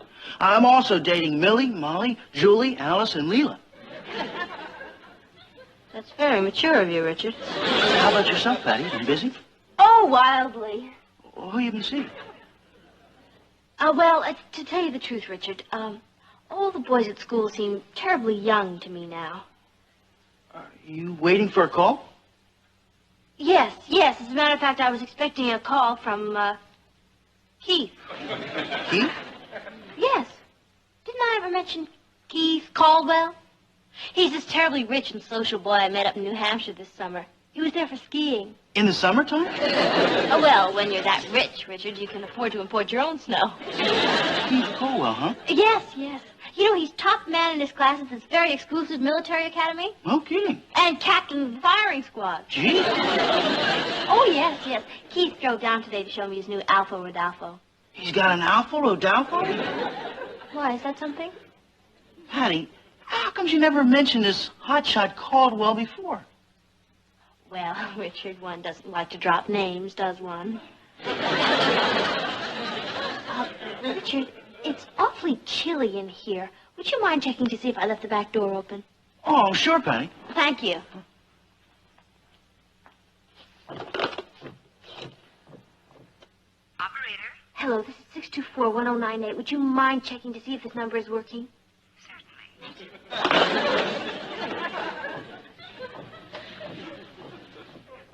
Door's okay, Patty. Oh, good. Hello? Is this 624-1098? Just a minute, please. It's the long-distance operator. Would you excuse me? Oh, sure. Hello? This is the operator. Why, yes, Kent. Hello, dear. Kent? I thought you said his name was Keith.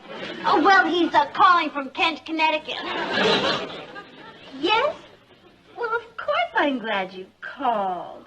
624-1098? Yes, operator, my party's on the line. Yes, Keith, dear, you were saying? Oh, dancing at the Peabody Room? I adore to. And then dinner at La Magnifique? Oh, Keith, you're too much. Of course I do, silly boy. All right, dear, see you then. Ta-ta. What's wrong with that phone?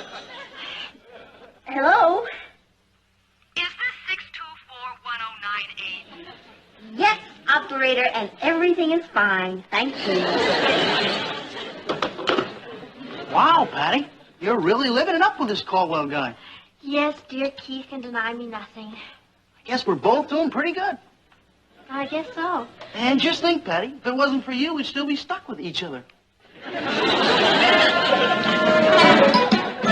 Well, yes, Bruce, thank you. I'd love to.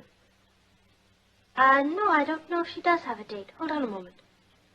Bruce's cousin is coming in from New Jersey to spend the weekend with him. Would you like him to take you to the dance? No, thanks. Bruce, she says... What's he like? What is your cousin like, Bruce? His name is Arthur, and he's very intelligent. Forget it. I know the type. You could be wrong, Patty. Ask if he plays chess. Bruce, does your cousin play chess by any chance? Interborough champion. About 4 feet tall. How tall is he, Bruce? No, it is stocking feet. Forget it. He says he's still growing.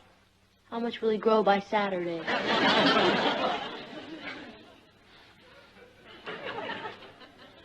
Bruce, does your cousin... How is his eyesight? No, I've never met him. Honest. Patty says he has a wonderful sense of humor. I'll bet it comes in handy. Bruce, Patty says thank you very much anyway, but she can't make it. All right, fine. I'll see you Saturday. Goodbye. Pat, I ran into Richard today, and he tried to pump me about this terrific boy you met up in New Hampshire last summer. What'd you tell him? Well, I just listened. Patty, the only boy up in New Hampshire last summer was about 8 years old. No, I think he was nearly 10. Why did you do a thing like that? Well, I had to come up with something. Since I broke up with Richard, nobody's even asked me for the right time. Now he's suddenly Charlie Irresistible. I'm afraid you made a mistake, Patty. You made Keith sound so glamorous, none of the other boys would ever come near you. Yeah. Boys sure are chicken. Patty, how about this? Why don't you start a rumor that you and Keith had a terrible fight and broke up? Cathy, you want me to tell a fib?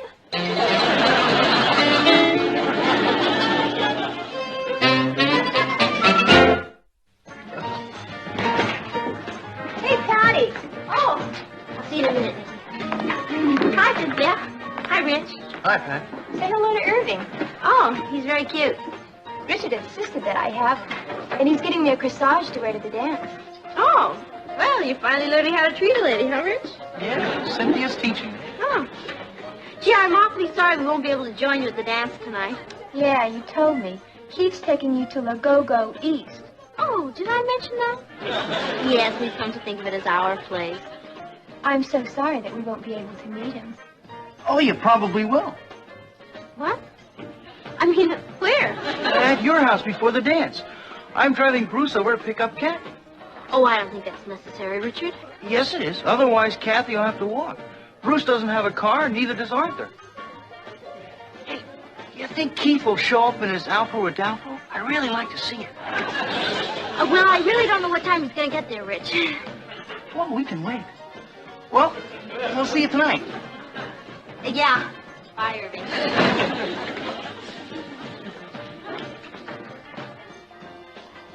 Boy.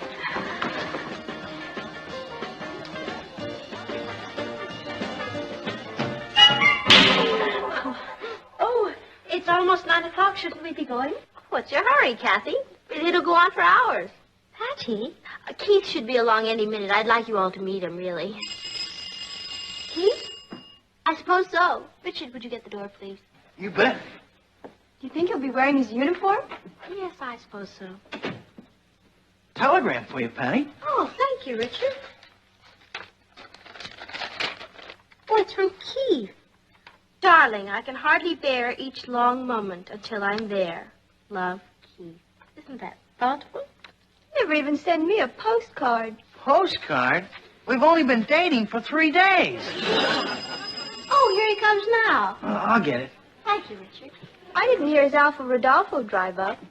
Oh, well, that's because it has one of those very special foreign mufflers. For you. Oh, thank you.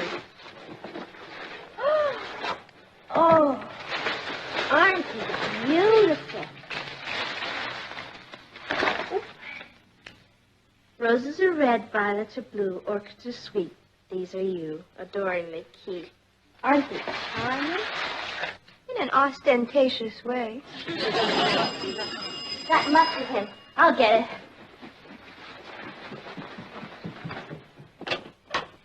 Is this the Lane residence? Yes, where's Mr. Caldwell? Oh, the dispatch is... Oh, he sent this note, huh? What? No. Wait in the cab, I'll be right there. Patty? What is it? It's a note from Keith. Forgive me, darling. Will you join me at the Ritz? I ran into an old friend from Paris. Well, have a nice evening. Ta-ta. Boy, what an operator. He certainly is.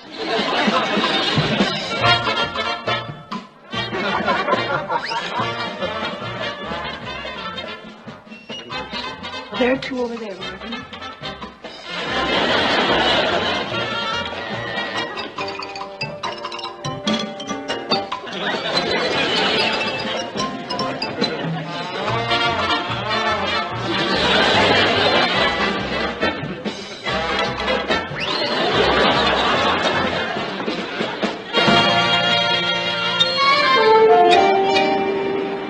Bus 108, now leaving at gate 3 for Newark, Elizabeth, Trenton, and Camden.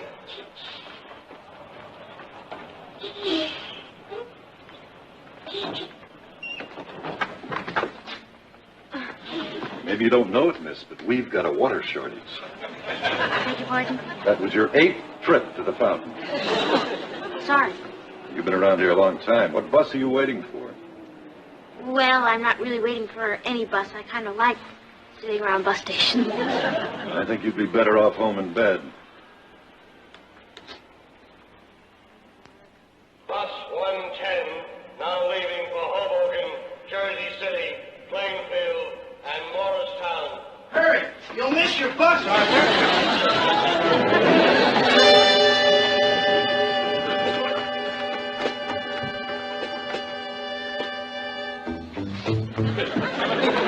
All right, Arthur, you missed your bus. Why do you make the next one? Hey, let's sit down. We don't have too long before the next bus comes anyway. Hey, how about that dance? It was wonderful. I'm hungry. There's an idea. How much more time before the next bus? I don't know, about 20 minutes.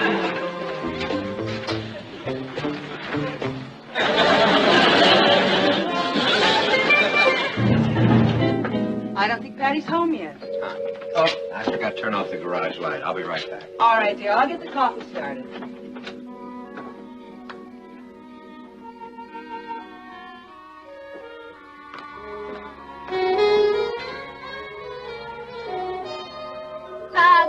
Good night, Keith. It was a lovely evening. I'm sorry it's too late to let you in. Good night. Drive carefully. They just don't kiss goodnight like they used to. After you.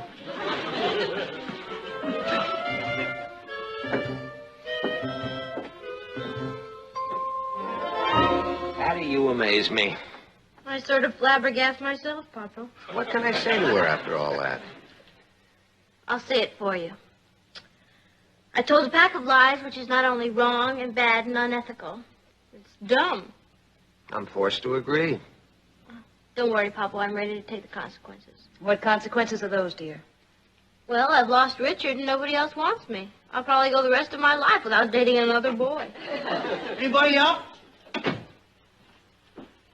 Richard, what are you doing here? Cynthia gave me the air. Because I wouldn't take her to some clip joint called the Go-Go East. Why go east? Yeah, I told Cynthia that Keith was taking me there tonight. He took off already, huh? Yeah, he had to go racing. Richard, there is no Keith Caldwell. There never was. I made him up. Patty, you made it up to make me jealous. Oh, well, Richard, you're very perceptive. Darling, I think our coffee's ready. Good. In the kitchen. Patty, you arranged all that jazz, the telegram and the flowers and all, just for me. Mm-hmm. Pat, do you think we could start going steady again? I'd love to. Don't worry, mature people like us won't let ourselves get too involved. I don't think there's anything wrong with getting a little involved.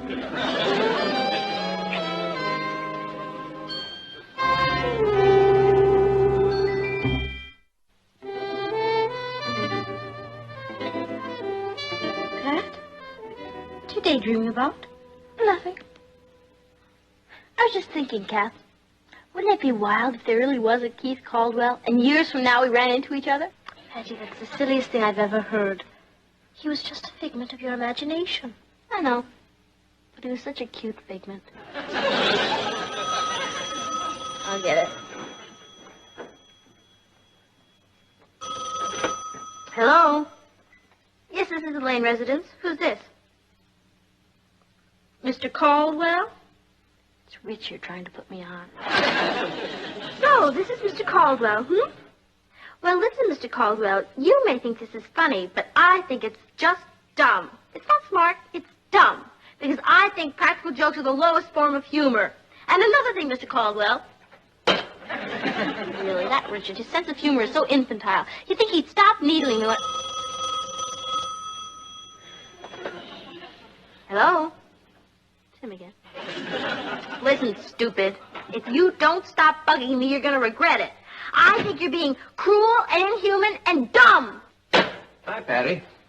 What's all the yelling about? Oh, nothing. There ought to be a law against invasion of privacy by telephone.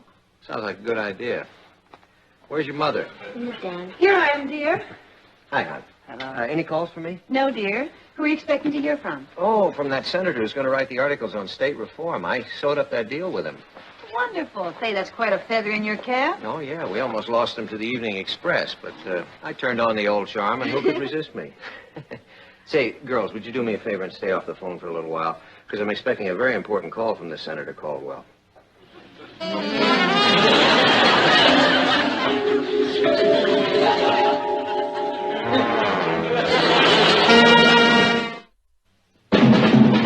Here's Cathy, who's lived most everywhere, from Zanzibar to Berkeley Square.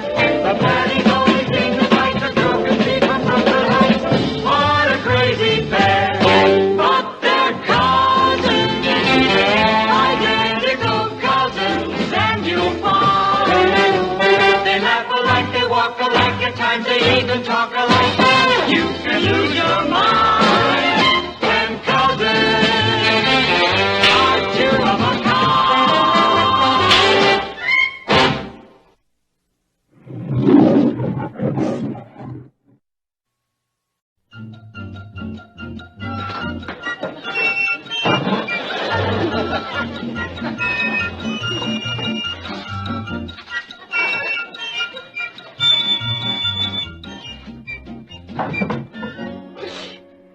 I give up. What is it? I don't know. It started out to be Cathy, but I think it got away from me.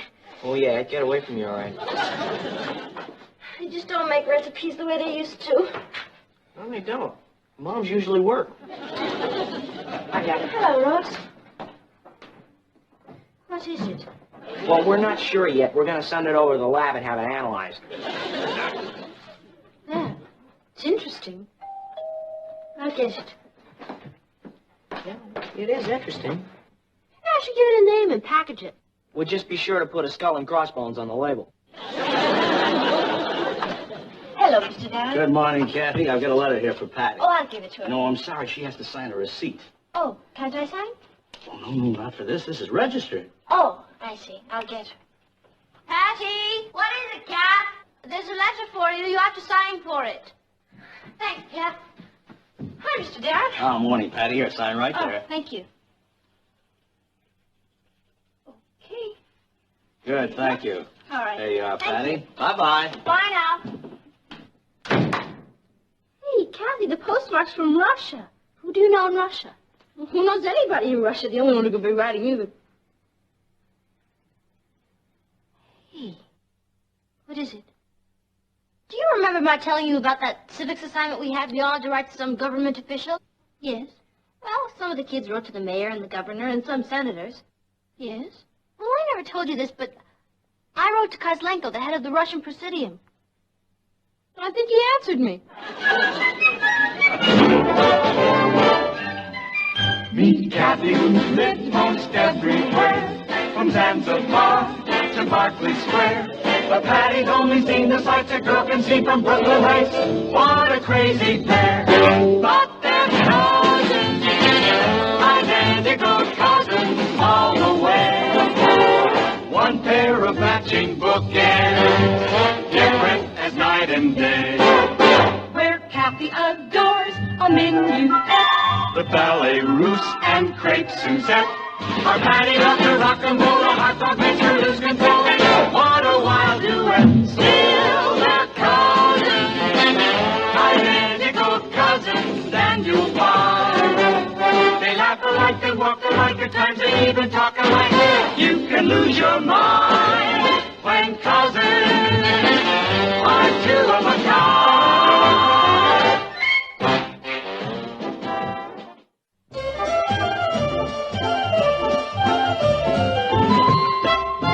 Mrs. Lane, Yes? I'm Harold Rainey from the State Department. The State Department? May I come in? Of course. I'm sorry.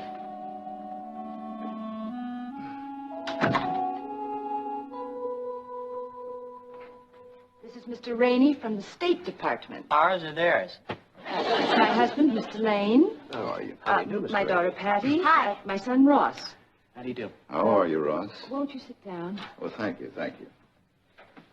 The post office department notified us that they processed a registered letter from the Russian Kremlin sent to this address. Yeah, here it is. It's from Mr. Kozlenko himself. Mr. Lane, I want you to understand we've no wish to intrude on your privacy, but when the head of state writes to a private citizen, naturally we're interested in the correspondence. Sometimes we get very valuable readings on the political temperature. Do you understand? Oh, of course. Well, what Mr. Rainey is trying to say, Patty, is that sometimes the head of a foreign government will use the citizen of another country as a kind of sounding board. Sometimes he might say things in his letter that he wouldn't want to say officially. Do you mind if I look at your letter? Oh, no, not at all. It's kind of sticky. I'm sorry. It won't do you any good. It's in Russian. I read Russian.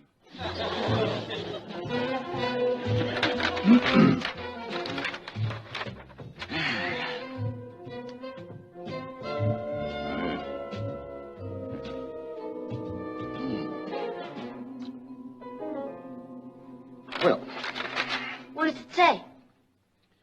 Mr. Lane, do you mind if I take this letter with me? I'll give you a receipt and I'll return it to you myself. Well, I have no objection.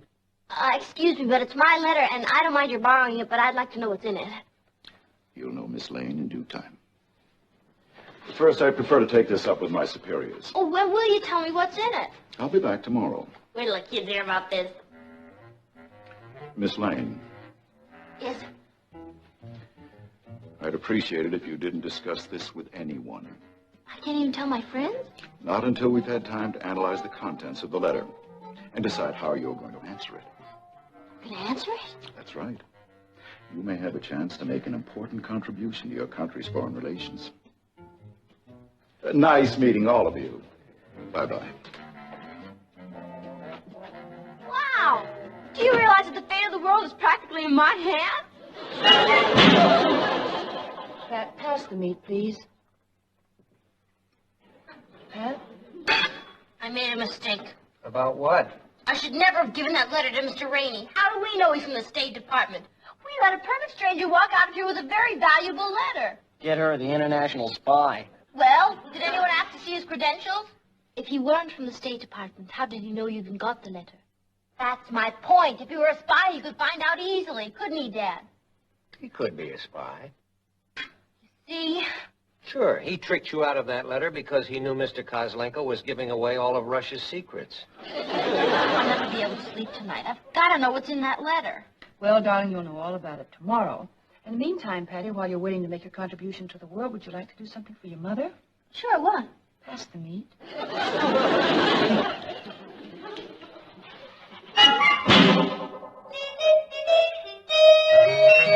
Well, are you satisfied? About what? Mr. Rainey said he'd bring my letter back today. The day's not over yet. It's 8 o'clock. He's not coming back, and I'll never see the letter again. Patty, I'm sure he will come back with the letter. What if he doesn't? The head of a foreign power writes to me and I don't even answer. Do you know what that could mean? War. Go ahead. Kid around. All I know is that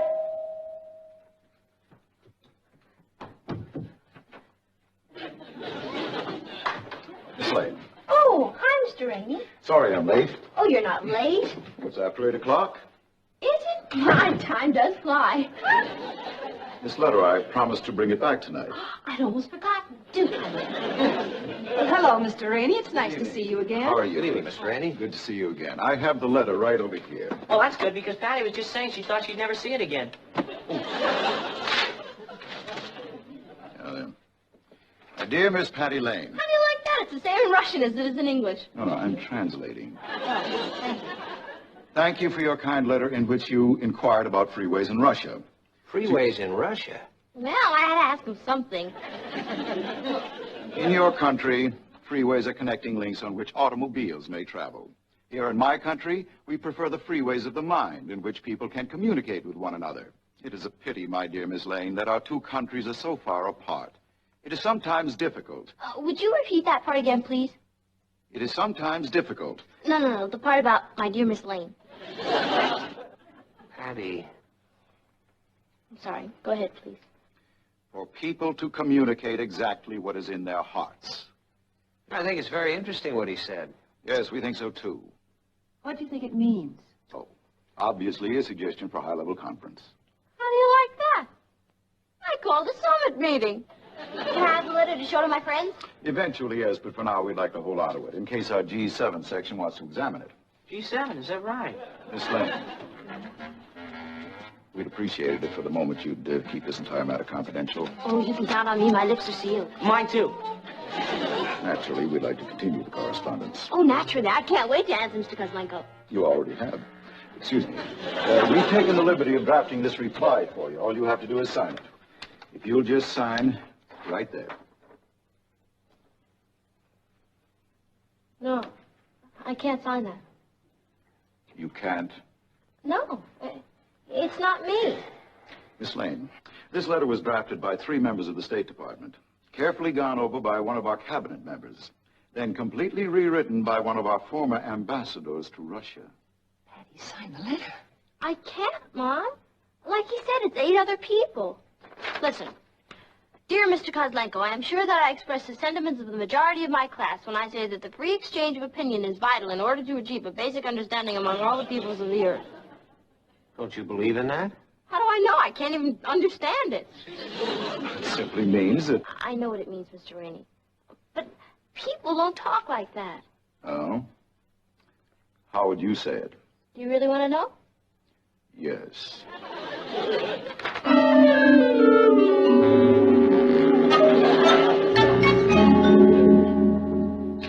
Here we are. Dear Mr. Kozlenko, it was a gas to get your note, and I want you to know I really dig your suggestion about heart-to-heart communication. I agree with you that anything else is a bad scene. I know because I've had this problem with my steady, Richard. You're going to try and explain Richard to Mr. Kozlenko?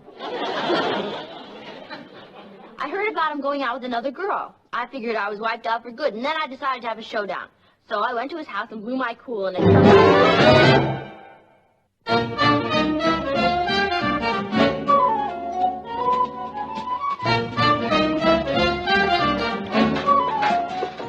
Hi, Patty. I can't go with you, Richard. You can't go with me where? Wherever you were going to ask me to go. I wasn't planning to ask you anywhere. Well, I can't make it. I have a very important appointment. Oh, okay. Richard, there's no point in asking me to discuss it because I can't. All right. You know, I'd love to tell you, but, well, I can't. Oh, sure. Don't worry about it. I was kind of sworn to secrecy, you know? Patty, if you want to go to the malt shop with some other fellow... Oh, no. The malt shop. It seems so long ago. It was yesterday at 4 o'clock. Yes, well, I'm afraid I won't be seeing much more of the malt shop, Richard. I'm going to be very busy from now on. Oh. Yes, every citizen must make his sacrifice. Well, when you're through making yours, I'll be at the malt shop. Before we begin on today's assignment, I have some exciting news for you. You remember those letters you all wrote to various government officials? Well, Patty Lane, who wrote to the head of the Russian government, actually got an answer from him. I know I'm awfully anxious to hear all about it, and I'm sure you are too. Patty? I'm sorry, Mrs. Donaldson, but my lips are sealed. I beg your pardon. Well, you see, this whole thing has to be kept in the strictest confidence. Oh, I see. Well, I guess it's all right if I mention that I'm working very closely with the State Department. You see, it's a very delicate matter because, well, the fate of the world hangs in the balance. As I said to Mr. Rainey, well, he's actually the secretary to the Undersecretary of State. Mr. Rainey, I said, you can tell the President that he can count on my fullest cooperation. Patty, where have you been? We've started eating. I went to the library. Oh, it's raining out again? I'll choose to ignore that. Was there any mail for me? From Mr. Kozlenko? Hey, you only wrote him the day before yesterday. I'm sure he has a few other things to think about. I guess so. Darling, put the books away and sit down. What are the books? Oh, just some reading matter I intend to delve into. The collateral influence of American foreign policy in fiscal treaty negotiations. Metternich's influence on the post-bellum Austro-Hungarian conflict. The economic aspects of the European common market. It's the sort of books that you just can't put down. You can't even pick them up. Would you please explain to him that the fate of the world is nothing to joke about? The fate of the world is nothing to joke about. Dad, I've been mulling something over. Would you mind very much if I went to Harvard? No, but Harvard might. Patty, Harvard's a boys' college. Now you got the idea. They allow girls in their graduate school and in their foreign service school. Most American diplomats are trained there. You mean you're thinking of going into the diplomatic service? Why shouldn't I? I've already got one foot in it. Well, Patty, the foreign service is a very difficult career, especially for a woman. Claire Booth Luce made it. And what about Pearl Mesta? But do you realize that you'd be sent abroad? You'd be in a foreign country someplace. We'd never see you. Why couldn't you and Dad come with me? You could be a great help to me. I mean, the social side of diplomacy is very important. You could be the official host and hostess. You'd have to give me a little time, because I'd have to let him know at the office that I was quitting. Oh, I'll give you plenty of time. What about me, Patty? Are you just going to leave me here? Of course not, Cathy. You can be my social secretary. Oh, thank you, Patty. Gee, sis, what about me? I mean, I'm too young to be a diplomat and too old to just sit around doing nothing. Oh, Ross, I'm sure we could find plenty of things for you to do. You could run errands around the embassy, and you could carry the diplomatic pouch. Gee, thanks, sis. You're the best ambassador a brother ever had. Okay? Okay. Get around. But I'm serious. You are? Yes. Ross, where are you going?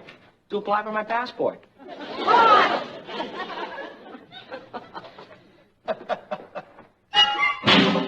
I'm not sure yet which country I'd like to serve in, although I do lean towards France. I think France is going to loom as a big diplomatic problem. Can I ask you something? Sure. What is it?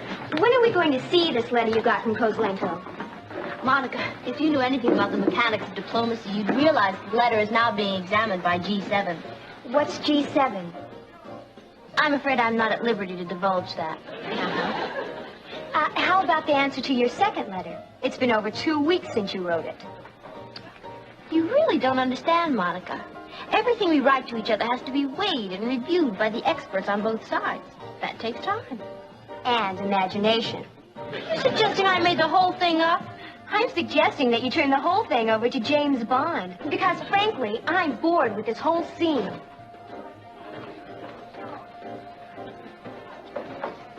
That's one girl I'm never going to invite to my embassy.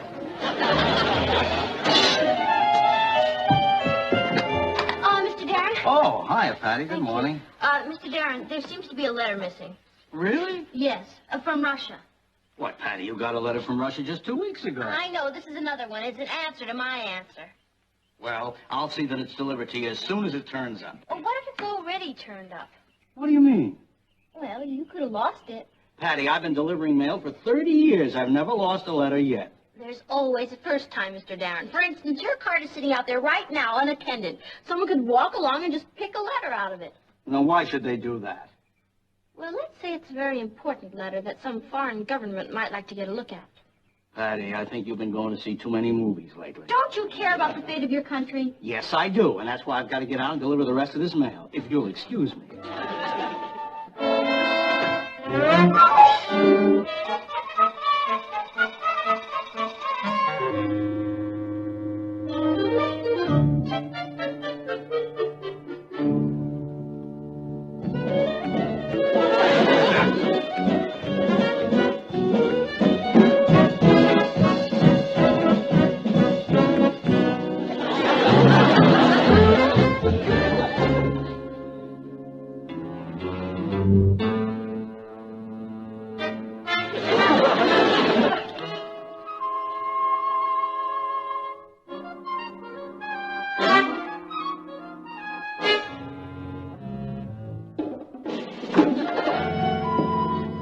Patty, there was a call for you. From who, Mr. Rainey? No, from some girl. She left a message. Well, what was the message?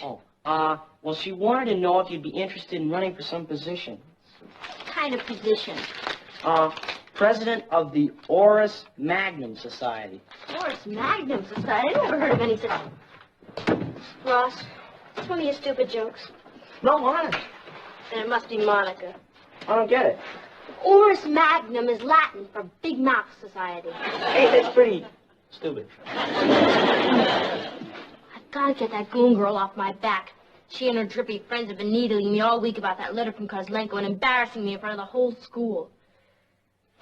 I've got to find some tangible proof to give them. And you can help. Oh, wait a minute, Patty. I don't hit girls unless they hit me first. Oh, stop being silly. I'm going to call Kozlenko. Patty, you're out of your tree. Come here. Don't argue with me. All right.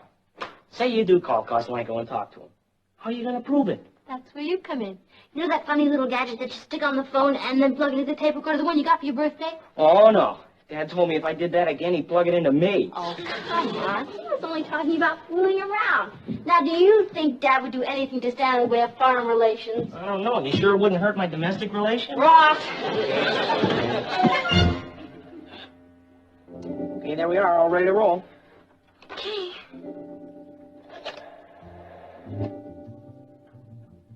Operator, I'd like to call Moscow, please. No, not Moscow, Idaho. The original Moscow. In Russia. That's right. I'd like to talk to Premier Kozlenko at the Kremlin. Yes, I'll hold on. I'm getting hungry.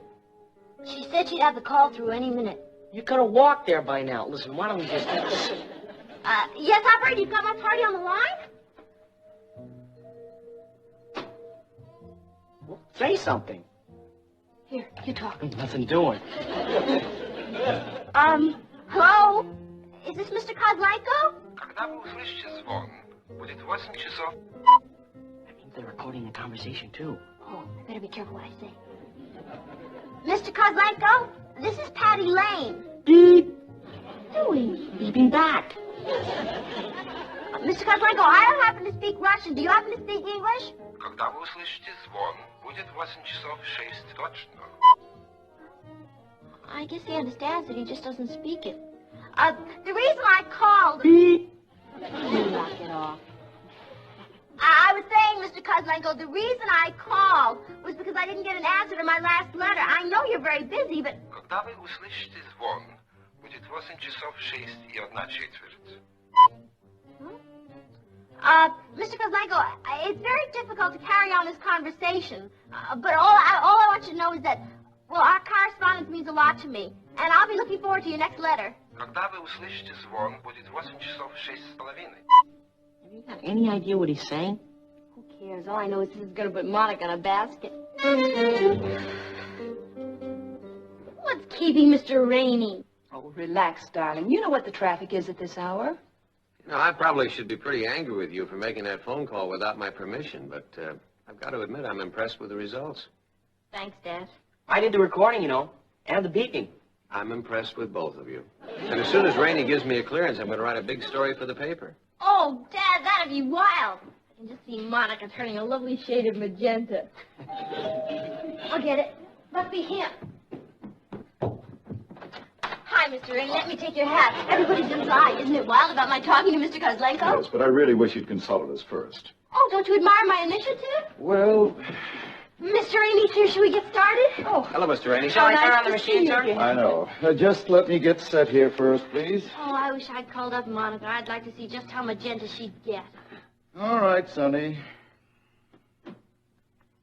Say something. Here, you talk. Nothing doing. Had to go past that. Hello? Is this Mr. Kozlenko? Когда вы услышите звон, будет 8 часов 5:03. Well, what do you say? Let me hear some more. Mr. Kozlenko, this is Patty Lane. What are you doing? Be back. Mr. Kozlenko, I don't happen to speak Russian. Do you happen to speak English? Когда вы услышите звон, будет 8 часов 6 точно. I guess he understands it. He just You can turn that thing off, Sonny. That was not Kozlenko.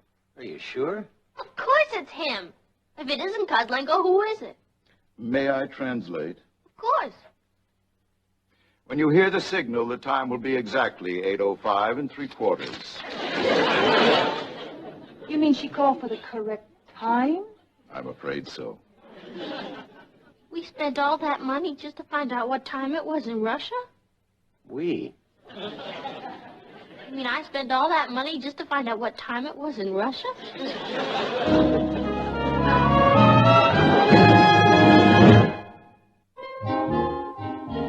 Now, frankly, I thought it was rather odd when you phoned me. There's an 8-hour time difference. I couldn't imagine what Kozlenko would be doing in his office that late at night. Well, I must say, it's really, well, it is kind of amusing. Kind of. Oh, come on now, honey. Don't feel so bad. Your intentions were fine. You know, Patty, the little people of the world figure there's no way for them to reach people in high places, so they just don't bother to try. Now, if more of them had your initiative, I think the results could be pretty startling. You mean I don't have to pay for the phone call? I didn't say that. Well, I must be going. It's been very interesting. Thank you, Mr. Rainey. Thank you. Mr. Rainey, here's your hat. Thank you. I understand your organization is pretty good about keeping things quiet. Yes, in that area, I'd say our record's unblemished. Oh, good. Well, then, in that case, Mr. Rainey, I'd appreciate it if you'd keep this thing strictly between you and me. You see, if any of it leaked out, well, it would ruin my entire social life. I understand. You have my word. We'll consider the entire matter top security. Thank you. You see, because I really don't look very good in magenta.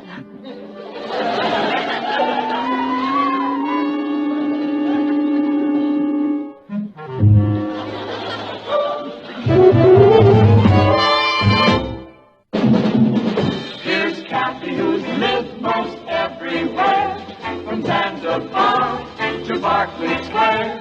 But Patty's only seen the light the girl can see from Brooklyn Heights. What a crazy pair! But they're cousins, identical cousins, and you'll find they laugh alike, they walk alike, at times they even talk alike. You can lose your mind when cousins are two of a kind.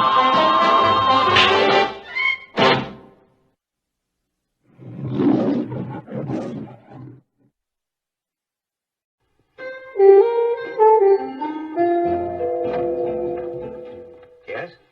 I'm Ronald Dawson. Oh? Well, I think I'm expected. You sure you have the right house? Isn't this the Lane house? That's right. I've got a date with Patty. You have? Come on in.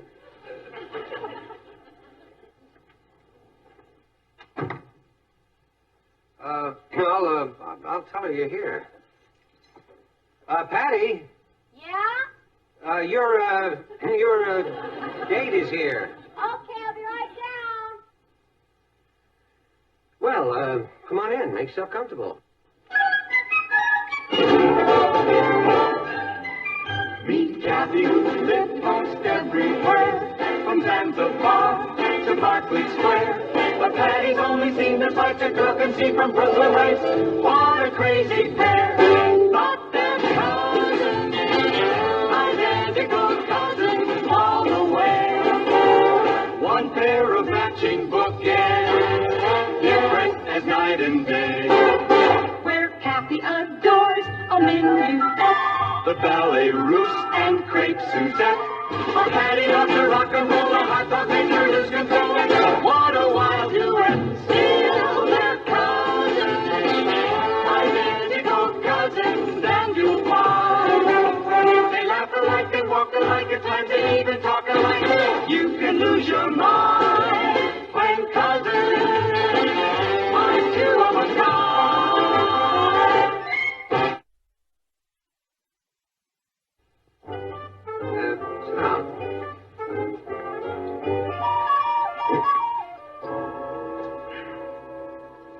Cigarette?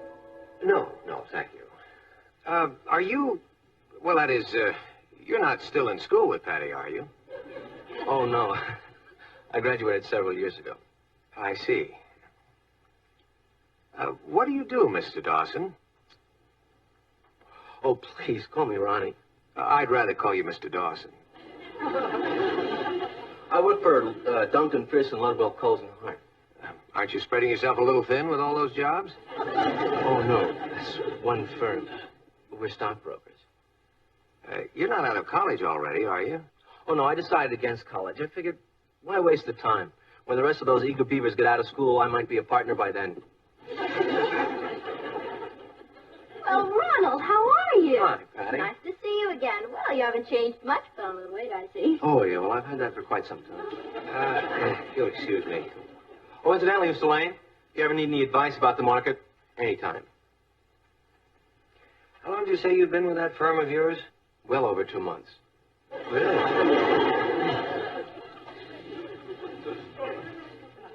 Well, look at you, Patty. Yeah, same old Patty. Do you know about this? About what? Well, about this fella Patty's going out with. Well, I know that he used to go to school with her and that he graduated a few years ago. What's wrong with him? Well, I mean, he's old enough to be her, Older brother? All I know is he's got a car that costs twice as much as mine and a mustache. Oh, I'd like to see that sometime. What? Oh, Car with a mustache. mustache. Literally, this is nothing to kid about. Hey, you know what I was thinking? Have you ever been to the place? No. Well, then that's where we're going. They got a wild group and it really swings. That sounds groovy. The only thing is it's in New Jersey and it's quite a drive. You don't have to be home any special time, do you? Really, Ron, what do you think I am, a child? I'll just say goodnight to my folks. Well, you may think she's old enough to take care of herself, but I think that Patty's... Patty's what? Oh, ready to go out, apparently. Yeah. Where are you going, dear? Well, that's what I came in to ask you about. Ronnie wants to take me to someplace in New Jersey, and I wondered if it would be all right if I came in a little later. What? Well, it's just that it's a long drive, and I might be a little late. Nothing doing. Dad, what do you want, Ronnie to think I'm a child? Yes. Well, Patty, we have a long-standing rule. You're to be in at 12 o'clock, and that's final. And don't forget to turn off the porch light.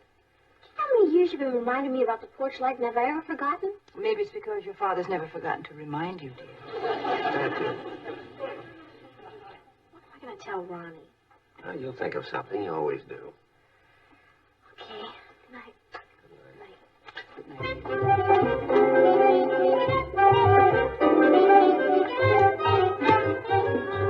Great. Look. Thank you. All set? Ron, would you mind very much if we didn't go to New Jersey? You don't want to go? Well, it's not that. It's just that... You won't laugh, will you? What is it? Well, I get car sick on long drives. Well, suppose I just drive slowly. No, that would make me even car sicker. Look, why don't we just go to a nice early movie? All right, Patty. Thanks.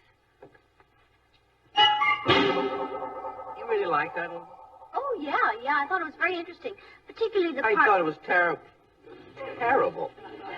Yeah, but I like the part where the guy... The whole thing was ridiculous. In the first place, no stockbroker would ever gamble with a client's money. It's against our code. Oh, really? Then you take the part where the cops came in and he broke down and blubbered. Well, no self-respecting stockbroker, but Are you worried about the time? Oh, no. It's only 11:15. I've got all the time in the world. Well, now, what was I saying? Well, it's 11:45, Nat. Martin, do you realize that you've looked at your watch every 3 minutes for the last hour? That's not true. You're right. You've really been doing it for the last 2 hours. Come on upstairs and let's go to sleep. I'm not tired, Nat. Don't be silly. Usually at this hour, you can't keep your eyes open. Well, usually my daughter's out with a boy, not a man. Hey, take the average guy who was in my class at school. It'll be, 4 to 6 years before he's making the kind of money I am. I've gotten 2 raises already. What time is it? 10 to 12. Why don't we go somewhere and have a bite to eat? Ronald Dawson? Yeah. What's the matter? I'm from the Diamond Loan Company. You fellows certainly have a strange way of drumming up business. Here, give me a call in the office tomorrow. I'll see what I can do for you. Look, Sonny, you're 3 car payments behind, and you were warned. Out. Wait a minute. You can't do this to me. I'm a stockbroker and a respected member of the community. No? Well, here's a writ of replevin that says we can. Patty, this whole thing is a terrible mistake. You must have mixed me up with someone else. The only mix-up is when you changed garages 3 times. But we finally caught up with you. Come on, Patty. I'll try and find a cab. Oh, wait a second. Do you go anywhere near Remsen Street? Sure. Would you mind dropping me off at my house? Not at all.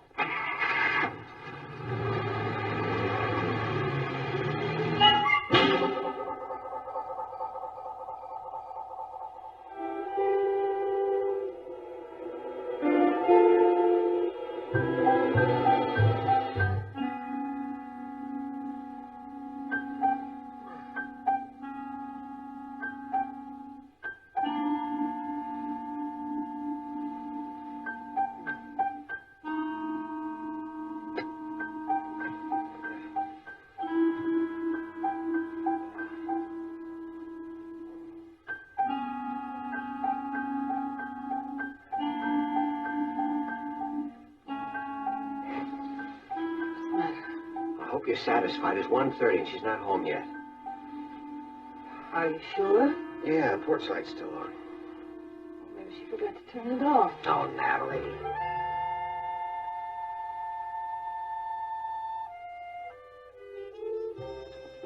Oh, porch light.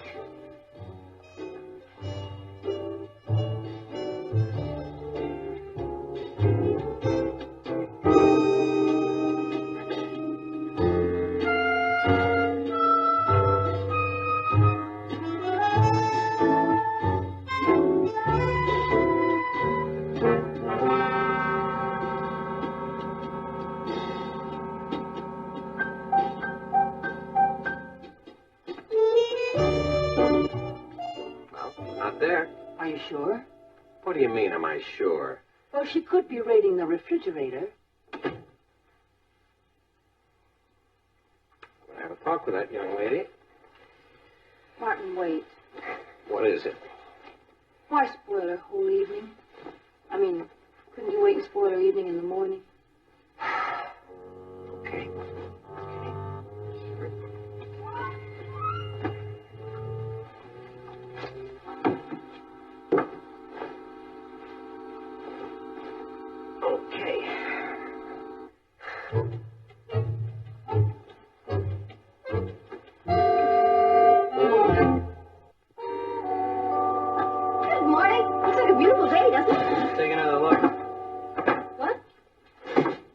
Won't you have some cereal, dear?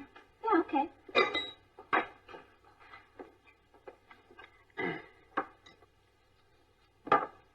Did you sleep well, Patty? Me? Like a bunny. Would it interest you to know that I didn't? Really? What's the matter, indigestion? In a way, yeah. I guess you could say there was something I had a little difficulty swallowing. Did you do something about it? I wanted to, but your mother objected. Really? Mm-hmm.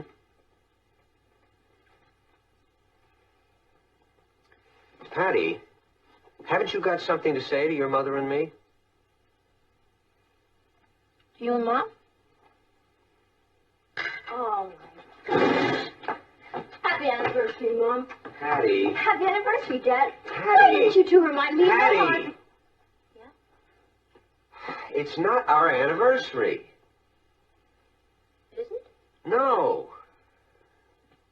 What I'm upset about, Patty, is the time that you got home last night. Why? I was in bed by 12. You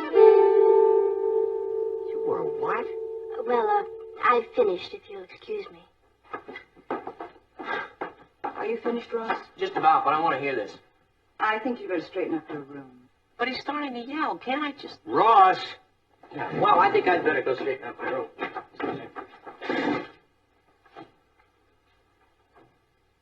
What's this all about? It's about the fact that I can't believe my ears, Patty. Now, breaking the rules is one thing, but I never thought I'd hear you deliberately lie about it. Lie? Not lying. About what? Patty, we know you weren't in by 12. Yes, I was. Really? Well, then let me tell you something, young lady. At 1:30, I checked your room and you were still out. No, I wasn't. Don't tell me that, Patty. The porch light was still on. Oh, I can explain that. I'm not interested in hearing any of your explanations. You're not? No, Even if I've got a reasonable one? you couldn't have.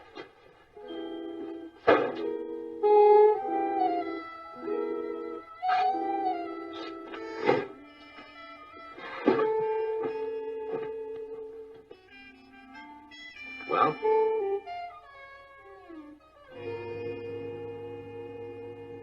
May I be excused? But you haven't eaten a thing, dear. You're excused.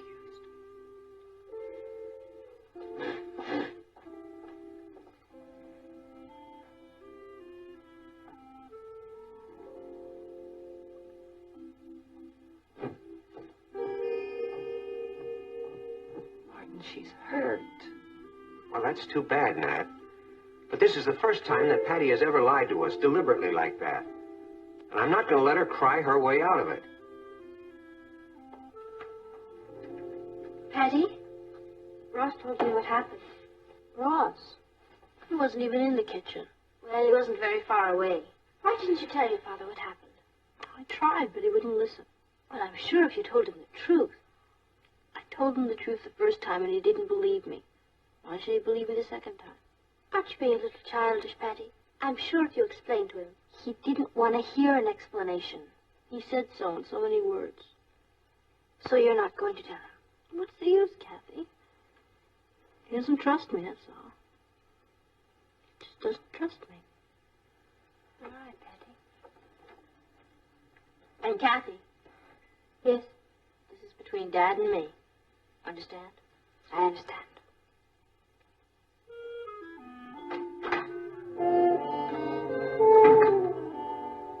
Oh, hi, Nat. Patty say anything about why she came in so late last night? She hasn't said anything about anything. No apologies? Nothing?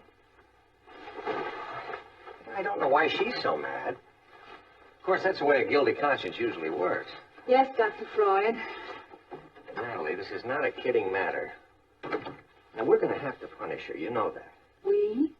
Well, don't try to put it all on me. I mean, it's a case of deliberate disobedience. We can't ignore that. I know. Now, I think that 2 weeks without dates would be an appropriate punishment. What do you think? I guess so. Oh, don't be wishy-washy about it, Nat. We've got to put up a united front. Yes, Martin. Okay, 2 weeks without dates. Agreed? Yes, Martin. I'm sure she won't resent it when you tell it to her. Yes, Martin. When I tell her, what happened to the United Front? Well, I mean... Hi, Patty. Hi, Dad. Patty, I'd like to talk to you for a minute. Okay. Right in here's fine. Okay. Sit down, honey. That's okay, I'll stand. Oh, I think I smell something burning. Nat. Now, Patty, as far as last night is concerned, don't you feel that some sort of an apology is in order? No, sir, I don't. That's your considered judgment? Yes, sir. Well, then you're going to have to be punished. Okay. Now, let me ask you this. What do you think would be appropriate? How about the electric chair? All right, Patty, if you don't want to be serious about this. Now, I have decided, that is, your mother and I have decided, that you are to have no dates for the next 2 weeks. No dates? That's right. Okay. Anything else? No.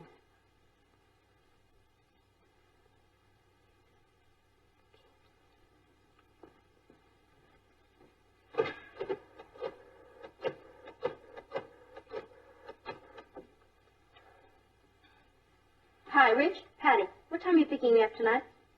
8 o'clock. Okay. See you then. Bye. Hey, Patty, what was that about? Where's Richard? He's picking you up at 8 for what? We have a date to go dancing. Patty, you must be kidding. I just got through telling you no dates for 2 weeks. That starts tomorrow. Who decided that? But, Dad, I made this date with Richard a long time ago. Well, that's just too bad. But I just told him it was okay. You can call him back and tell him it's not. That's not fair. Martin. Natalie, please. Now, look, Patty, you and I have to come to an understanding about this. Dad, I made the date with Richard, and I've got to keep it. You're going to do nothing of the sort. Why should Richard suffer just because you decide to put your foot down? Oh, now, wait a minute, young lady. Just because you feel sorry for yourself, don't try to make me out a tyrant. Then stop treating me like this. I'm not a child. And you're not an adult either. Because an adult abides by the rules. And if an adult breaks the rules, then he accepts his punishment without whining about how unfairly he's being treated. And he certainly doesn't lie about it.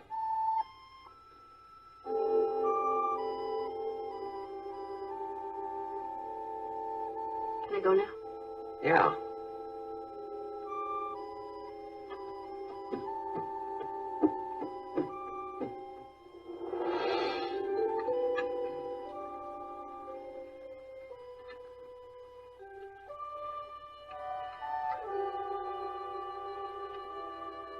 Ross, take some vegetables. I took some. 1 carrot is not some vegetables. More potatoes, Patty? More carrots? How about a slice of meat?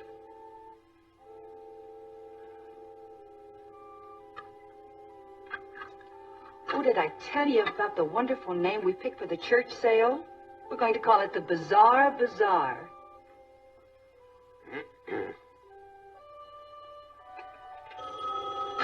I'll get it. I'll get it. I'll get it.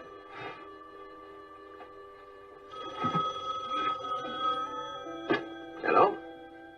No, I'm sorry. Patty's at dinner right now. Oh, hello, Richard. Well, what was the message you wanted to give her? It'd be a little late picking her up. Richard, you'll be even later than that because Patty's not going out tonight. No, well, I'm sorry, Richard. She'll explain it to you when she talks to you. Now, goodbye. You had no right to do that. Oh, young lady, don't talk to me about rights. Why didn't you call him and cancel that date like I told you to? Ross, finish your dinner.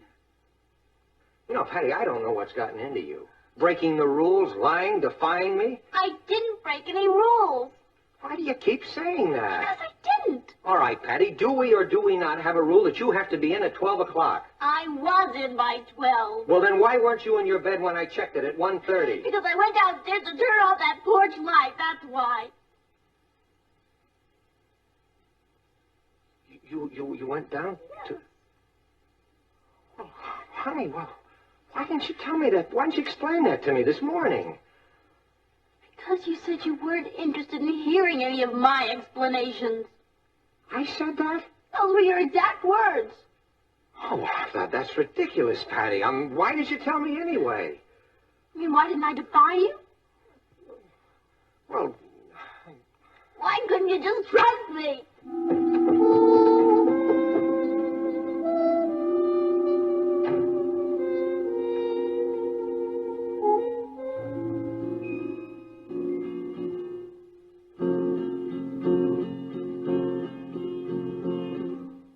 Patty, can I come in?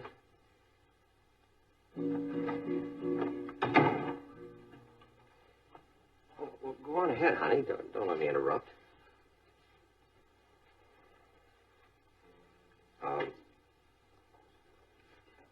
Patty, I could go on at great length about misunderstandings and human frailty, but I don't want to bore you. So I'll just say I'm sorry.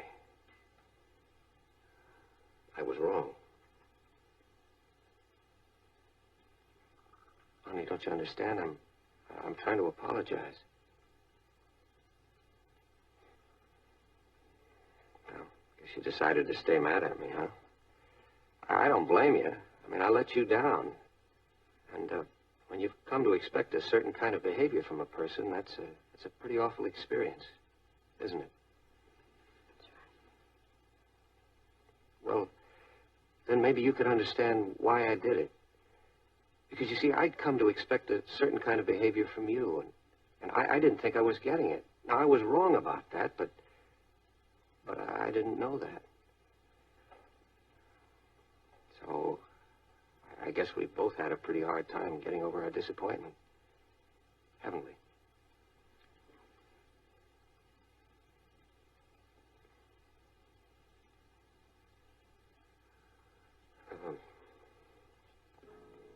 Do you mind? Gee, I've been fooling around with that for a long time. I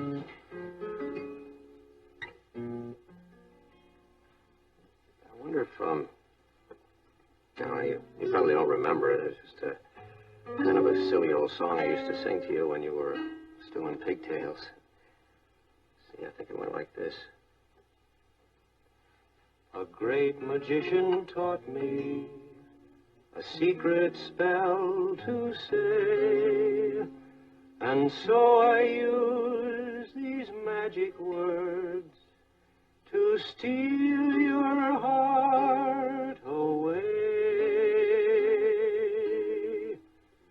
Kimo, Kaimo, stare a stare, ma hi, ma ho, ma rumpa sticker pumpernickel, soup bang nipcat, parliamentary cameo. I love you. Kimo, Kaimo, stare, ma hi, ma ho, ma rumpa sticker pumpernickel, soup bang nipcat, parliamentary cameo.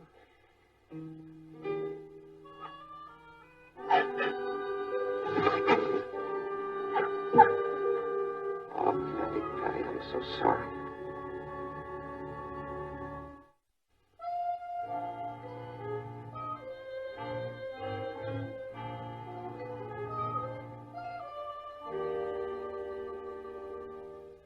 Martin?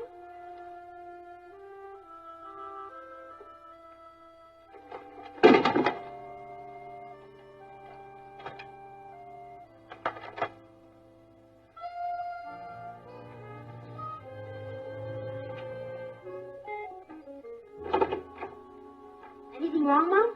Oh, no, dear. It's just that your father isn't home yet. Oh, you can't still be bowling at 2 o'clock in the morning. Well, maybe he just went down to the kitchen to get something to eat. Well, I don't think so, dear. The porch light's still on. Oh.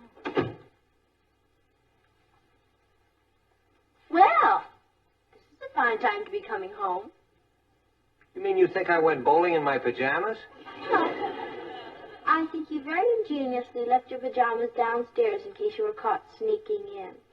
What are you doing down there? I came down to turn off the porch light. Oh, really?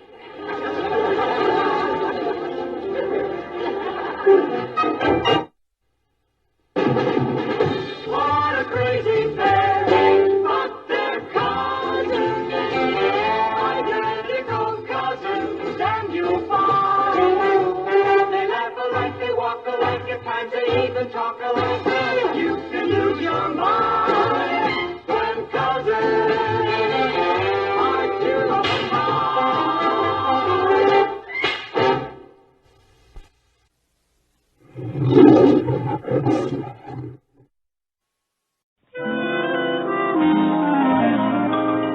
And Paris is such absolute heaven. Dad and I are having a marvelous time just walking around and looking. Oh, yes, I remember it well.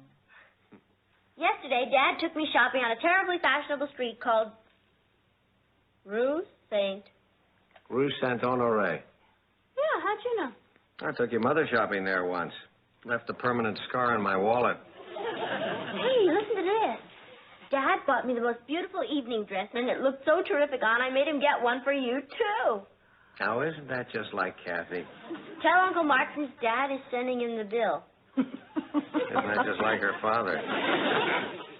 Come on, Dad, don't be mad. A real Paris creation. I can't wait till it gets here. Mom, do you think they could have delivered it while you were out shopping? No, dear. Ross was here all afternoon. Look, Ross, I'm expecting a very important package from Paris. He's not even listening. Ross? I said Cathy sent me a package from Paris, France. And if you happen to be here when it arrives, would you please put it... Why don't you listen to me? Would you... Is this it? Well, why didn't you tell me before? Well, you know how I am. When I work on my cars, I get carried away. How'd you like to really get carried away? Well, how do I look? Like a girl in her first Paris creation. Oh, Pat, it's a sensation. Thanks, Mom. Oh, that must be Richard. Oh, Father, would you get the door, please? Certainly, daughter. Oh, wait a minute. I want to make an entrance.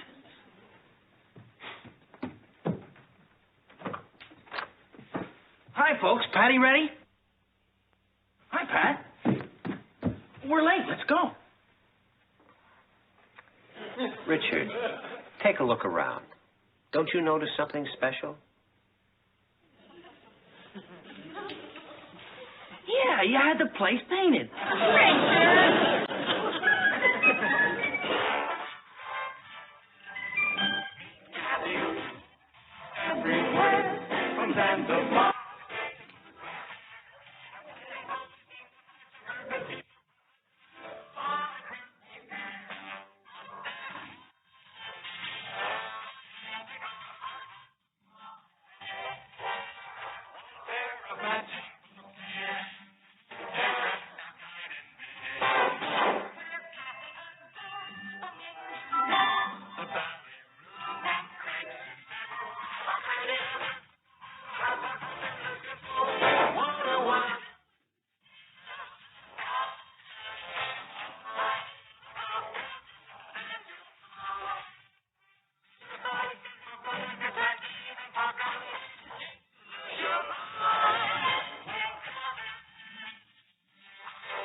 Formal dinner party? That's right. I think it's time we all moved up to gracious living. Don't you agree, Monica? Yes. Besides, I'd love an excuse to get really dressed up. And not just us girls, we'll make the boys dress too. Like suits and ties? Why just suits and ties? We'll make them wear tuxedos. Oh, that would be wild. Then what's stopping us? Let's just decide here and now we're going to have a formal sit-down dinner party. With place cards and silver. And candlelight and wine. Wine? Okay, candlelight and soda pop. Well, I'm with you. When? How about Saturday night? That's perfect. Great. Too. Good. Then we're all agreed, right? Right. What time do you want us at your house, Daddy? Well, I think it's a lovely idea. How many people are you having? Just 4 couples. I want it to be a small, quiet, charming affair. What are you planning to serve? Well, I thought I'd leave that up to Andre. Who's Andre? He's the French chef you can hire by the night. Well, Mommy's very in, and he only charges $50 a night. I will do the chefing. I may be out, but I work cheap. You have tickets to the theater Saturday. For $50, I'll cook before I go. Well, can we at least have a butler to serve? No. Any other small, simple, charming, quiet ideas? Well, I did think it would be nice to have a gypsy violinist kind of stroll around and play. Oh, everybody does that. Why don't we hire Lawrence Welk? Okay, Mom, let's talk about the menu. Well, everybody loved what I served at your birthday dinner. Chicken soup and lamb chop? Richard loved it. Richard loves grass. Mom, I'm not putting on my Paris creation to eat lamb chops. All right. What do you suggest? Here, I copied this down out of your French cookbook. To start, pâté maison Vuitton. Fine. What is it? Chopped liver. I'll call Sam's delicatessen. The soup. Petit marmiton à Louis XIV. Chicken broth. Chicken broth named after a famous French king? He loved quiet, simple, charming food. What next? Main course. What about côtelette d'agneau? Hey, that's groovy. What is it? Lamb chops. At an elegant black tie dinner party? We'll dress the chops in elegant little black panties. What about dessert? Well, can't you think of something? What about cheese and fresh fruit? Mom, nobody likes cheese, and if you have fresh fruit, the boys are liable to start playing catch with it. Yes, that's always a problem at an elegant dinner party. What are we going to have?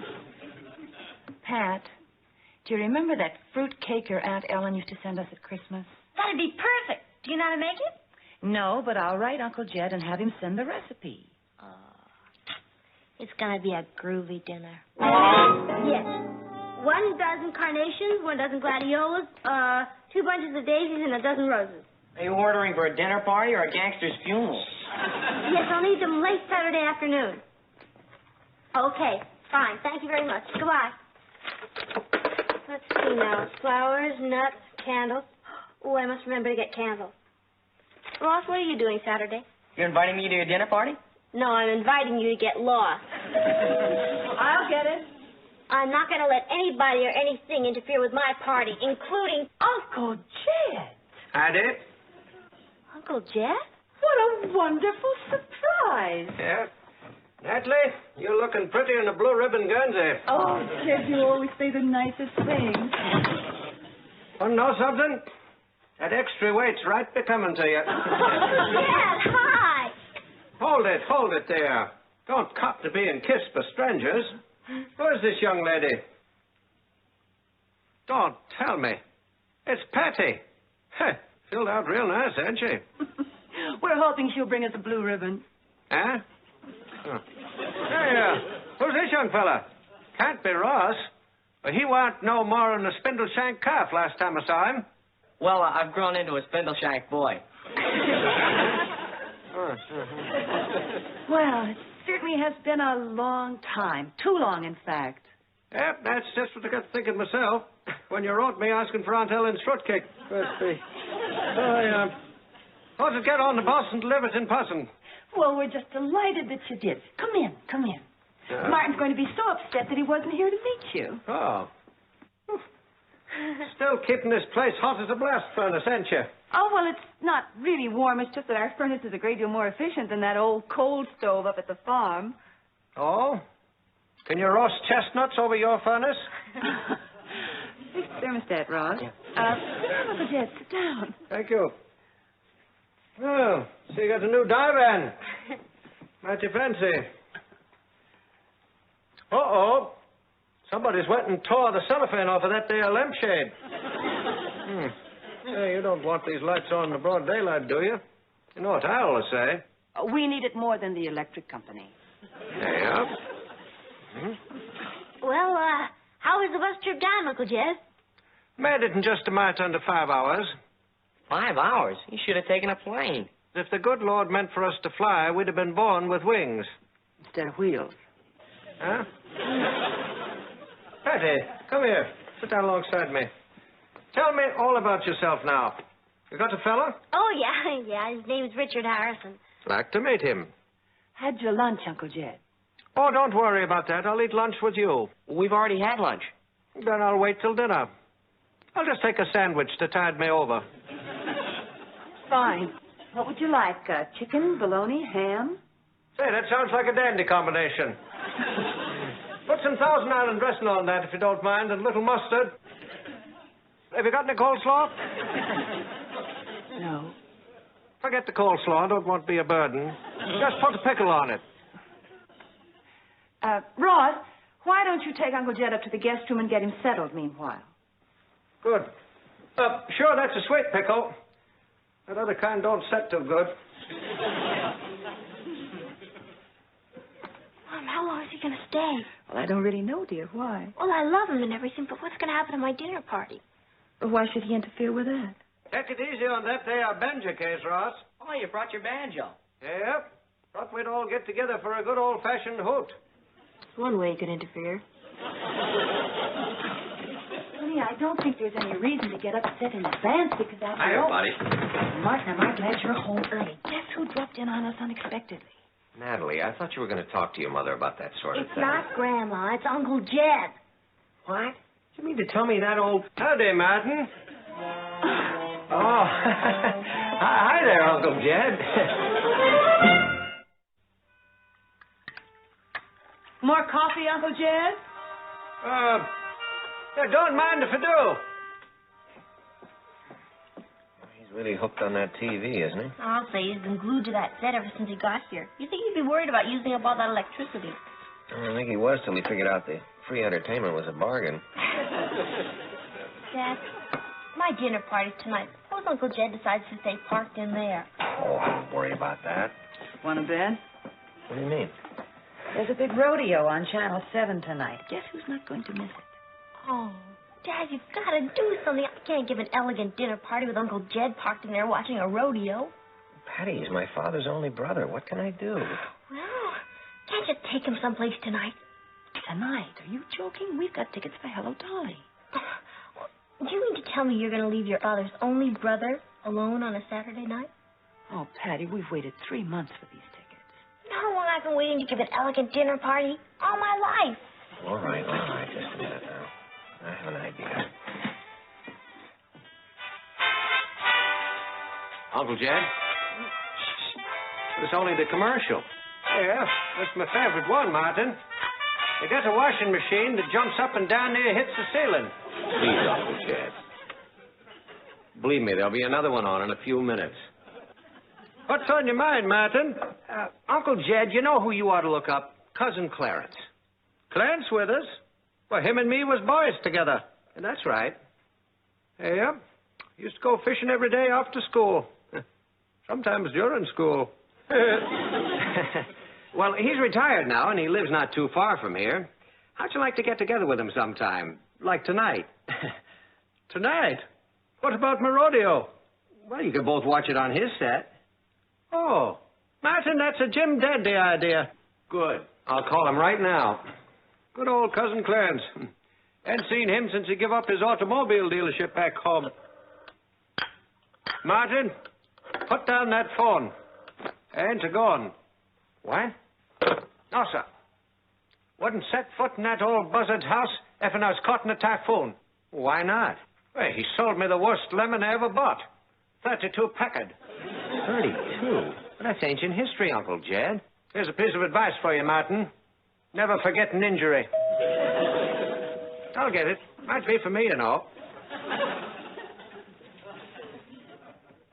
Well?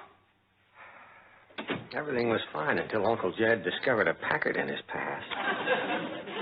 Flowers? Who's sick? Oh, well, they're for Patty's dinner party tonight. Party? You're having a party tonight? Well, it's just sort of a get-together, Uncle Jed. Why didn't somebody tell me about it? Well, it was sort of a sudden decision. And you wanted me to go a-visiting tonight? How come? Well, see, Uncle Jed, If you're worried about me being in the way, you needn't.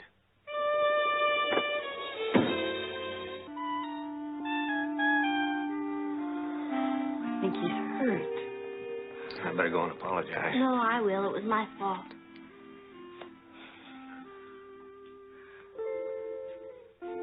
Sure feel rotten about making him feel unwanted. Well, just explain to him that he's gotten the wrong impression. Lucky I thought to bring this with me. Nothing zings up a do like a little banjo music. Banjo music? Yep. Now, I'll provide some entertainment before dinner, and then afterwards we can all gather around. Ain't nothing helps the digestion like a good loud sing. Well, sit down, Patty. Now, I know you young folks like to dance, and I'm real good at that, too. Oh, don't worry. I know you think I could only play square dances. Not true. I'm right up to the minute. Play polkas, foxtrots, the whole works. Here, give you a sample. 1, 2, 3, 4. Wait a minute. 1, 2, 3, 4.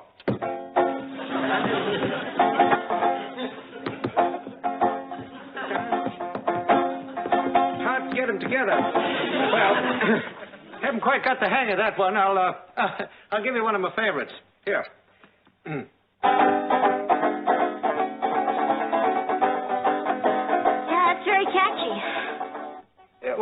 just the introduction. Wait till you hear the song.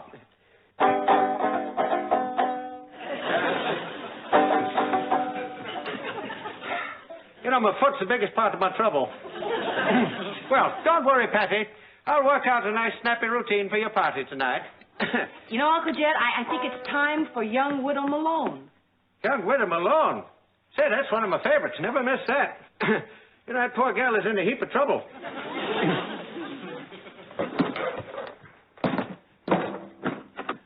Patty, I wish I could suggest something. I've got an idea. Yeah? Why don't you entertain my friends and I'll go see Hello, Dolly? Patty, I know how you feel. But for all you know, your friends might find him kind of quaint and interesting. I think you're exaggerating the problem. It's all relative. Mm-hmm. Yours. Martin, maybe we should give him one of our Hello, Dolly tickets. You mean you wouldn't mind giving it up? Me? Your uncle? Well, now, wait a minute. I want to hear this. This offer is good anywhere in the metropolitan area. Remember, we'll install a color TV set in your own home for 1 week, free of charge. Did you hear that? What was it? An answer to my prayer. You sure there's no extra charge for this? Not a penny, Uncle Jed. If that don't beat everything. Wait till I get back home and tell them that they've seen the rodeo in real live color. Yeah, you'll practically be able to smell the horses. Yippee! Say, Patty, you sure you young people won't mind my passing up the dinner? Sure we'll mind, Uncle Jed. But we wouldn't want you to miss your rodeo in color. Patty, I'm leaving you all my money. Soon to make some. I'll have everything ready to serve before we leave for the theater. Okay, Mom. How's the table look? Oh, but it just looks beautiful, dear. Where are the candles? Oh, I knew I forgot something. Ross! Yeah? Look, would you run down to the store and get some pretty candles for the dinner table? Just as soon as I check out the tape machine. Ross, there isn't time. Well, you want elegant dinner music, don't you? Oh, I blew a fuse. Oh, brother, I really needed this tonight. Ross! Hurry up, dear. Run down and put in a new fuse, will you? Yeah, be fast about it. I got it dressed. Hold on there, Sonny. Fuse won't do us no good. What do you mean? Take a look outside, honey. Holy cow, the whole neighborhood's black. Well, you can't blame that one on me. That's electricity for you. Not dependable. Got the radio on. And at exactly 6:15 p.m., a massive power blackout struck the borough of Brooklyn. The whole borough? Yes, the whole borough. Crews are already at work trying to repair the damaged lines, but a power company spokesman estimated it'll be 4 to 8 hours before we'll have lights again. 4 to 8 hours? Oh. There goes my rodeo. Mom. I'm terribly sorry. It's all right. There'll be another rodeo. Oh, darling, now don't be upset. Here, now, Patty, what's wrong? Don't you understand? I can't have my dinner party now. How come? Uncle Jed, the whole house runs on electricity. Don't see why that should interfere with anything. How am I going to cook dinner? You got a fireplace, ain't you? Ross, get the fire started. Right. Got candles in the house, ain't you? No, we never got any. Oh. Ross, I'll get that. You run on out and get us a whole heap of candles. Right. Uncle Jed, you really think this is going to work? Why not, sis? Eating was invented long before electricity.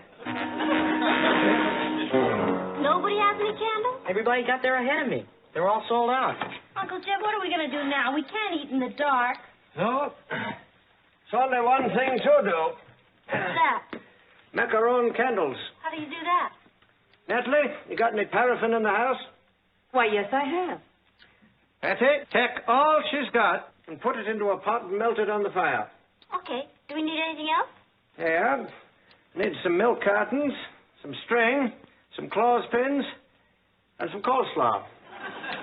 We still don't have any coleslaw. Oh. Well, then bring me another pickle.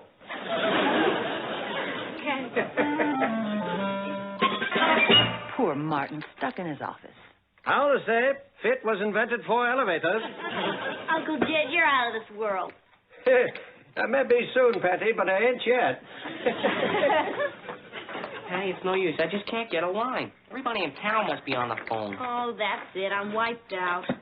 What's got into the churn now? Oh, Ross has been trying to call Patty's friends to tell him that the dinner is still on and he can't get through. Ain't you got a bicycle, Sonny? Of course.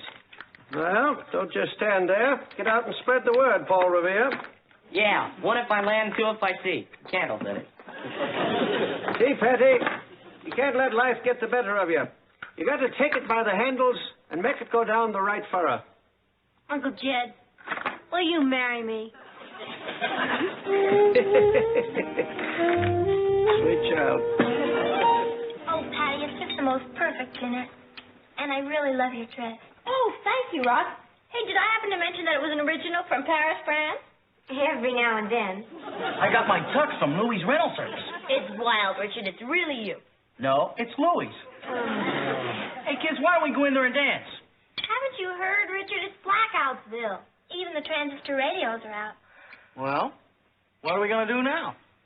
Sonny, glad you asked that question.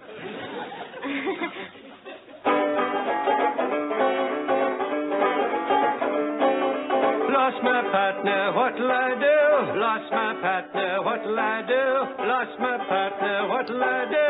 Skip to Maloo, my darling, hey. Skip, skip, skip to Maloo, skip, skip, skip to Maloo, skip, skip, skip to Maloo, skip to Maloo, my darling. You'll find another one prettier, too. You'll find another one prettier, too. You'll find another one prettier, too. Skip to Maloo, my darling. Skip, skip, skip to Maloo, skip, skip, skip to Maloo, skip, skip, skip to Maloo, skip to Maloo, my darling.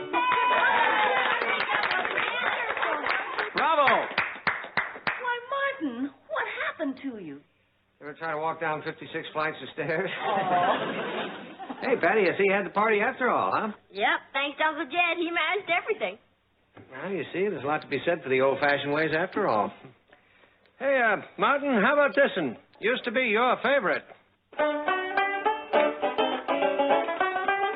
Still is. When the saints go marching in, oh, when the saints go marching in, oh, Lord, I want to be in that number. When the saints go marching in, oh, when the sun begins to shine, oh, when the sun begins to shine, oh, Lord, I want to be in that number. When the sun begins to shine, when the trumpet sounds the call, oh, when the trumpet sounds the call, oh, Lord, I want to be in that number. When the trumpet sounds the call.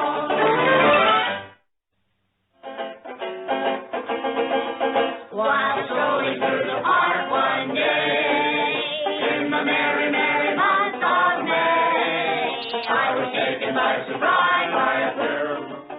Hey, Mike! Great timing. Hey, now we can have some dancing music. Hey, Rich, I've got a better idea.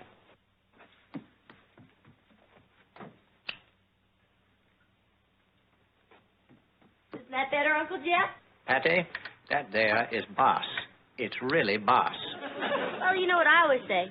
We can use it more than the electric company. Hey, that's pretty good, Patty. All right, everybody, together now. A 1 and 2. While Strolling through the park one day, in the merry, merry month of May, I was taken by surprise by a pair of roguish eyes. In a moment, my poor heart was stole away. I immediately raised my hat, and finally she. Here's Cathy, who lives most everywhere, from Zanzibar to Berkeley Square. The Patty's only seen the sights a girl can see from the right. What a crazy pair! But they're cousins, identical cousins, and you'll find they laugh alike, they walk alike, at times they even talk alike. You can lose your mind when cousins are two of a kind.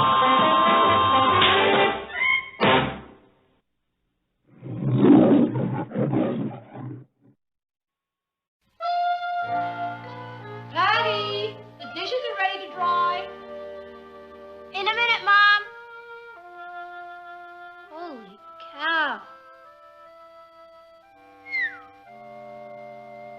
That's incredible.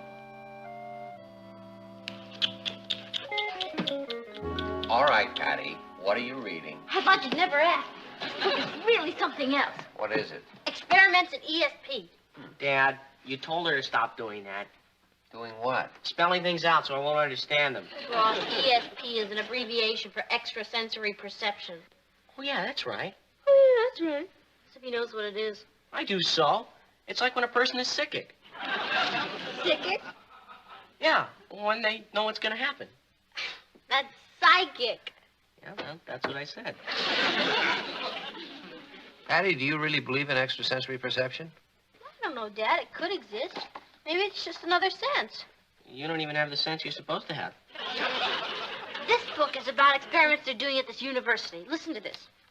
If a group of people concentrate hard on a single subject in a room, a person with psychic tendencies can identify that object just by concentrating on their thought waves. Hey, what about the dishes? In a minute, Mom. Dad, that really happened to me once. I was at a party and this perfectly strange boy came in and I knew he was going to come up and ask me for a date, and he did. That's what I call a perfectly strange boy. Why don't we all try it? One of us will go out of the room and the others will concentrate on an object. And when that person comes back, he or she will try to figure out what the object is. Cathy, you want to volunteer? No, thanks. It's your night to dry dishes. No, not the dishes. We're doing experiments in ESP. One person goes out of the room and the other people concentrate very hard on an object. And when that person comes back, he tries to get in on their thought waves. Pat, why don't you go out of the room? Me? Okay. Oh, no, dear. Into the kitchen and start drying the dishes and we'll concentrate on something. Okay. Concentrate hard now. Mm-hmm. What'll we pick? Anything she picks. What do you mean? Whatever Patty picks, let's say that's it. Cathy, that's a little unfair, isn't it? Is it? Yeah. Let's do it. I only wish I'd thought of it. Pat, we're ready. Let me see now. This table! You raised it. How did you know? I don't know. I guess I just have ESP.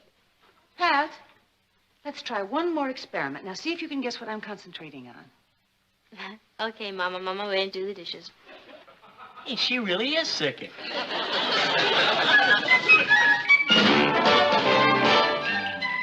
Meet Cathy, who lived most everywhere, from Zanzibar to Berkeley Square. But Patty's only seen the sights a girl can see from Brooklyn Heights. What a crazy pair! Thought they're cousins, identical cousins all the way. One pair of matching bookends, different as night and day. Where Cathy adores a minuet, The ballet russe and crepe Suzette. Our Patty loves to rock and roll, a hot dog makes her lose control. What a wild duet, still they're cousins, identical cousins, and you'll find they laugh alike, they walk alike, at times they even talk alike. You can lose your mind when cousins are two of a kind.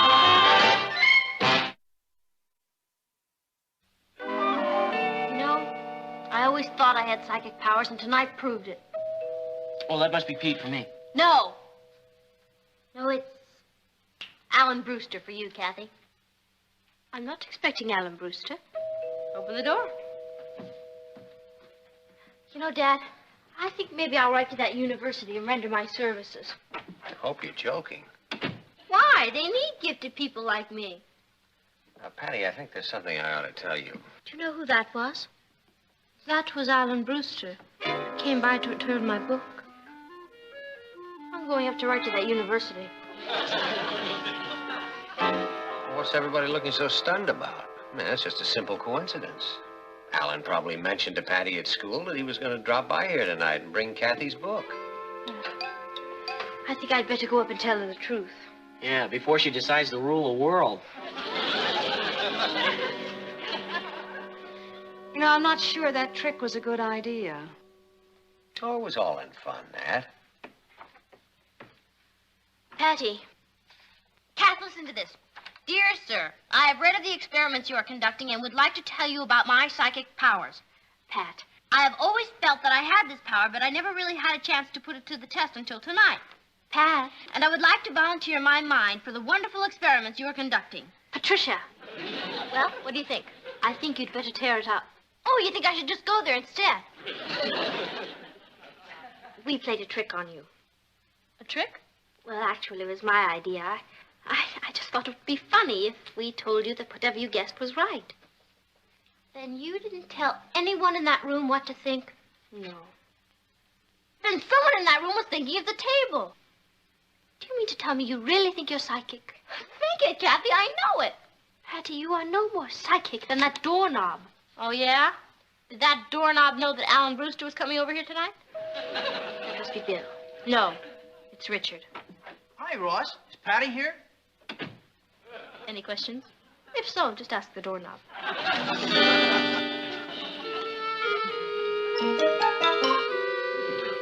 Are you ready, Patty?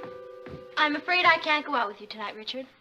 You're gonna miss a James Bond movie? I'm afraid I have other things on my mind. Yeah, she thinks she's the hunchback of Notre Dame. You know, the fellow made all those predictions. That was Nostradamus. Oh, yeah, the hunchback of Nostradamus. Hi, Mrs. Lane. Mr. Lane? Oh, hello, Hello, Richard. Richard. Hey, Rich, how's your mother's flu? It's much better, thanks. She's, How'd you know my mother had flu? I can't explain it, Richard. It's just something, in here. Excuse me. Something in here? Richard, didn't you tell Patty your mother had the flu? I couldn't have. We didn't know it was flu until this afternoon. She's putting in a long-distance call to that university. Didn't you tell her that it was just a joke? I tried to, Aunt Natalie. But I have a feeling the joke is going to be on us. And I heard that you predicted that Helen's boyfriend would walk out on her. And he did. That's right. And that Agnes's boyfriend would ask her to go steady. And he did. That's right. Well, Patty, I've got a little problem, and I wondered if I could talk to you about it. Sure, Russ. When? Let's see now. I have an opening Thursday at 4:30. Oh, that's great. Thanks, Patty. Thanks a lot. You're welcome, Rod.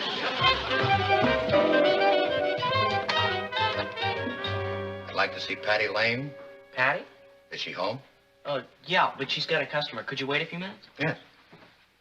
Boy, she's had a lot of kids come to see her, but you're the first grown-up. Oh, she's wonderful. You'll love her. You can go up now. Her room's the last one down the hall. Thank you. Enter. May I talk to you a moment, Miss Lane? Well, you should have made an appointment. I'm very busy, but who am I to turn away a fellow human being? What is your problem? Well, my problem is that I'm Detective Lieutenant Gregory, and we received a report that you're illegally operating here as a fortune teller. Illegally? Don't you know there's a law against fortune telling in this city? Oh, but sir, I'm not a fortune teller. People come by and I advise them. How much do you charge? Nothing. I just do it to help out my friends. You've never taken any money? No, sir.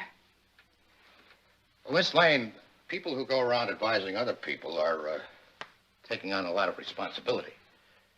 You see, the people who seek advice are usually troubled. And the wrong kind of advice at that time can do a lot of harm. And besides... Wait a minute. I'm getting a flash. Are you expecting a promotion? Well, yes, as a matter of fact, I am. I knew it. I could feel it. Am I going to get it? Yes. Yes, you are. No kidding. Congratulations, and thank you for dropping by. Oh, wait a minute. Can't you tell me a little more about my promotion? Hello? May I help you? Well, actually, I came to see your daughter. I'm Lieutenant Gregory of the Bunco Squad. Bunco Squad? Well, we got a report that she was doing some fortune telling. But since she isn't taking any money for it, there's no problem. You mean there's no problem for you? Matter of fact, she's pretty good at it. She told me I was going to be promoted. Could I use your phone? Yeah, help yourself, Lieutenant. Or should I say Captain?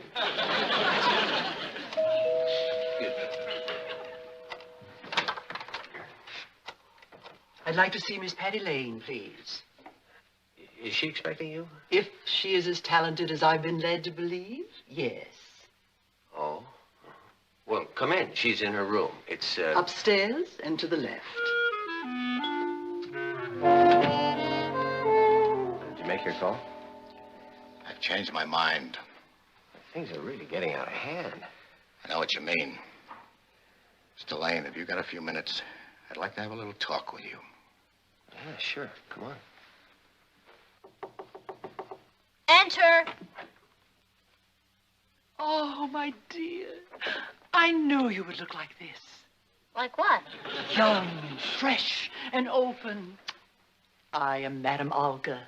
I am Patty Lane. I know, and one day the world will know. It will? My dear, a talent such of yours cannot be earthbound. It belongs to the ages. Who did you say you were? Madame Olga, the famous psychic. You're one of us. I have given readings for kings, prime ministers, even movie stars. How did you happen to come here? Your vibration drew me to you. My vibration? Surely you've heard of celestial vibrations. Well, to tell you the truth, I'm kind of new at this. I know. You must come to see me. I will help. Here is my card.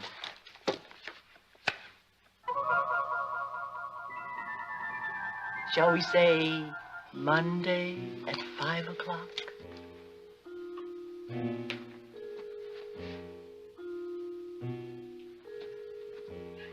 I wouldn't discuss this with anyone. There are so many unbelievers in the world. Yeah, I know. I've got a house full of them right now. See you Monday, my dear. I will be there.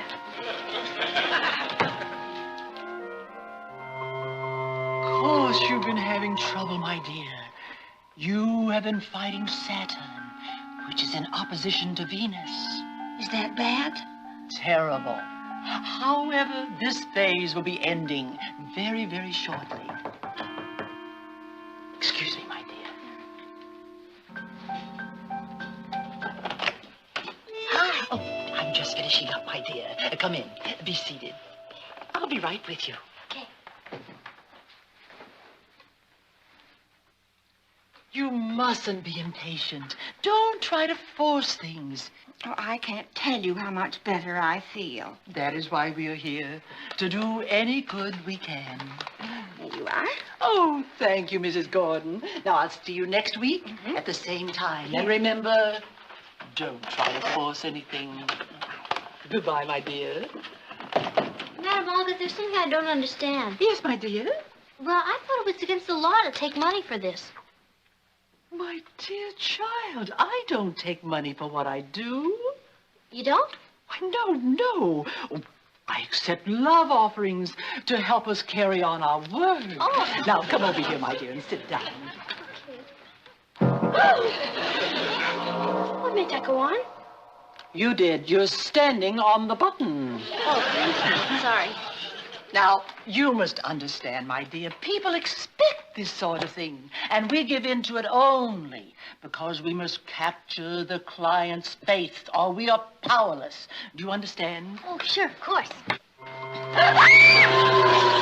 What? Some clients have very little faith.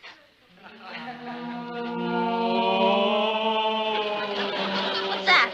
That's for the tough customers. Clients. Madam Olga, why are you so interested in me? I'm just an amateur. Such a talented amateur. My dear, I have heard that your classmates come to you for readings. Well, they're not exactly readings. I just listen to their problems and tell them what's going to happen. I see. And for this you take no money? Oh, no, of course not. Not even love offerings? No. Oh, my dear. You have so much to learn, and I'm going to teach you. Now, are you willing? I guess so. Well, this is what I want you to do. Send your classmates to me, and you can tell me about their backgrounds and their problems, and we can help them solve their problems. Could I think this over? Certainly. Why don't you come see me tomorrow? Okay. Thank you very much. Goodbye. Goodbye. Say hello to Richard for me. I will. How'd you know about Richard?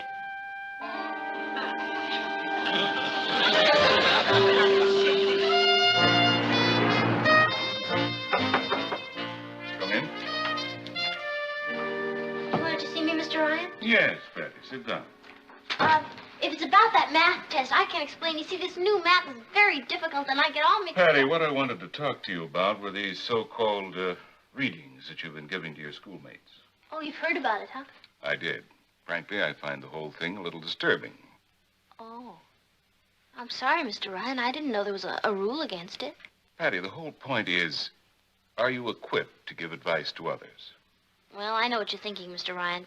Considering the things I've done in the past, it does seem a little strange, but I've suddenly found this power I have, and I don't think I should keep it to myself. I think that would be selfish. Patty, Wait a minute. I'm getting a vibration from you, Mr. Ryan. Yes.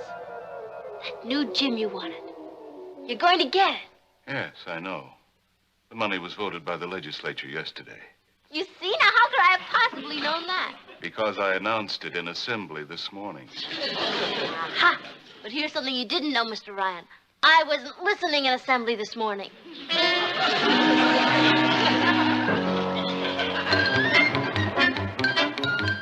What does she charge? Nothing. Just a love offering. How much love offering? About $5 worth. Oh, I don't have $5. Look, Monica, why don't you take this for good luck? You don't have to do that. I know, but it'll be worth it to see your face after you talk to her. Well, I better get down to Madame Olga's. Will you tell her to expect me? Oh, I won't have to. She'll know.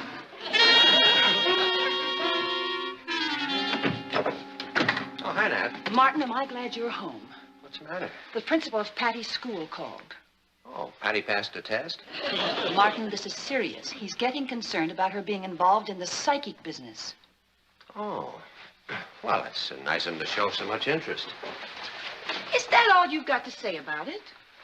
Well, I don't think there's anything to worry about, Nat. You don't? No, it's just a phase, Nat. You know, she'll get over it like all the others. I can't believe you mean that. Forget it, Nat.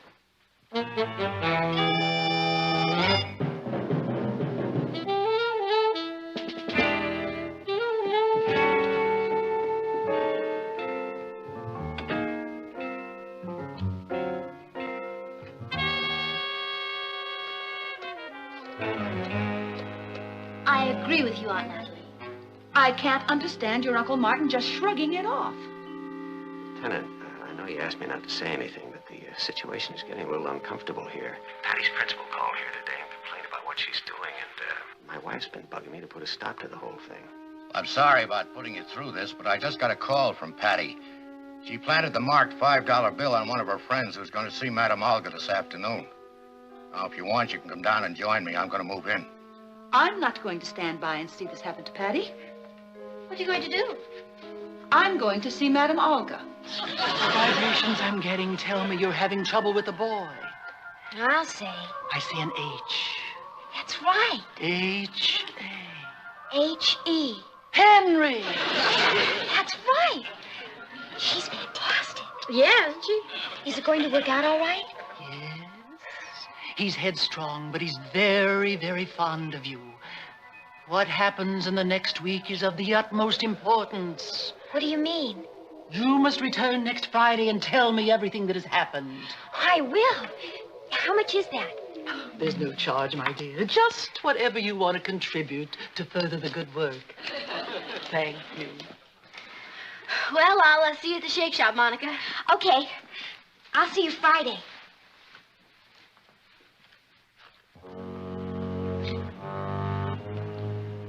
That's the house.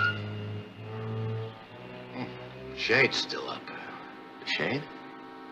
I told Patty when she passed the marked bill to pull down the shade. Well, hello, Mrs. Lane. Hello, Monica.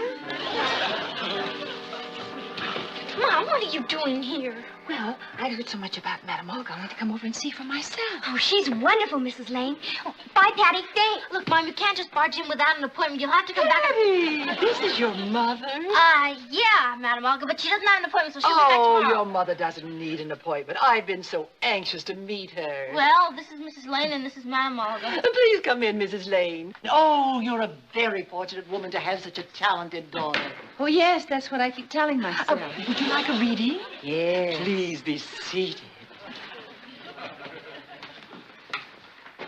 Now, let me see what vibrations I get from you. I don't get it. That must have been Patty's friend who just left.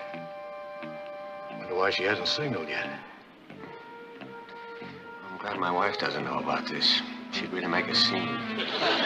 Yes, you have great dramatic talent. You could have been an actress.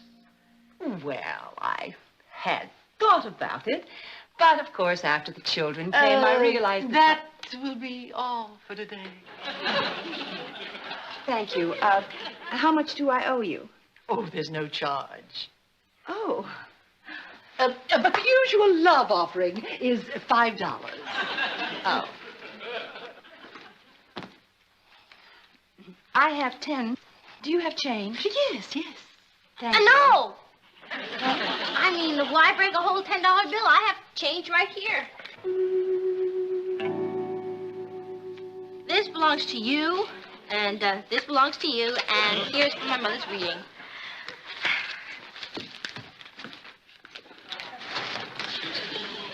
Oh, the sun was getting in my eyes. Let's wait a second, make sure. Oh, I just happened to remember I'm going to need some change. Do you have singles? No. Well, let me see. I think I have 2. Oh, yes, I have 4 singles and some silver. Oh, that'll be fine. Okay, let's go. It was too gloomy in here. Wait a minute. Shades up again. Madame Olga, do you happen to have 2 10s? Yes, I do. Oh, good, because there's a 20 I'd like to change. Right. Oh, good. Thank you very much. Mom, do you have change of a 10? No, honey, I only have this 5. Well, look, you owe me 5 anyways. Take this and you'll owe me 10. Now, this is for my mother's reading. But she's already paid me. Well, that's a bonus. Now, really, this is too much.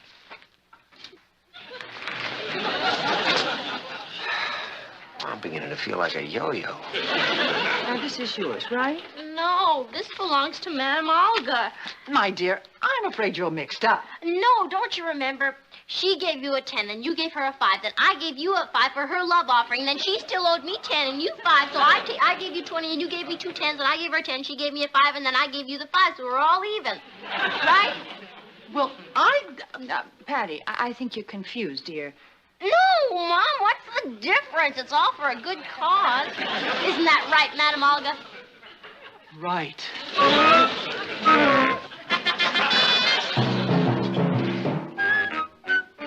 What are you doing here? What are you doing here?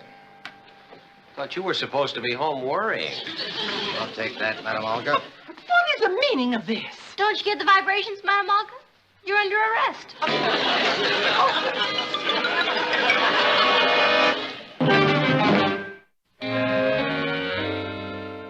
What's all that? Just some junk on mind reading and astrology. I'm throwing it out. Hello. Your sister home? My sister, the heroine? Yeah, go on in. Thank you. Hello, Lieutenant. Mr. Lane. Hi, Lieutenant. Hello, Patty. The chief asked me to offer his commendation on a very fine job. You'll probably be getting a citation from him. Really? In my opinion, she deserves it. She certainly does. Thank you. And I'd like to thank you both for your help. We've been after Madame Olga for a long time. You were right. About what? They promoted me to captain. No kidding. Where are you going? To get those astrology books back.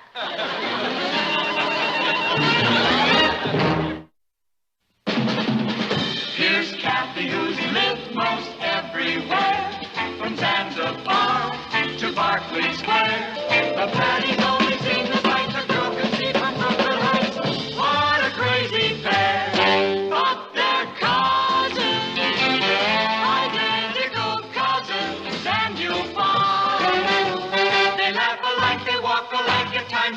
even talk alike.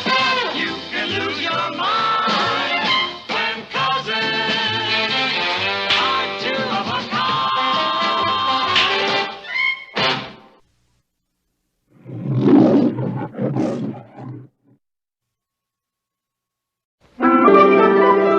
Says that I can't work down there at the paper today. There's too many interruptions. I figure I've got 3 good hours here before the kids get home, and I've simply got to finish this speech. Oh, what's it for? Oh, it's the treasurer's report for the newspaper Fresh Air Fund. Oh, that's right. The dinner's tomorrow night, isn't it? Yeah, Well, you don't have to worry, dear. You'll have plenty of peace and quiet. I won't disturb you. good. Oh, let me have your jacket, dear. Okay. Had your lunch? Oh, yeah, thanks. How about a nice pot of coffee while you're working? No, thanks. Would you like some more light in here? No, I'll tell you what I would like. What, dear? Some of that peace and quiet you just promised me. Martin, I don't have any more time to talk, dear. I've got to hurry and get ready.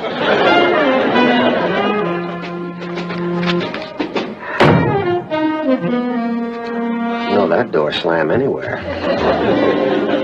Yeah, what are you doing home so early? Anything wrong? Not yet. What happened to school? Oh, it's still there, but the boiler or something burst and let us out early. Isn't that the end? No, but it's close. Where's Cathy and Ross? Well, they went to the movies. And you didn't? No, I decided to come straight home and take care of loose ends. You know all those things you and Mom have been bugging me about not doing? I decided today's the day. Oh, that's swell. I knew you'd be pleased.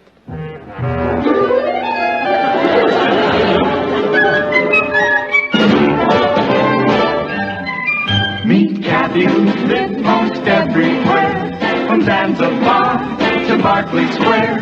But Patty's only seen the sights a girl can see from Brooklyn Heights. What a crazy pair! But they're cousins, identical cousins all the way. One pair of matching bookends, different as night and day. Where Cathy adores a minuet. The ballet russe and crepe Suzette are Patty up to rock and roll. A hot dog makes her lose control.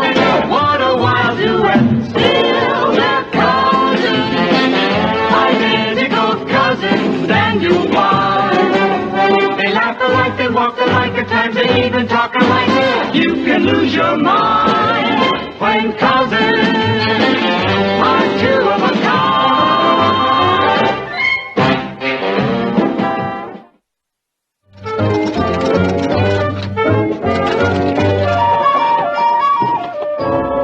Now, there's a match for you. What on earth are you doing? I'm cleaning up my room. You are? Yeah. Look, you've been asking me for weeks to do it, so I decided today's a perfect day. Well, honey, maybe you'd better put it off until another time. You mean after criticizing me about putting things off, you're asking me to put it off? Well, I just don't want you to disturb your father. Believe me, the last thing in the world I'm going to do is disturb him.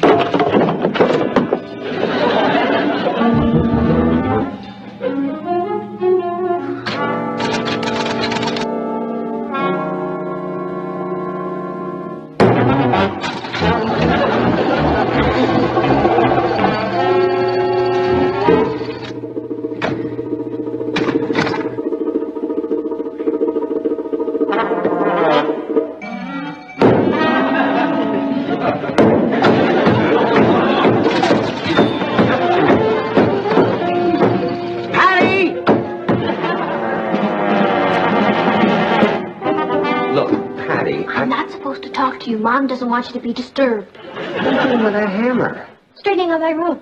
With a hammer? Sounds like you're knocking the place apart. Just putting in a few nails so I can hang some things up. Natalie. Oh, I'm sorry, dear, but we can't very well discourage her, can we? Oh, no, I guess not. It's just that I'm having such a hard time with that speech. And my secretary forgot to put my notes in a briefcase. Oh, well, then will you be going back to the office? No, she's sending them out by messenger. Listen, Nat, while you're here, I want to try something out on you. I'm trying to lighten up the speech with a little humor. Oh. So this is the way I'm going to do it. I'll just say blah, blah, blah. Which reminds me of an amusing story about the man who asks, what is the capital of the United States? Uh-huh. And this other man says, half of what it was last year. Uh-huh. Forget it. And of course, these additional expenses cut sharply into the overall total. Which reminds me of a very funny story, which I haven't thought of yet. Anyway, laugh, laugh, laugh. However, thank you. However, Sporting magazines. I'm putting them back right now. well, why don't you just put them back down below there? Oh, no. I'm putting them back on the top shelf where I got them from. I don't want to be accused of doing it wrong. Okay.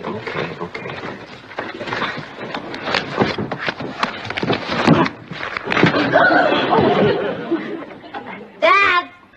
Dad, could you give me a hand?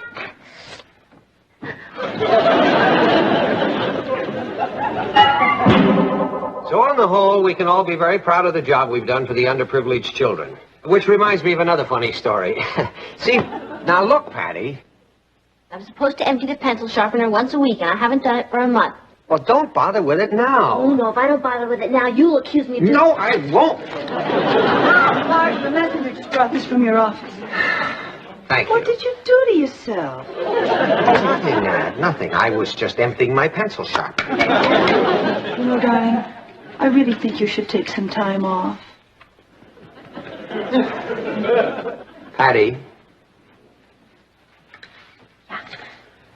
Mind if I told you something, honey? No? If you would do things when you were supposed to instead of saving them up, it would be a lot more efficient. I know, Dad. I keep meaning to, but time just slips away. Do you know what your big fault is? You never follow through. That's not fair. I'd say I'm an average follow-througher. Oh, really? You remember last week when I asked you to pick up my tuxedo at the cleaners?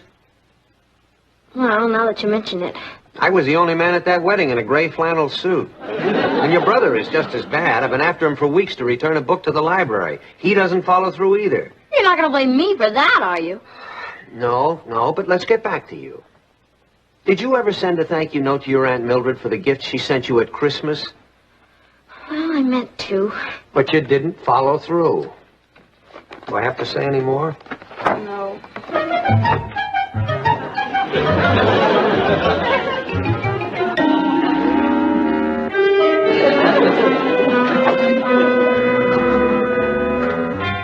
Oh, brother. Natalie! Nat? Yes, dear. Nat, I'm sorry to bother you, but could you take this down and deposit it in the bank for me? My secretary sent it over by mistake, and it's all the money that the readers have sent in for the Fresh Air Fund. Oh, I can't, Martin. I'm not going anywhere near there, and I'm late picking up Ellen now. Why don't you ask Patty to do it? You think I dare? Martin, haven't you said to develop character in children, you must delegate responsibility to them? I wasn't talking about my children. All right. Patty. Yeah? Honey, could you take this down to the bank and deposit it for me? Oh, I'm awfully sorry, Dad, but I still have a lot of things left on my list to do. Well, that can wait. You just got finished telling me I never follow through. Yeah, I know, but this is very important, Patty. It's got to get in the bank today because it's already been included in the treasurer's report. Okay. Here. Oh, here. Would you put those in the garbage, please? Thank you. And hurry, because that bank closes at 3 o'clock. Okay. I tell you I'm right. I kept records.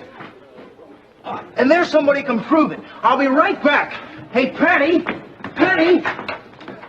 Patty, you're just the person I want to talk to. I can't stop now, Richard. I have to get to the bank for my father. But this is vitally important. I can't stop, Richard. I have to get there by 3. So? The bank's only a block away, and you still have 10 minutes. Hi, Pat. Hi. Will you please tell me what this is about?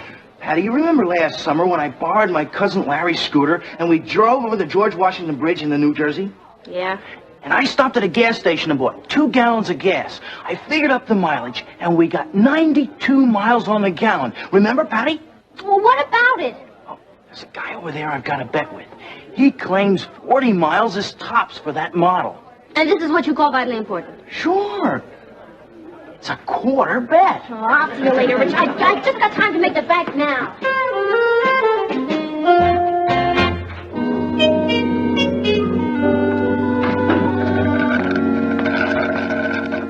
Well, hope you're satisfied. What'd I do now? The bank was closed when I got there. But it's only a block away, and your watch said 10 to 3. My watch was slow. Oh. Well, just tell your father then. It's a good excuse. No, it's not. I was supposed to have it fixed last week, but I kept putting it off. I guess I'll just have to make the deposit in the morning. I wonder where I can keep it where it'll be safe.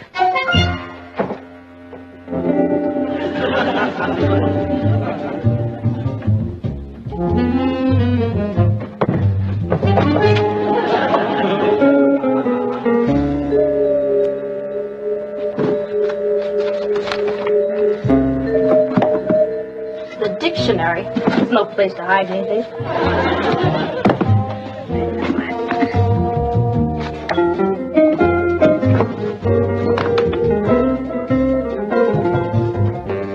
Oh, hi. Back already? Yeah. Did you get to the bank okay? Yeah, I got to the bank. Good. I don't like to have that much money lying around the house. How much was it? Well, didn't you see when you made the deposit? Well, I'm not that nosy. Oh, around $500. Nice round figure. Kleptomaniac. What? I can never remember how to spell it. Oh. Say, shouldn't you be doing your homework? Oh, yeah. I better go do my homework. Look, I'll go get my books. I think I'll do my homework down here. It'll be safer. Quieter. Yeah, any place you like. Hi, Mom. Hi, dear. Oh, hi, Nat. Hi. Back from the concert already, huh? Well, Ellen's little girl was first on the program. There didn't seem to be any use staying after that. You're lucky she drew the post position. How's the speech going? Oh, fine. Yeah, I even managed to work a few chuckles in it you'll be happy to hear. Oh, fine, fine. Natalie, you know, we've really got to do something about these kids and their lack of responsibility. Oh, what have they done now? Well, this library book. Ross has been promising to return it for weeks. I just can't believe it. Martin, you shouldn't read Ross's personal mail. This happens to be my personal mail. Or to be more exact, it's the deposit Patty was supposed to make for me. What's it doing in the book? Well, it doesn't take an Einstein to figure that out. She probably got to the bank late and she hid it in the book until she could make the deposit tomorrow. Oh, dear. What bothers me is that I asked her if she got to the bank and she said yes. Well, she wasn't lying, Martin. She did get there. Late. Boy, I could just... Please don't yell at her. No. Who's going to yell? I'm not going to say a word to her, Natalie. Not a word. But when she goes looking for it in this book, she's going to get quite a shock. No, not making this deposit is bad enough. But trying to hide it from me is something else again. You know, I can't have her lying to me like that. You know she never lies. No, but she's got a great talent for curving the truth. That isn't so. Oh, no? Just watch this. Will I be in your way down here? No, no. Will I be in yours? No. Good, good. Patty, when you were in the bank today, you were in the bank, weren't you? You already asked me that. Oh, did I? Oh, that's right, I did. Well, what about the deposit slip? You never gave me the deposit slip. Do you really want to write now? I hate to run all the way upstairs again. Oh, is that where it is? Well, what is? The deposit slip? Dad, I'll never get my homework done if you keep asking me all these questions. Martin, come on, let me hear the rest of your speech. I'd like to see what else you think is funny.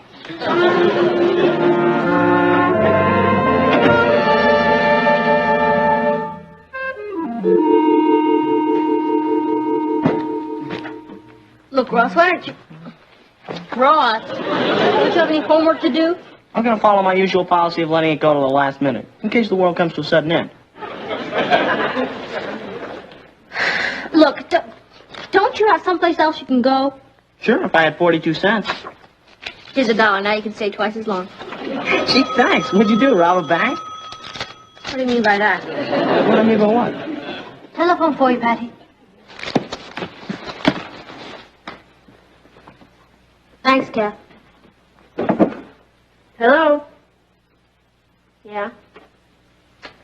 Richard, I don't have time to be running all over town in your cousin's scooter taking mileage checks. I don't have time, Richard. Goodbye.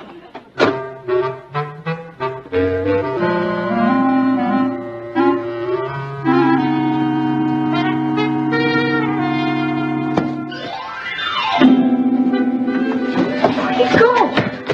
Oh, no. What are you doing? Cathy, have you seen a book called The Red and the Black? Yes. Where? Ross took it back to the library. You what? Well, he said someone gave him the money for the fine. Oh, and I know exactly who that was.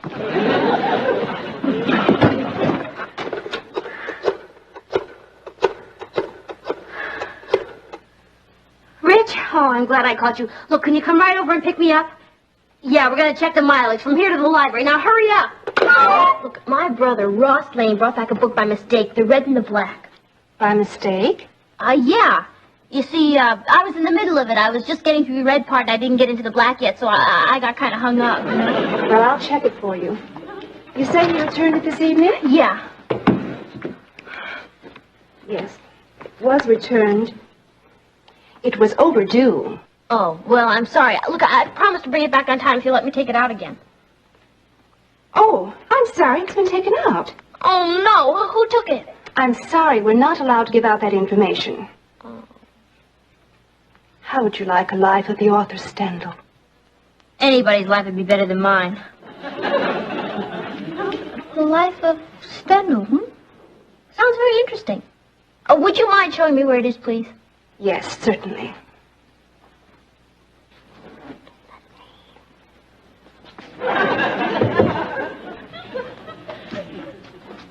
Critical study of Stendhal. Sounds interesting. This one contains his letters to Madame... Oh, dear. No, not this one. Oh, you know what? I just remembered I can't do any more reading tonight because I'm behind on my television watching. Thanks very much anyway. Did you get the name? A party named Higglemeyer. Oh, good. What's the address? I didn't get it. What's the first initial? I didn't get that either. I didn't have time. It took me too long just reading the name Higglemeyer. Come on, we can still look it up on the phone. There can't be more than one Higglemeyer. Thank you. I'm sorry I bothered you, Mrs. Higglemeyer. Goodbye. Well, it's the 9th wrong Higglemeyer. Only 6 left to go. I thought Higglemeyer is such a common name. I don't know. Hello, is this Higglemeyer? I'm calling from the public library. Mr. Higglemeyer, did you happen to take a book from the library this evening? Oh, I'm not accusing you of stealing a book, Mr. Higglemeyer. I just wondered if you borrowed it. You know, with your library card. You don't have a library card. Well, thank you. Yes, I understand. We're all tired when we come home from work. Thank you. Yes, that's right. Television does take a lot less out of you. Thank you very much, Mr. Higglemeyer. If The Red and the Black is such an advanced book, why did Ross take it out? I don't know. He probably thought it was something about roulette.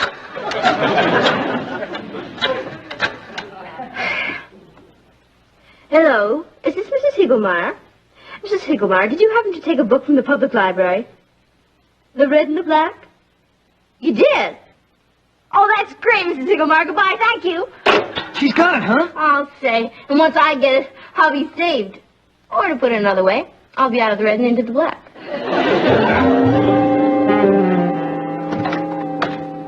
Mrs. Higglemeyer? Yes, come in. You're late, you know. I am? Mm-hmm. Oscar! The sitter's here! Did you ever see a man takes longer to dress than a woman? No, that's pretty strange. You're 20 minutes late. That's a bad way to start out. Yeah, well, I'm awfully sorry. I had a little trouble finding the address. Well, the baby's asleep in the bottles in the refrigerator. Oscar, will you hurry up? No visitors. There's sandwiches in the kitchen. Keep the television down. Oscar, I'm waiting! Oh, another thing. The emergency phone numbers are right here by the telephone. Good.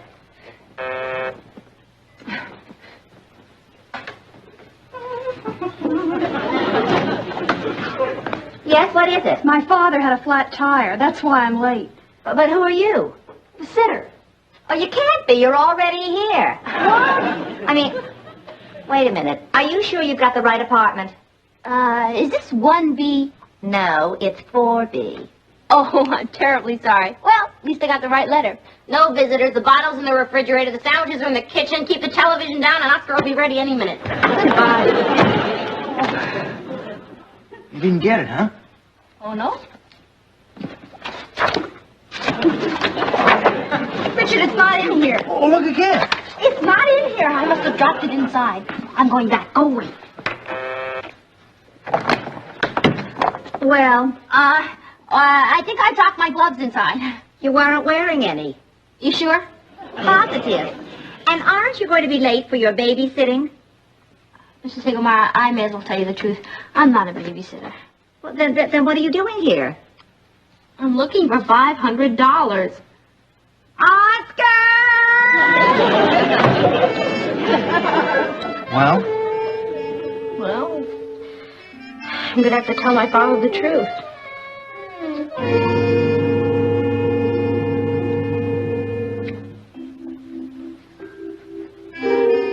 Dad? I have something to tell you, if you're not too busy.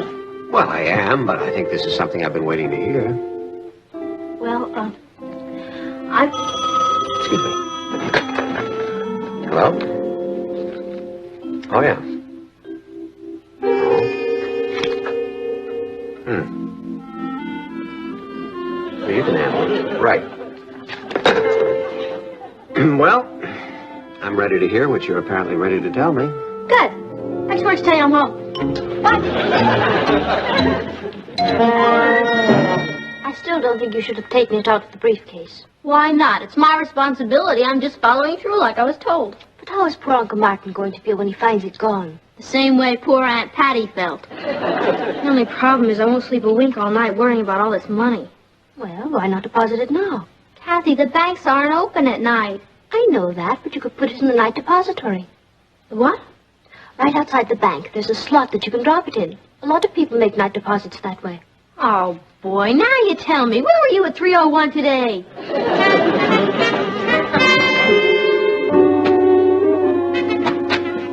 What are we looking here for if you're so sure you had it in the den? Because I'm not sure of anything anymore. And besides, we've looked all over the den. You haven't been doing any house cleaning, have you? What is that supposed to mean? You know how you are when you're cleaning up. You throw everything out. Not money. You should never have hidden it from Patty in the first place. I was just trying to teach her a lesson. And instead you learned one. Natalie, one thing I do not need right now is a sermon. Hi. Looking for something? Yeah, an envelope. Oh?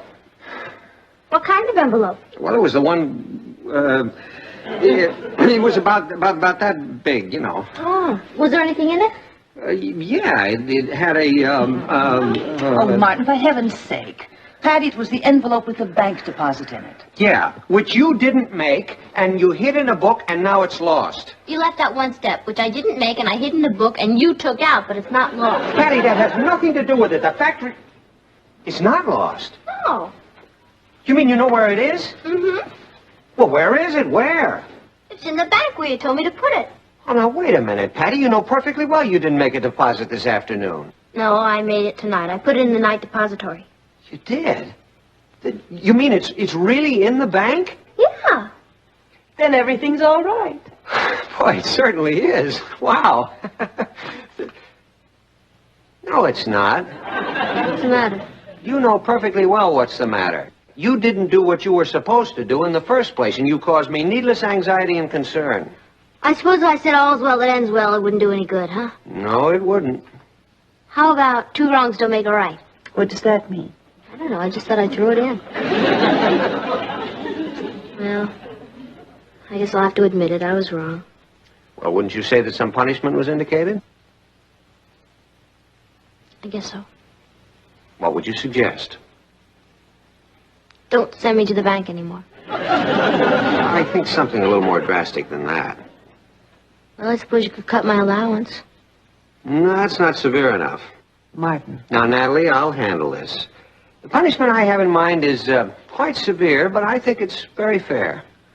Well, I guess I deserve it. What is it? You're going to have to listen to my speech.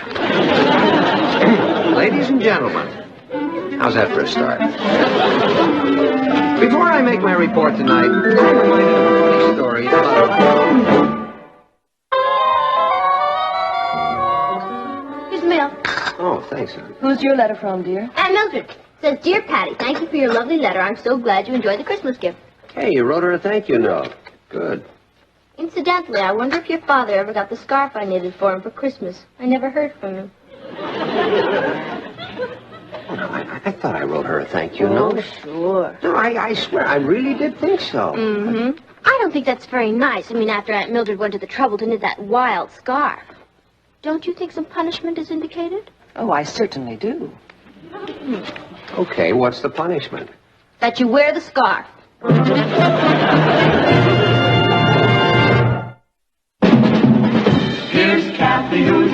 most everywhere. From Zanzibar to Berkeley Square.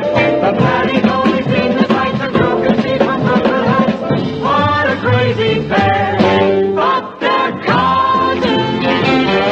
Identical cousins. And you'll find they laugh alike, they walk alike, at times they even talk alike.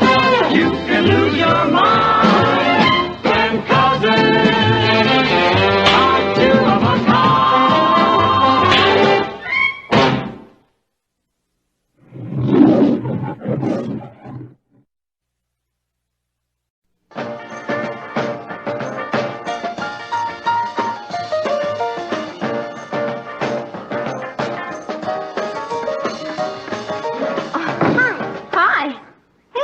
Doesn't your father own the vegetable store on First Street? Uh-huh. I'm his son. Oh, well, what can I do for you? Want to buy these kittens?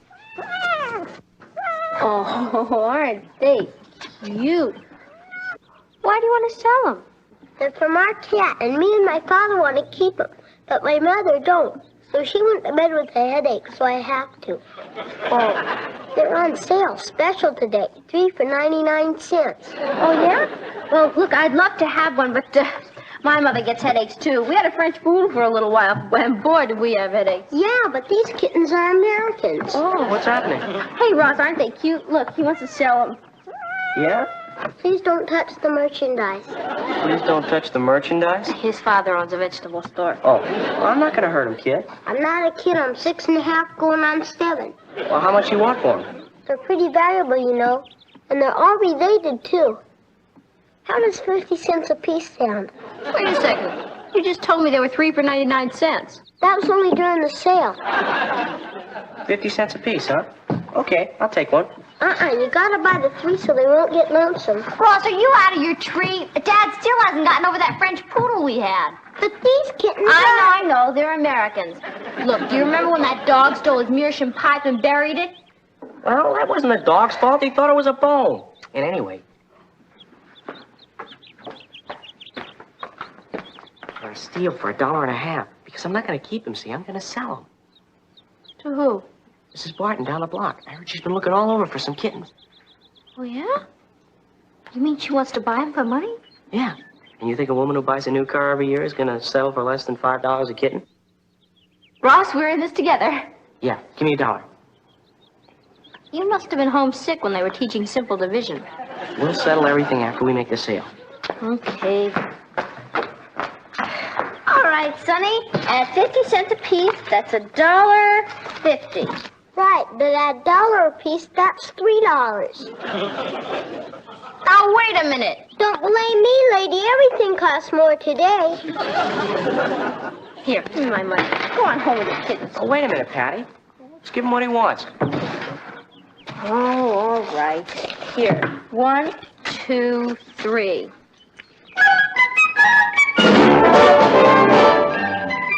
Meet Cathy, who lived most everywhere. From Zanzibar to Berkeley Square. The Patty's only seen the sights a girl can see from Brooklyn Heights. What a crazy pair. But they're cousins. Identical cousins all the way. One pair of matching bookends. Different as night and day. Where Cathy adores a minuet. The ballet russe and crepe Suzette. Our Patty loves to rock and roll. A hot dog makes her lose control. What a wild duet. Still they're cousins. Identical cousins. And you'll find they laugh alike, they walk alike. At times they even talk alike. You can lose your mind when cousins are two of a kind.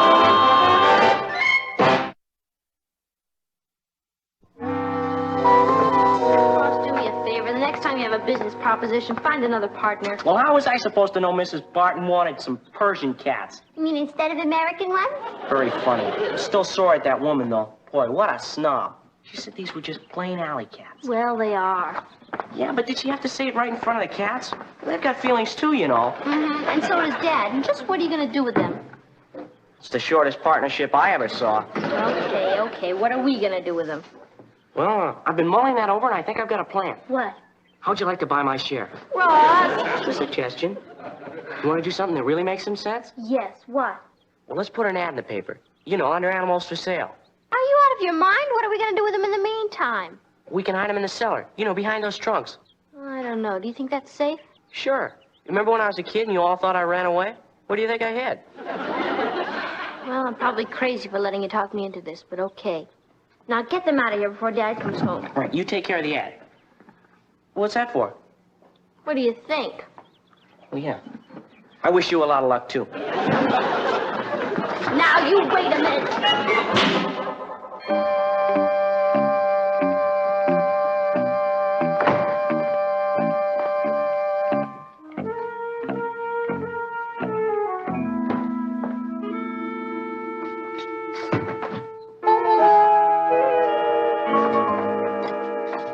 Where are you going with a bottle of milk?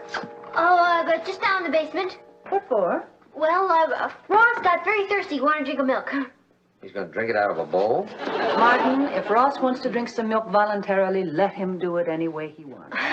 What are you working on down there? A project. Oh, for school? No, for fun. What is it? Well, it's sort of a secret. Patty, if you're helping Ross build me another tie rack for my birthday, I still haven't broken the one he gave me last year. Martin, don't be so nosy. You're not making a mess down there, are you? No, there's no mess. Not yet. Well, if you'll excuse me.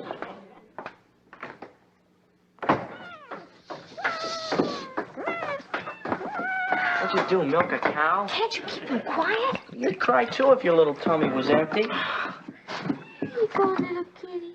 Come on, look. Shh, keep it down, will you, fellas? Ross, go back down in the cellar. Do you realize that I've been practically living down there for 2 whole days? It's getting so the daylight hurts my eyes. Ross, need I remind you where this whole flaky idea started? Look, why don't we move them out to the garage? The fresh air will do them some good. Garage? It won't hurt me either. Okay, I guess it would work. Get this one. Where are the other two? What do you think? Want to know something? These kittens have been growing. Come on. What's Dad? The ashtrays.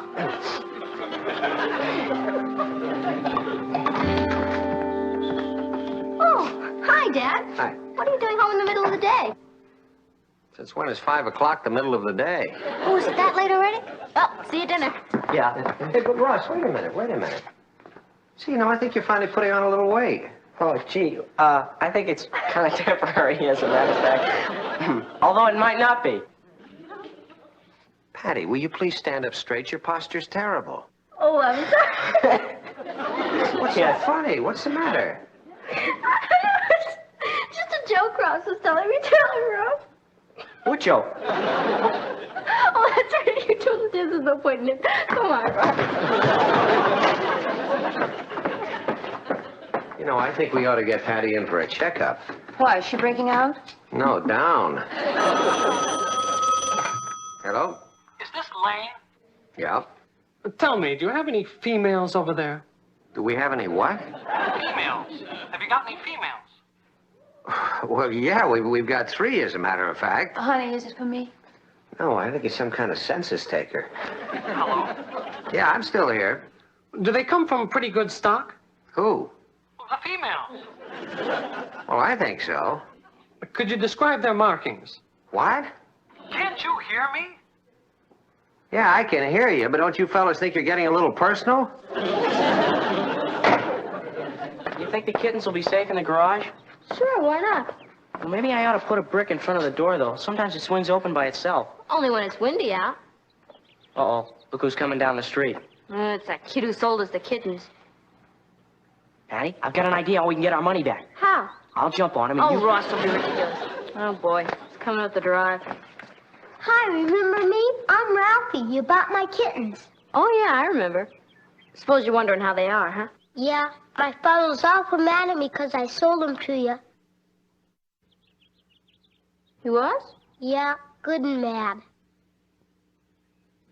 You know, Ralphie, I can't really blame him. No? No. I mean, we've been thinking it over, and we feel we took advantage of you. We did? Right, yes. Oh, he did, yeah. I mean, after all, those kittens are worth a lot more than we paid you for them, and, well, we decided we're gonna sell them back to you. Yeah, and all we want is our $3 back. What about my profit? Yeah, I suppose you're right. Every businessman is entitled to a little profit. Okay, $2.75. $2.75. Patty, stop cheating the kid. $2.50 even. $2.50? Okay, $2.25, and that's final. It's a deal. Here's $1 and $2 and a quarter. Thanks, Ralphie. Boy, wait till I tell my father. Tell him what? He saw it around the paper and he gave me $5 to get the kittens back. What? Now can I jump on him? No. A bargain's a bargain. Go get his kittens. Hey, Ralphie, I thought you said these kittens give your mother a headache. Yeah, but I kept crying, my father kept yelling, and my mother said she would have the headache. Patty, I told you we should have put something in front of the garage door. One of the kittens got away. Oh, no. Give me back my money. Now, wait a minute, Ralphie.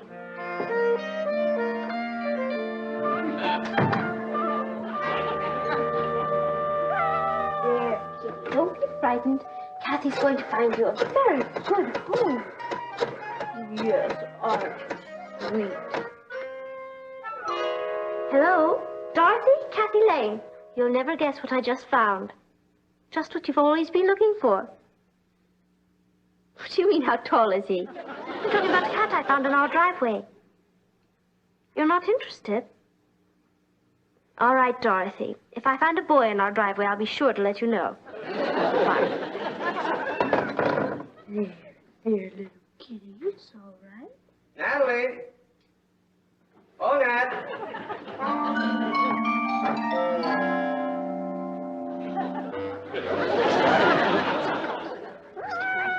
Very quiet.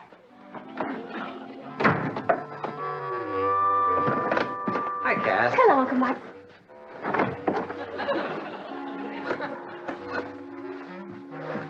Where are you going, dear? Oh, just down to the drugstore. Well, why don't you wait? I'm just going to make some sandwiches. Oh, really? All right. I'll go after lunch.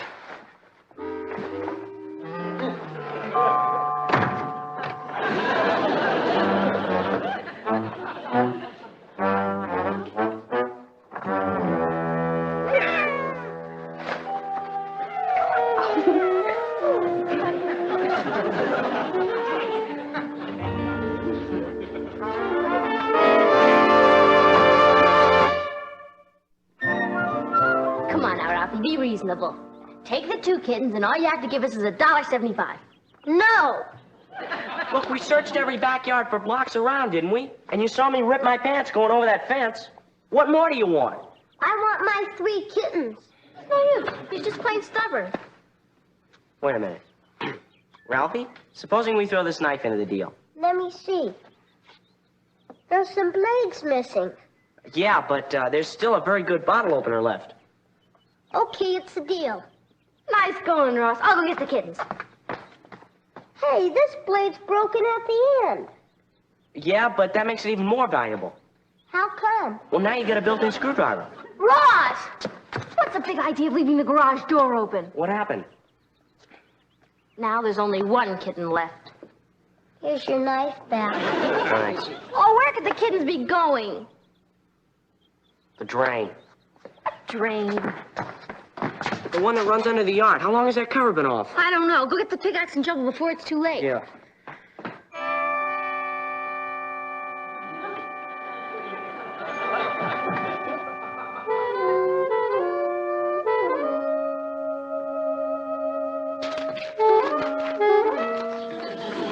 Natalie, is that you?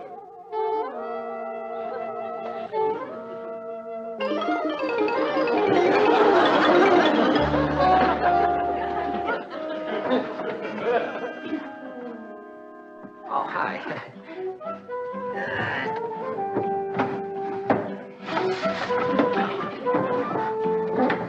It must be here somewhere. No, it isn't. I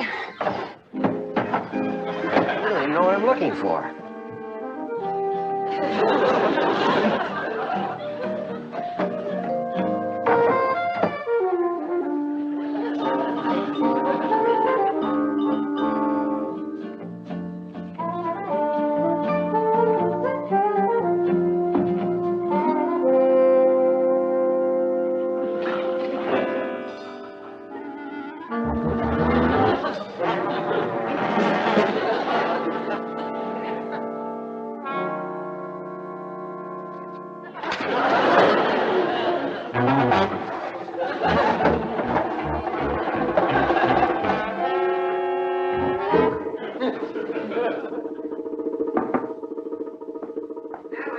kitchen?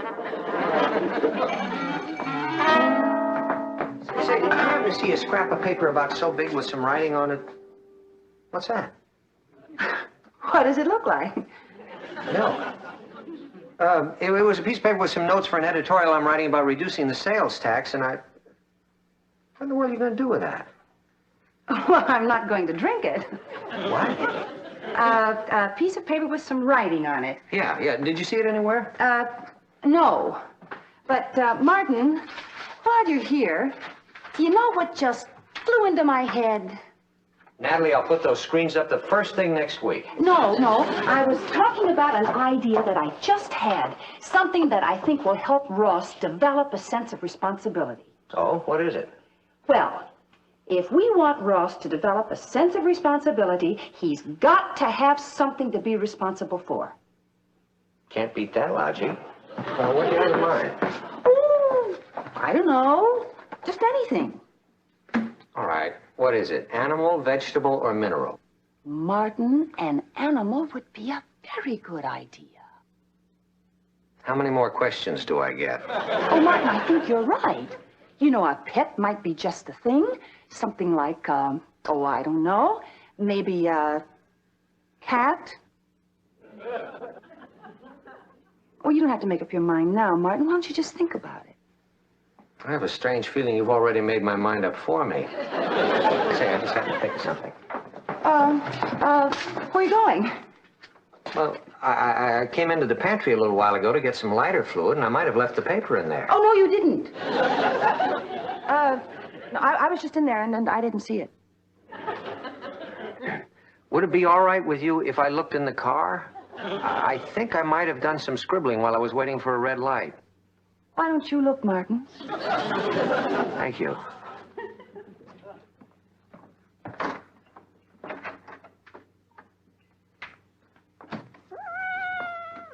Oh, come here, little kitten. Oh, hello, sweetheart. Did you miss Natalie? Yes, you did. Of course you did. Oh, you don't have to worry about him. He growls a lot, but he doesn't bite.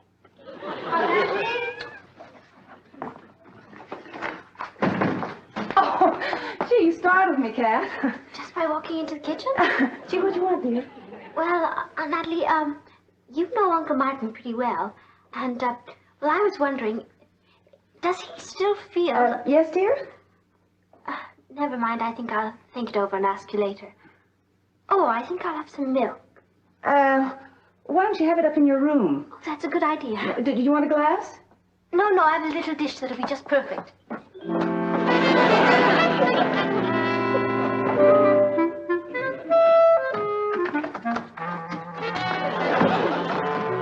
Was it in the car?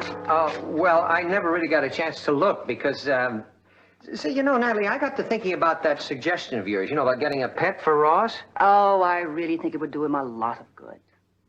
Oh, I think so too, Nat. And a cat really wouldn't be much trouble. I mean, especially a little kitten. Well, a little kitten's exactly what I had in mind. You did? Good. That's fine, because I just found the cutest little kitten in the world. Look at that. How did he get out of the pantry? What? Well, whose cat is that? Oh, it's mine. I mean, it's Ross's. Oh, Uncle... Whose is that? Well, it's mine. And that? This one's mine. Well, oh, my. I'm confused. Well, I'm not. Just think about it for a minute. The sound of babies crying all over the place. Patty and Ross sneaking in and out of the house the last 2 days. And the way the milk's been disappearing. They were hiding them. Oh, isn't that funny? They were afraid to ask if they could keep them. They didn't think you'd approve.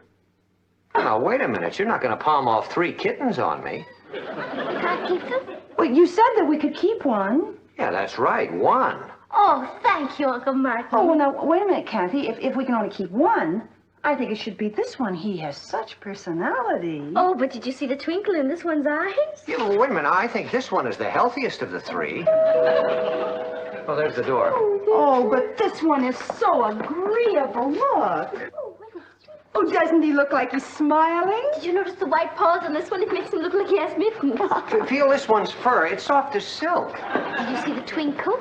Oh, look at that smile. Yeah, but feel his fur. Oh, I'll get that. Natalie, I don't know if you noticed, but this one is a female. Oh, but Cathy, if we're going to keep one, it should be this one. He's so cute and agreeable.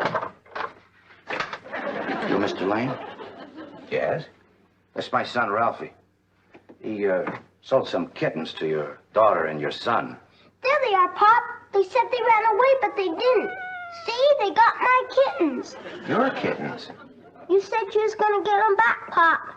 Get them back. No, wait just a minute. You ask me, I think your kids took advantage of Ralphie. That's what they did. I mean, a kid his age, they ought to be ashamed. That's what they ought. Well, no, I don't. What do they care they break a kid's heart? I can tell you something. If they was my kids, I'd break something of theirs all right. I can sure tell you that. Well, now, wait a minute. Let's just calm down here a second and tell me what this is all about. Now, you say that my son and daughter bought some cats from your boy? Yeah, that's right. Well, did they force him to sell? No, but... And there was an exchange of cash? Yeah? Well, then I can tell you, even though I'm not a lawyer, that that's as good as a contract. Oh, yeah? Oh, yeah. Well, I'm glad to hear that. But you see, Ralphie here bought those kittens back. And he gave your kids some money, and that's an exchange of cash, right? Even though you're not a lawyer? Well,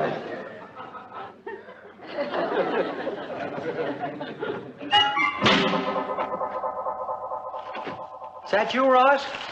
No, it's me, Dad. Do you know where Ross is? I'm right here. Oh, well, come in here a minute. Oh, sure, just as soon as I go upstairs and wash. No, wait a minute. I've got something to tell you. What have you two been up to? Well, we haven't been up to anything. No, it's more like down. My goodness, you two look like you've been out digging ditches. You know something? You're psychic. Dad, as long as we're talking, you know the drain that runs under the front yard? What about it? Well, is it very difficult to replace? Why do you ask? Well, never mind. You said you wanted to tell Ross something. Oh, yeah. That little boy Ralphie and his father were by. Oh, boy. Dad, I swear I don't know where those 3 kittens went to. Oh, there's nothing to worry about now, dear. It's all straightened out. It is? Mm-hmm. How? We compromised. Ralphie took 2, and we took 1. Are you talking about dollars? Nope. Kittens. You mean you finally got over that French poodle? Well, your mother and I decided it was a good idea for Ross to have a kitten. That's right. What for? To give you some sense of responsibility. Now, wait a minute. You aren't going to stick me with a cat. Every time it does something, it'll be my fault. Now, wait a minute, Ross. Ross, there you are. Surprise. Cathy, set him down here on the floor so Ross can see the trick I taught him. Oh, boy. Martin, I don't think you have to teach a cat to lick its paws. See the little mittens he has, Ross?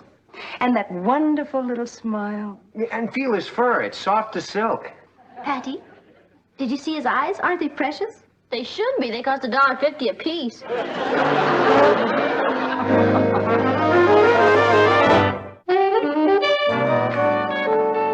Dad, we're going to play with the paper. Yeah. Isn't he cute? I guess it's time to feed him, huh? No, I gave him some milk about an hour ago. Oh, dear. So did I. Me too. We're going to wind up with a pretty fat cat. I thought this cat was for my sense of responsibility. Isn't that cute, Martin? Look at him play with the paper. Uh-huh. Hey, wait a minute. What's on that paper? Let's see, some writing, figures. My algebra paper. Give it back. Come on, give it back. Come on. Come on, Patty. Where's your sense of humor? Swell. Just trying to get an education, that's all. Come on, Pat. The cat was just having fun. Oh, sure. Hey, wait a minute. This isn't my algebra. What is it?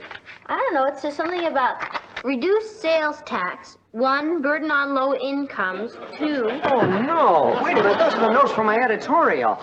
Oh, no. Look, he's torn them. Dad, where's your sense of humor?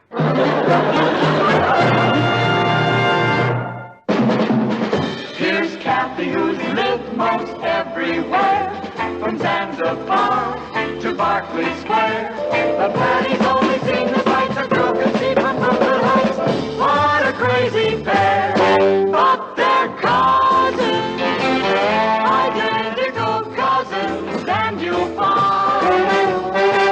laugh alike, they walk alike, at times they even talk alike. You can lose your mind when cousins are two of a kind.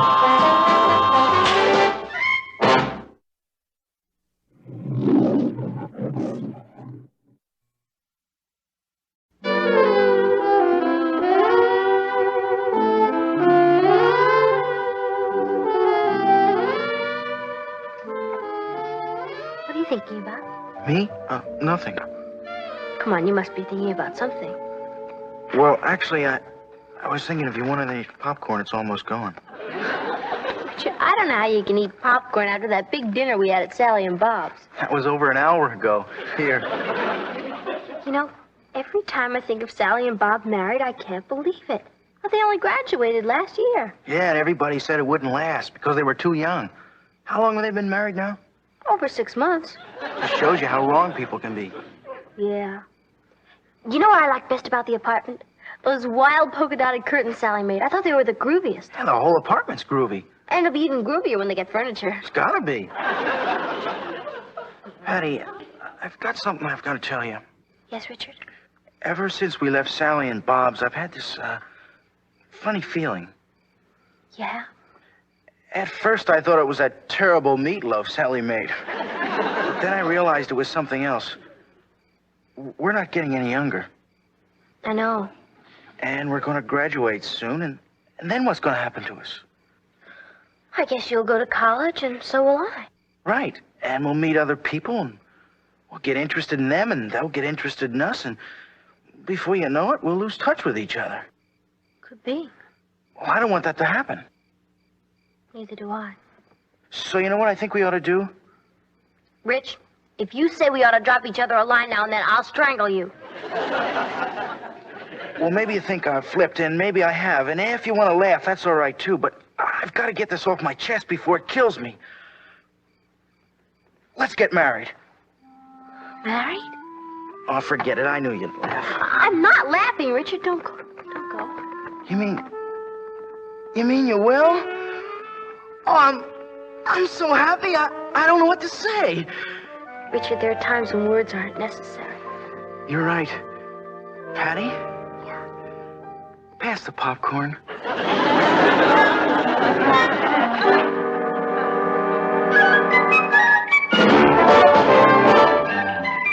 Meet Cathy, who lived most everywhere, from Zanzibar to Berkeley Square. But Patty's only seen the sights a girl can see from Brooklyn Heights. What a crazy pair! But they're cousins, identical cousins all the way. One pair of matching bookends, different as night and day. Where Cathy adores a minuet, The ballet russe and crepe Suzette. Our Patty loves to rock and roll, a hot dog makes her lose control. What a wild duet! Still they're cousins, identical cousins, and you'll find they laugh alike, they walk alike, at times they even talk alike. You can lose your mind when cousins are two of a kind.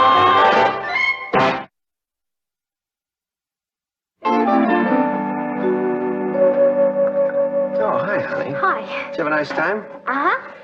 Boy, I was having a hard time getting to sleep, so I thought I'd better make myself some warm milk. It's a great sedative, you know. Dad, I have something to discuss with you. Okay. Well, don't you think that cookies and milk will ruin your diet? Honey, I haven't gained any weight in years. And you have something on your mind besides milk and cookies now, don't you? Uh-huh. Well, what is it? Well, do you think college is important for a girl? Well, it depends on the girl. Well, what I mean is, a girl gets married, and then what good is her degree?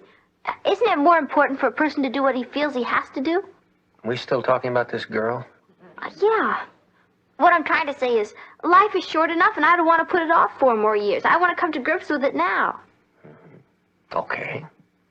How? Well, I just wanted to start you thinking about it. Good night. Sleep well. A lot of good this is going to do me now.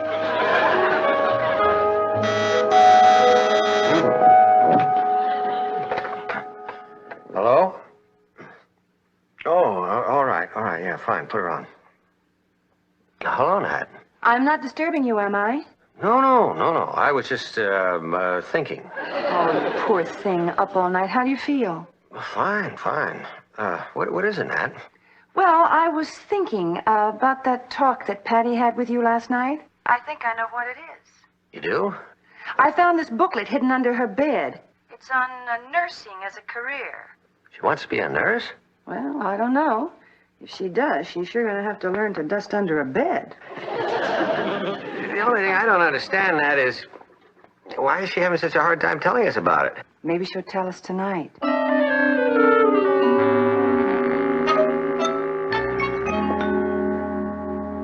Mom, Dad, I have something to tell you. Yes, Patty? Well, it's something that isn't very easy to tell. Yes, Patty? In fact, it's impossible to tell. Patty! Wait a minute, honey. Now, I think I can be of some help to you. Your mother and I already know what you're trying to say. You do? Mm-hmm. How'd you find out? Oh, what's the difference, dear? We did. And we approve. Well, let's just say, if it's what you really want to do, we certainly won't object to it. Oh, Dad, I've got the greatest parents in the world. Honey, you're sure now this is what you want? Oh, yeah, Mom, and I don't think I'm too young. Oh, I'd say you're just the right age. You know, you've got hidden depth. I thought you'd flip when you heard about it. I mean, I know you wanted me to go to college. Well, what you have in mind is just another way of getting an education. Yeah, I guess you could say that.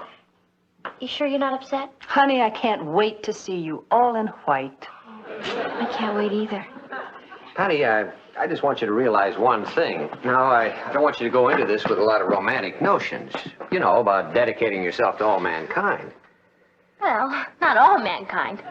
Because basically, it's a lot of hard work. Well, I know that, Dad, but I thought I should keep a few romantic notions, don't you? Well, your father's right, dear. After all, you should know what you're getting into. You know, it's not only hard work, it's long hours.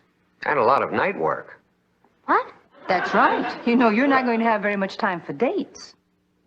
Dates? I wasn't planning on having any dates. Well, a date every now and then wouldn't hurt. I don't believe it. Well, you have to have some relaxation.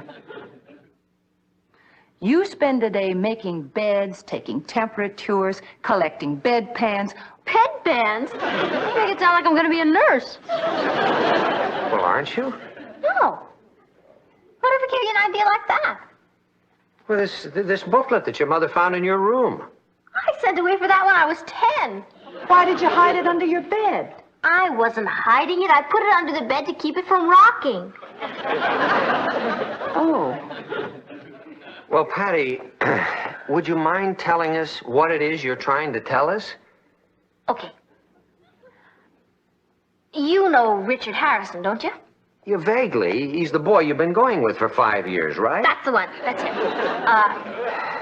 The point is, The point is... Yes? I'll get it. Hi. Could you meet me in the backyard, please? What's the matter? Nothing. It's just that, well, it's so nice and warm out there, and it's so chilly in here. Hi. What a night, huh? I'll say. All those stars? Oh, you mean out here? Yeah, it's a gas. Well? Well, what? Well, what did your folks say when you told them? Oh, they, naturally, what'd your folks say? I didn't have the nerve to tell them. Oh, Richard. Patty, it's a lot rougher for me than for you. After you're gone, they still have Cathy and Ross. But when I leave, who have my folks got? Just each other. Oh, it'll be a terrible shock to them. What are we sitting here gossiping for? It's such a beautiful evening. Let's enjoy it. Okay.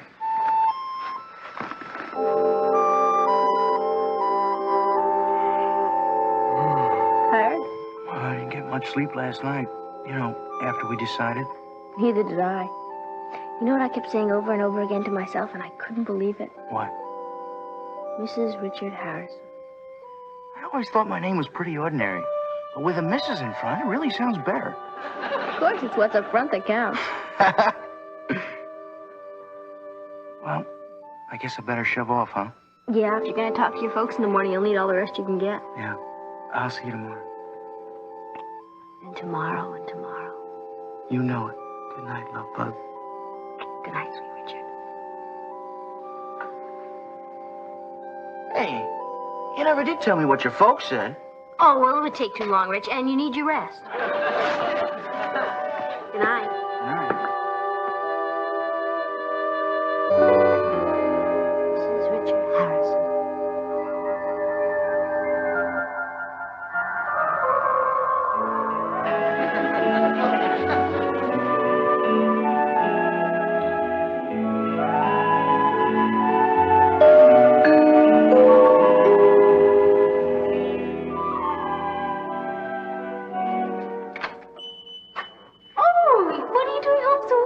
I couldn't wait to see you. Oh, give me your thing. Oh, why bother? Why, you sure are lovely. Well, I always try to look my best for you. Richard, please, not in front of the children. How are the kids? Oh, they're fine. Can't you hear the babble of their tiny little voices? Sweetest music this side of heaven. Patricia, guess who's here?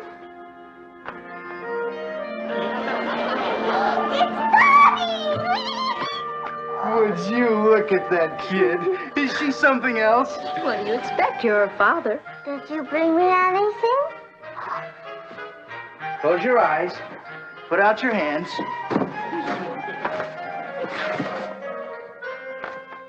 What is it? A doll. It is. Rich, you shouldn't have spent all that money. Oh, don't worry. I got it as a prize in a gum machine. Well, what do you say? Where's the gum? Isn't that cute? Where's the gum? Another rough day, dear? You know it. Oh, well, I'll get your slippers and your pipe. Thank you. Your pipe? And your slippers. What did you do today? Oh, usual. I watched TV all morning, and then I went downtown and I had lunch with Sally and the other married ladies, and then we played bridge, and then, I hope you won't mind, but I went on a little shopping spree. Out spending my hard-earned money, huh? Yes, but I bought 2 lovely things I know you'll like. Now, if you think they're too expensive, I can always take them back. Oh, no, no. I only wish I could afford to buy you more of them. Oh, I'm so lucky I married you. No, I'm the one with all the luck.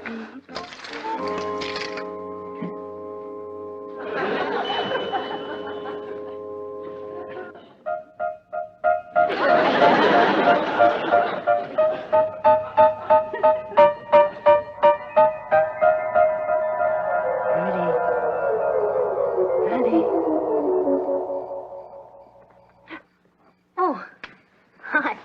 It's late, darling. Time to go to bed. Mom, I want to thank you For what? for making me take piano lessons.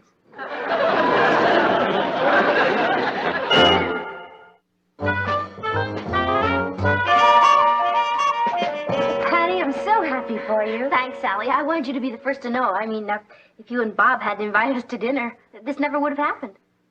Tell me, Sally, did you have trouble telling your parents?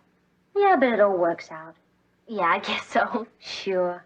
My mom doesn't even cry anymore when Bob's name's mentioned. Have you set the date yet? No, but after graduation, of course.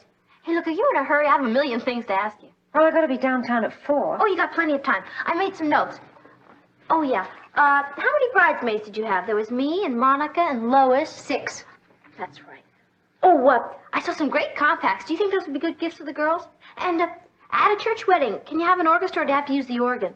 And do you think it would be better to have the reception at the church or at home? Patty, can I make a suggestion? Sure. Why don't you have a simple wedding and save the money? Save it? For what? For what? You're kidding. Wait till you're married, you won't ask. Do you know if Bob and I had the money that Dad spent on 1 case of champagne, it'd save our lives? Sally, are you having financial troubles? I'm not. Bob is. You know, he's about as good at handling money as I am with intercontinental ballistic missiles. Oh, really? Oh, don't misunderstand me. Bob's a living doll. Boy, I'd rather be married to him than anyone else in the world. If I have to be married. It's just that, oh, I don't know, one day you're sitting there and you're young and pretty, and all the boys are chasing after you. And your only problem is which cologne to use. And then you get married, and all you smell from is bacon fat. Are you sorry you got married? Me? Not for a second. You mean you do it all over again? In a second. But I'd wait a few years. Don't pay any attention to me. I mean, I just feel like this today. Tomorrow I'll wake up and face the world with a whole new... No, I won't. I got the bathroom and kitchen floors to do tomorrow. Oh, Patty, look, I've got to cut out. Listen, do me a favor. Sure, Sally. Forget everything I said. Oh, yeah, sure. Thanks for coming by. Anytime.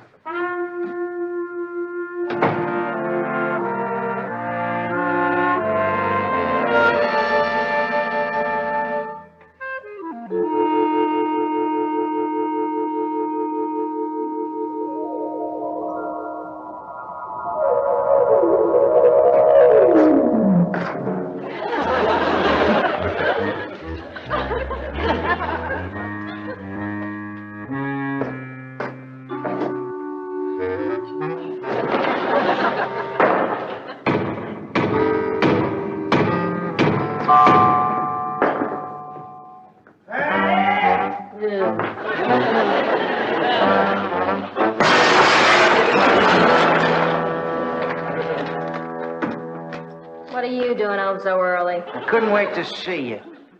Boy, you look lovely. I always try to look my best for you.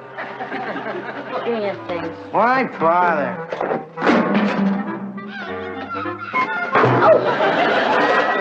Please, not in front of the children. Yeah, the kids. How are they? Oh, they're fine. Can't you hear the babble of their tiny little voices? Yeah, the sweetest music this side of heaven. Trisha! Guess who's here?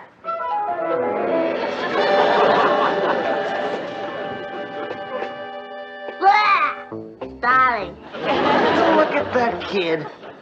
Is she something else? What do you expect? You're a father. Did you bring me anything? Yeah, close your eyes and put out your hands. What is it? A doll. This? Richard, you shouldn't have spent all that money. Don't worry, don't worry. Got it as a prize in a gum machine. Well, what do you say? Where's the gum? Isn't that cute? Where's the gum?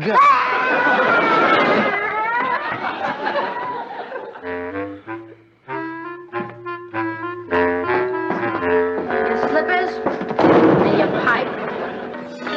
What did you do today? Oh, the usual. I watched TV in the morning. Then I went downtown and had lunch with Sally and some of the other married ladies. And then I went on a shopping spree.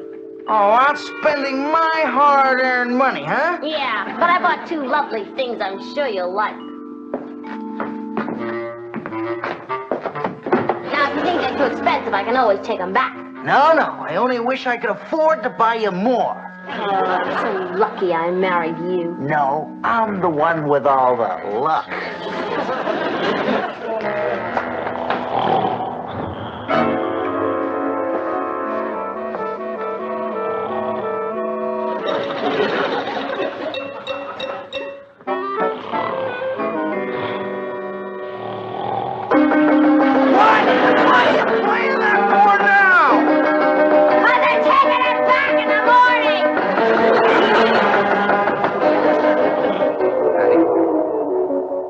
Patty. Oh, hi. Patty, your mother and I think we finally figured out what you've been trying to tell us. Yeah? You and Richard want to get married. Married? Where'd you ever get a ridiculous idea like that? Oh, hi, Bob. I've been looking for you. I need to ask you something. I want to ask you a few questions, too. When you and Sally decided to get married, was it rough telling your parents? No, not at all. I just shouldn't have told my mother while she was driving the car. What happened? A 7-car pileup. Hey, listen, I need a favor. I hate to ask you, but I've just got to. What is it? Well, would you be willing to ask your dad about obtaining a loan for me from his bank? You want a loan? I don't want one. I've got to have one. Well, I told Sally, take it easy at first. But you know how women are. They know as much about finances as I know about intercontinental ballistic missiles. You mean Sally's extravagant? I wouldn't say that. She just likes to spend money. I don't want you to get the idea I'm knocking marriage. I'm not. It's just that I think a guy ought to live it up a little bit before he gets himself tied down. Live it up? Yeah. Get out and see things. Like me. I always wanted to go around the world in a boat, and find fame and fortune. If I'd have done that instead of getting married, well, I'd have more money, be older, I'd be smarter, and I wouldn't have gotten married. You wouldn't have? Well, I wouldn't have rushed into it without thinking, that's for sure. Oh. I don't want you to get the idea I'm knocking marriage, because I'm not. Sally's the greatest. And what a cook, huh? How about that meatloaf she made the other night? Yeah. Would you believe it, the first time she made it, I couldn't eat it? Well, she's come a long way. Well, you'll ask your dad about the loan? Oh, sure. Good. Thanks so much. What else do you want to ask me? Nothing, Bob. I think that about covers it. I got to split. So I'll be talking to you. And thanks.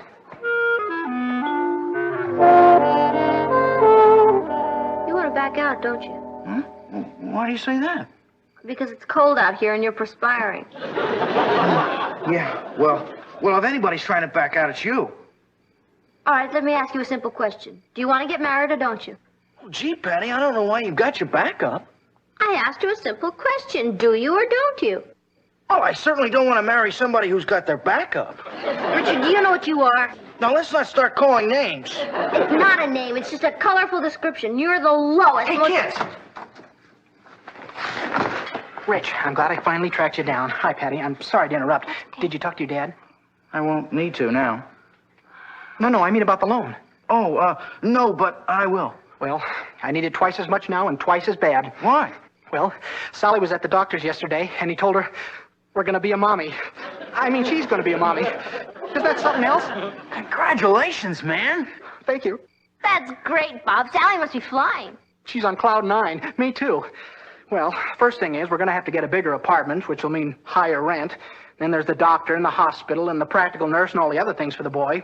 Baby, or whatever it is. Wow, the bills, huh? Yeah, but so what? I just got a raise and I'll get another one. Or I'll get another job. One thing for sure is Sally's going to have the best, and so is that boy. The baby.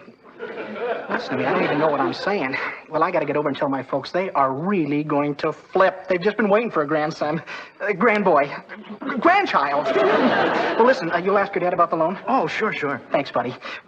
Oh, I want to tell you kids something. I mean this very sincerely. If you're thinking about marriage, don't hesitate. Believe me, it's the greatest. Later. Well, he's really out of his tree, isn't he? Yeah, they'll be putting a cradle in it soon.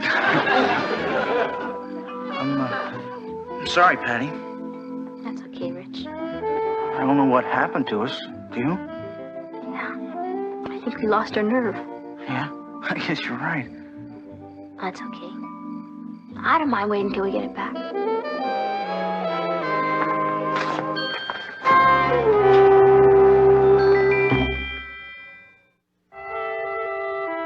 Every time I think of Sally and Bob, I could just cry. So young and saddled with all those problems. Yeah, those poor kids. And every time I think of how close we came to making that same mistake. You're not kidding. You know, Rich, it's lucky for you that I'm mature enough to realize a mistake before I make it. Are you saying I'm not mature? No. You're mature, but in a different way. You know, it's your own special kind of maturity. Oh, what's that supposed to mean? Rich, everybody knows that girls mature faster than boys. Yeah, well, I happen to think I'm just as mature as you are, if not more so. You think you're more mature than me? Yeah. Pardon me while I laugh. Well, just ask anybody who knows us. Ask my mother. There's no point in continuing it. Your mother thinks I'm immature? Oh, no, wait. Certainly glad I found that out in time. Patty? I don't want to talk about it anymore. Pass the popcorn, please. Gladly.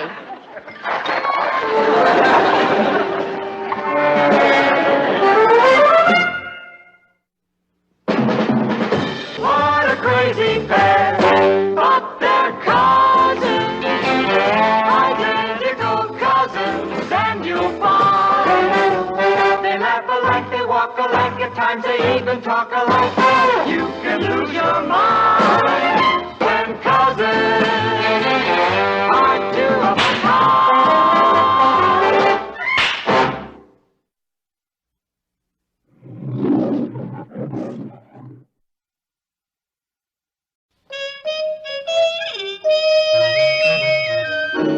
Hey, what's Chuck Farrell's car doing in front of our house?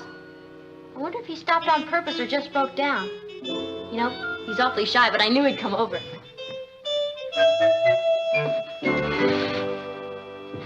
Nope, I better cool it. I don't want to scare him away. You mean he's that shy? Oh, Cathy, I'm a mess. I better go change. You look as good as that car does. Close that. I've been hoping all semester he'd notice me. And then today in the cafeteria, I dropped my ice cream and we started talking. Where did you drop it? Fortunately, on his apple pie. Oh, I see. It was a la mode at first sight. Yeah. Then one thing led to another, and then he asked me if I'd teach him the frug, and here he is. Only where is he? It's funny I don't see him.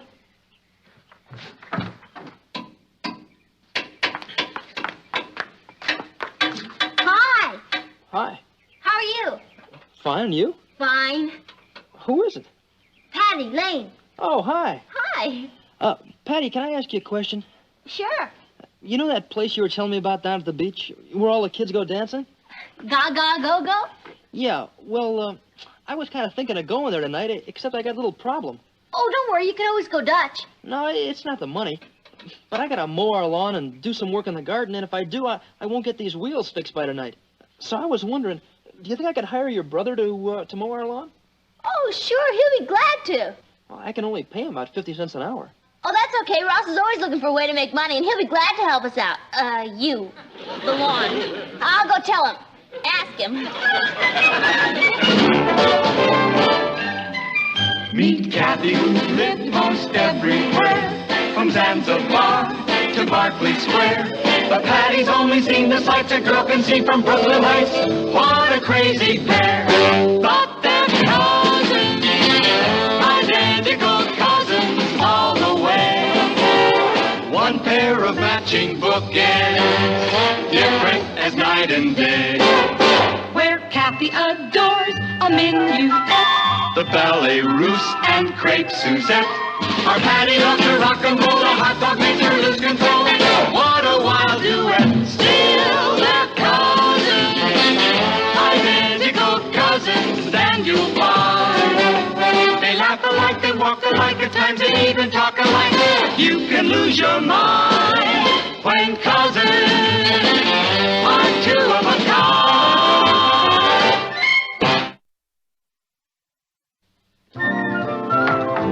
Ross, can I talk to you a minute? Isn't he something else, Kath? I don't know. All I can see are his feet. Look, I have to get Ross to mow the lawn so that he can take me dancing. Oh, he asked you? Well, not really. He's too shy to ask, but figure it out. I mean, of all the houses around here, why did he pick ours to break down in front of? What about Richard? Richard and I are taking sabbaticals. We both feel we need a new point of view. Where are you going? Forget it. Whenever you get a new point of view, nobody's safe. Oh, Ross! Ross, wait! How would you like to earn some money? You spoke? Chuck Farrell would like you to mow his lawn. You mean manual labor? Oh, come on, Ross. It'd be a big favor to me, and it's a nice neighborly thing to do for the Farrells. What do you mean neighborly? The Farrells live 15 blocks from here. You're exaggerating. They don't live more than 3/4 of a mile. I know exactly where they live because there's a girl next door named Fowler. And boy, is she a hang-up. So what? You wouldn't be mowing her lawn. You don't know her. She'd bring her lawn over to where I was. I'm on the level with you. If Chuck doesn't get somebody to mow his lawn, he won't be able to take me dancing tonight. Oh, so you're the neighbor I'm supposed to help. How much? 50 cents an hour? 50 cents an hour. Do you realize that the federal minimum wage is $1.50 plus all the soda you can drink? Please, Ross. Forget it. I'm not going to get mixed up with that Fowler girl for 50 cents an hour. My life's spooky enough now. What am I going to tell Chuck, that I've been shot down by my own brother? Well, I better tell him. He's gone. Gone? Oh, boy. How am I going to teach him the fruit back tonight? Patty, he didn't ask you to go dancing. Well, he as much as asked me, I could tell. How? By the expression on his feet? Come on, Cathy, help me.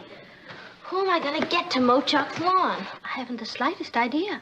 How about Richard? Patty. Yeah, I guess that would be a little depraved. Well, I guess if worse came to worse, I could always do it myself. You're not serious. Why not? You're going to start chasing a man with a lawnmower? Dad, have you got time for a heart-to-heart talk? Is it about your allowance? No. Then I'm at your disposal. How would you feel about my dropping French? See, I didn't even know you were taking it. Well, that's the point. I'm not taking it. Maybe we ought to talk about your allowance. Okay, let me explain. You see, it's an experiment that they ask for volunteers for. You know, guinea pigs. French ones. Oh, well, French is a very interesting language. Why do you want to drop it? Well, it isn't the language. It's where they teach it in that old wing. No wonder I get sinking spells. Sinking spells? Yeah, whenever my teacher calls on me. Let me explain, Dad. You see, the ceiling's all cracked. Well, now, that old wing didn't bother you when you were taking metal shop in it. Yeah, but how was I to know that when they asked for volunteers, everybody but me would be girls? Oh, it's women. I thought it was cracks in the ceiling. It is. Those cracks are the only place I can look and be comfortable. When I just walk into class, you should see them giggle. Ross, I'm surprised at you. I should think having all girls in the class would be an attraction. Well, that's at your age, not at mine. Dad, you want on the phone? So which would you rather your son be, Dad? A dropout or a blackout? Hello? And what good is French? We're not even at war with him. Ross, I'll make a deal with you. If you mow Chuck's grass, I'll talk to Dad about letting you drop French. How?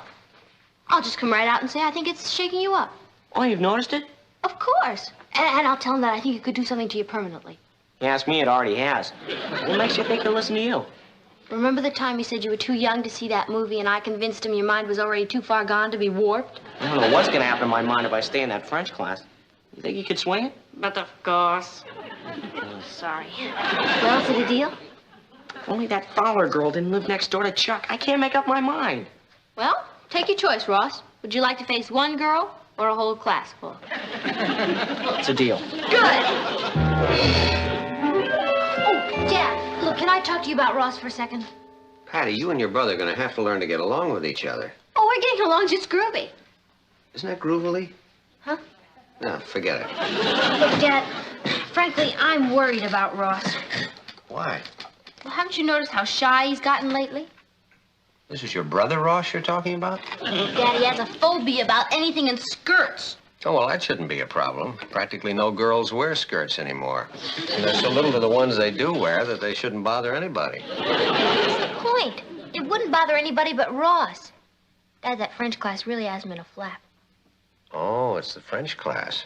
Yeah, and if you want my opinion, I think he's in way over his head. And to leave him floundering there is like watching your own son drown in a language he can't even understand.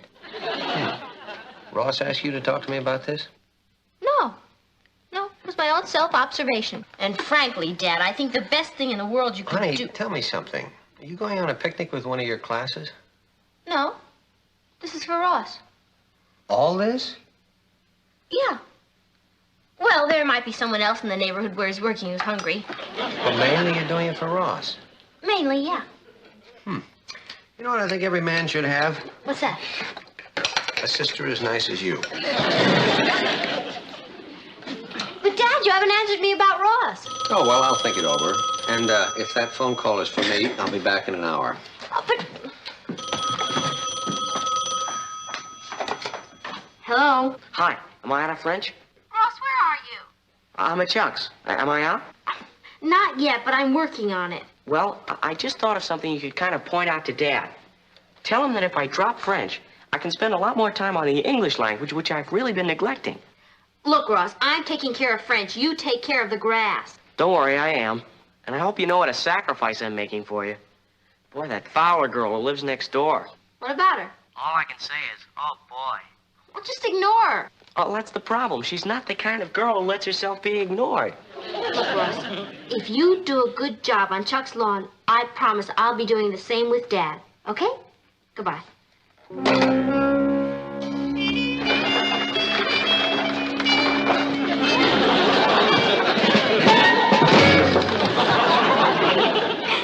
What's so funny? You. You kindly flake off? This happens to be my driveway, you know.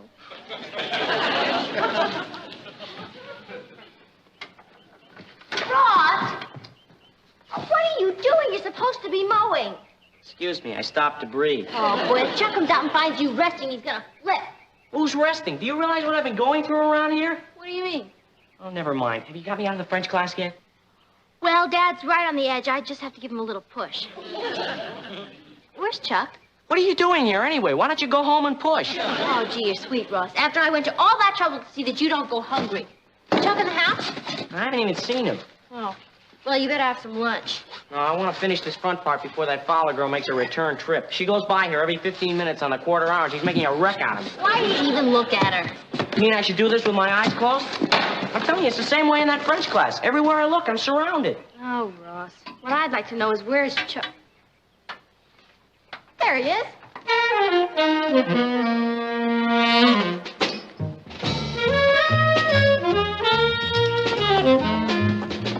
Here you go. Oh, hi. Hi, how are you? Fine. You? Oh, fine. Patty? Yeah. Look, Chuck, I hope my brother's doing a good job for you. I say I hope... Small wrench. Man, I wish you could see how this kingpin here is hardly worn. And has it been under longitudinal stress? Longitudinal, huh? Yeah. Boy, isn't that something? Oh, I'll say. How would you like a ham salad sandwich? Sure. Oh, good. I thought I'd pack a little something for my brother, and as long as I was packing, I figured, why not pack something for you so you wouldn't have to stop working? I mean, I know you wanted to get that car finished so you could go dancing tonight. Right. How about a hard-boiled egg?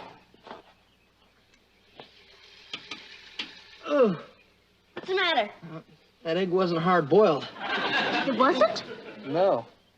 In fact, it wasn't boiled at all. Sorry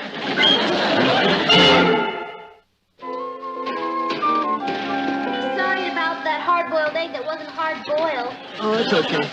Would you like something to drink? Sure. Root beer, lemon, or ginger ale? Root beer.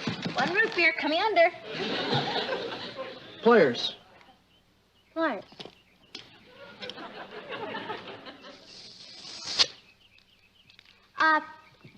Say, Chuck, I want to get something straight. When you were in front of my house this morning, did I understand you to say that you wanted to get the car finished so you could go dancing at Gaga Go-Go tonight? That's right. Oh, well, at least I understood. Well, tell me, is this your first time to Gaga Go-Go? Yep. Oh, well, it should be fun for you and, whoever you go-go with. Hello.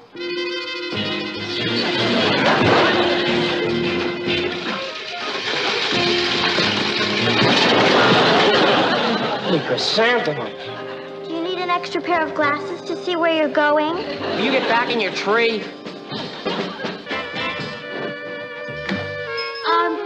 Would you like a pickle? You bet. Okay. 2 pickles and a gherkin coming under. Man, this kingpin can really take the vibration. That's a test for metal, you know, vibration. Hey, speaking of vibration.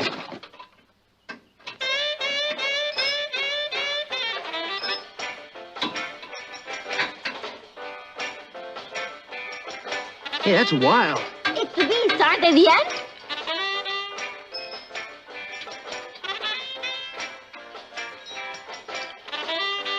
Wouldn't you like to come out of there and stretch your bones a little?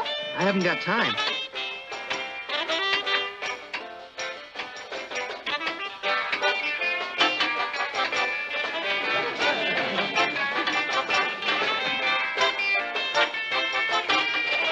don't forget, you promised to teach me the fruit. Teacher, you're doing it. Who, me? The fruit? Sure, and if you can do it under there, doing it on your feet will be a cinch. Patty, come here. What's happened? Oh, boy. Come here. What's the matter? I'm telling you right now, I'm quitting. You can't quit at a time. Oh, Ross, what's happened? The Fowler girl, look what she did to me. She pushed you? Pushed me. She did a lot worse than that to me. Well, what was it? I don't know. I've never had anybody do anything like this to me before. Oh, look at these flowers. I've never been so humiliated in my life. You've never been. How do you think I feel? I tell you, I can't take that girl anymore. You'd rather take French than her? And that's another thing. You're not doing anything about getting me out of that French class. All you're doing is sitting around killing time with Chuck. And all you're doing is goofing. You're always goofing. Okay, if that's your attitude. Oh, I didn't mean it. That's okay. But just remember, the second main reason I'm here is to help you out. I said I was sorry. Look, Ross, Chuck is dying to finish that car so he can take me dancing tonight. I promised to go home and work on Dad if you'll finish the lawn and please fix these flower beds. All right. If that Fowler girl goes by again, just once more. Don't let her bug you. Just stick out your chin and keep mowing. You don't know what this French class is doing to Ross. He mows down flower beds. He sees an ordinary girl and he shakes all over. I thought you said he was shy. Well, doesn't that prove it? No, my dear. The shy do not stay to shake. They run. And when I first met your mother, she made me shake, but I didn't run, did I? No, I did. After you met her, did you mow down flower beds? Oh, I walked through a flower bed. My own mother's flower bed. And once at a picnic, I even walked on your mother. Natalie, how do you feel about this? Well, I don't really know what to think. Well, Ross says that at night he can't see anything but cracks in the ceiling and girls, and it's supposed to be ruining him socially. And Patty claims that it's destroying his morale, and quite frankly, it's not doing much for mine. Well, we'll have to talk about it. Well, could you talk about it now, because I want to call him and report? Patty, stop pressing. Well, could I tell him you're thinking seriously about letting him drop French? You can tell him we're going to discuss it. Okay. But while you're discussing it, will you think seriously about it? Patty? I'm not pressing. Will you?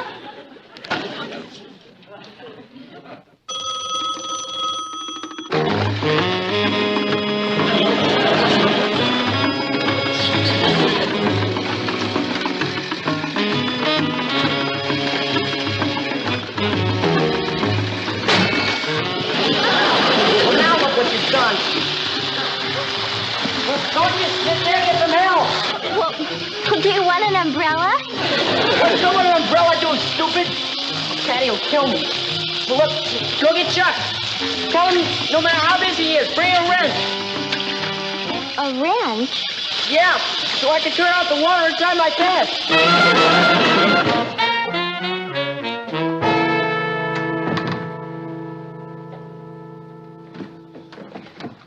Was Ross still working at Chuck's? No, he wasn't even there. Don't tell me Chuck was finishing the lawn. No, he wasn't there either. He must have been. Patty, I'm telling you, he wasn't. The strangest thing is, his whole front lawn was underwater. Are you sure you had the right house? Of course I'm sure. Oh, boy, what has that hang-up brother of mine done now? Chuck will never speak to me again.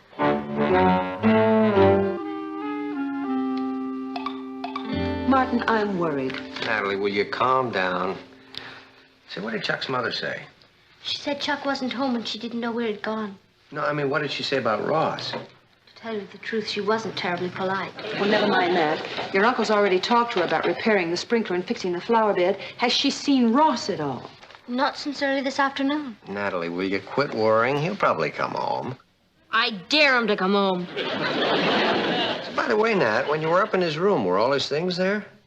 Martin. I'm just kidding. You know, he's probably out front right now, just trying to get up enough courage to come in. He better not come in. Is he there? No, he's not. What did I tell you?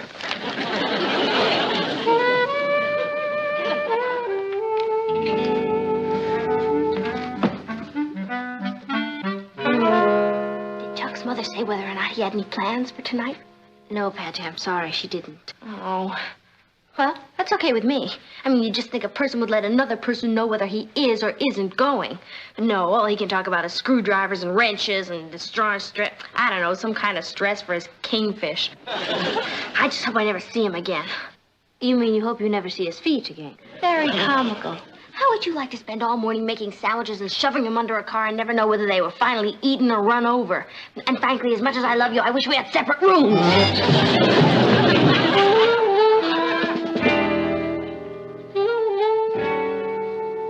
What was that all about?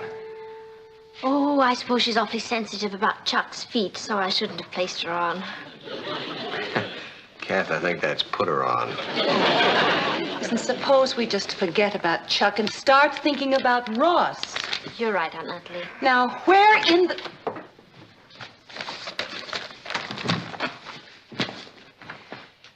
Ross, where have you been? Oh, Mom, don't ask me. Are you all right? What happened? Don't ask me. Well, let's get him some dinner and then ask questions. Dinner? I couldn't eat now. Why not? I've already had my dinner. You've had it? Where? Oh, please don't make me tell you. Now, Ross, just a minute. You simmer down, son. Now, what's this all about? That Fowler girl. You know her mother made me go into their house to get dry? Made you? Yeah. And you know, your paper ought to run an editorial on hidden water sprinklers. They're a hazard, you know that? Oh, that Fowler girl. All afternoon I was sitting around in her father's pants. And then she asked me twice. I mean, what could I have done? What did she ask you? If I wanted a cheeseburger. And you know me and cheeseburgers. Right in the middle of my cheeseburger. You know what she made me do? You'll never believe it. Was it any worse than what you did to the lawn? She made me ask her to a movie tonight. Have you ever heard of anything so underhanded? Underhanded? Why? I was under the influence of cheeseburger. Ross, I think your sister's dead right.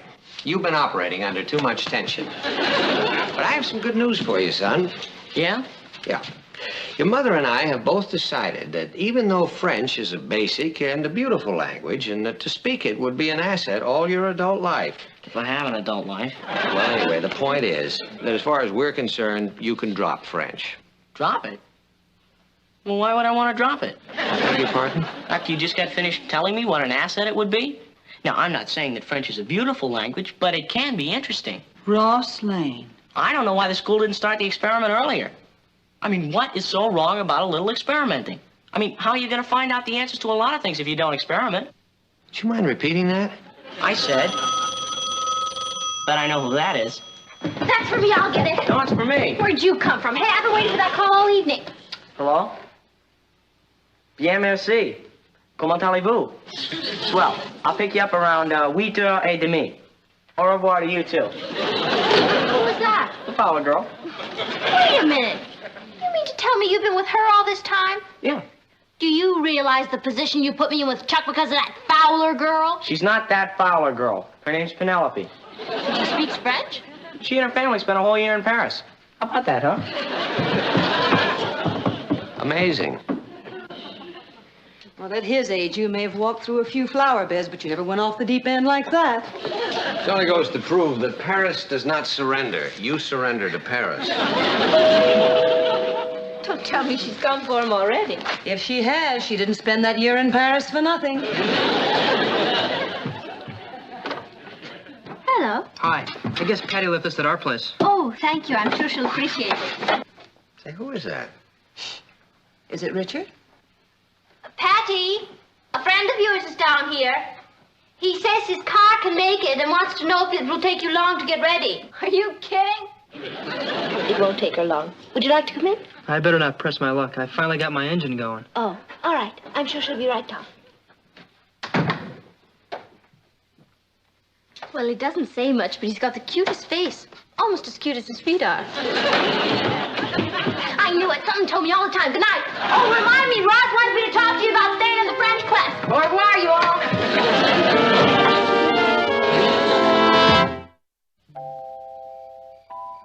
Chuck, that moon is really something else. And all those stars and those white clouds. It's really not to be believed.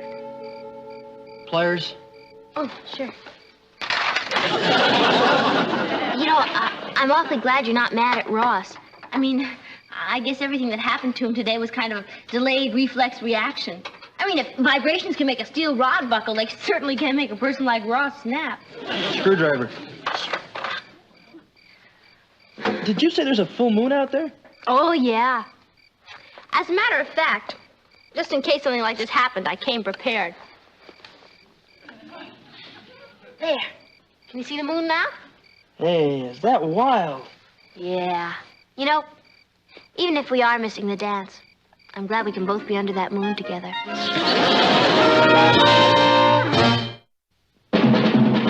Here's Cathy, who's lived most everywhere, from Zanzibar to Berkeley Square.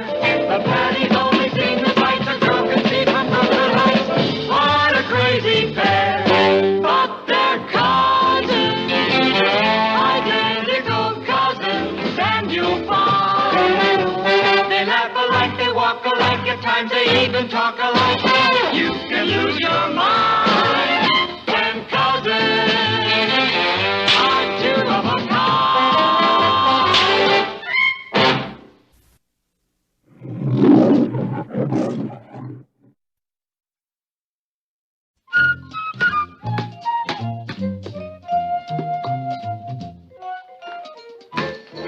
How was it?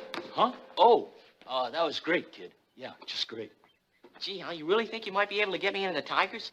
Look, kid, I'm the president, best player on the team. I carry a lot of weight with that club. Oh, boy, I can't believe I might be a Tiger. Wait till I tell Eddie and Joe and Ronnie that I might play basketball with the Tigers. They'll think I'm putting them on. Kid, you do realize that it may be a little while before you start, playing with us. Oh, how long will I have to wait? You ought to be ready in about 3 years. Now, listen, I'm short, but I'm fast. Now, look at it this way. The guy that carries the towels in the water is just as important as the players. What's more important, you're going to be observing me and learning from the very best. Yeah, I guess you're right. Hal, I don't know how to thank you. Well, you realize I have to propose you first. Oh, yeah, but they'll listen to you because you're the president and the best player on the team, right? Hey. Hit her right on the head, buddy. Hey, is your sister home? Well, I think so. Why?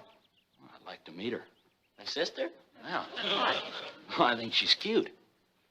Hal, you must be mixed up. My sister's Patty Lane. Yeah, I know. And you think she's cute? Well, I sure do. You must have her mixed up with some other Patty Lane.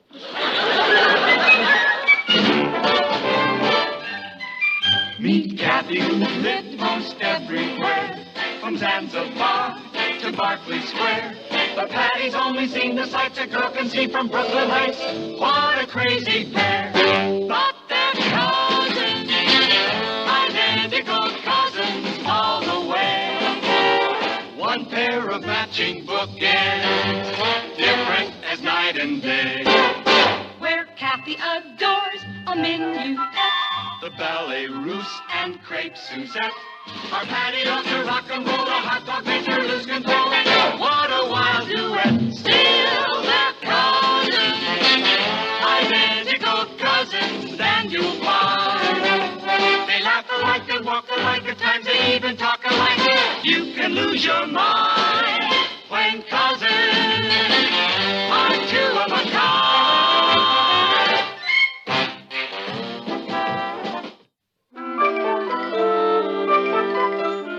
And you approve? Oh, I think getting a job this summer is a marvelous idea. Good.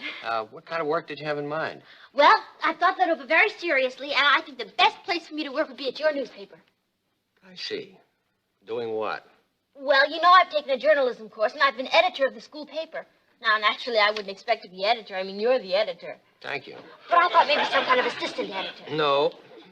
Junior editor? No. Reporter? No.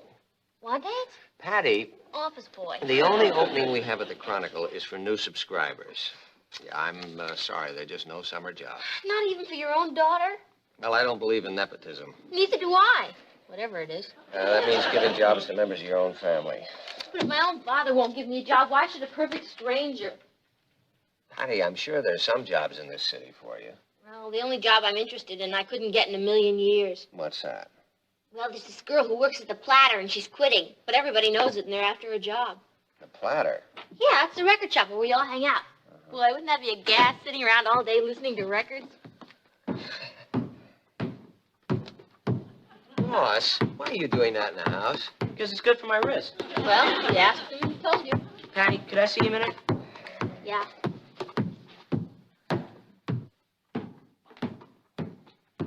Patty, I'd like you to meet Harold Wilson, the president of the Tigers and the best player on the team. How do you do? It certainly is a great pleasure to meet you, Patty. Ross has spoken very highly of you. He has?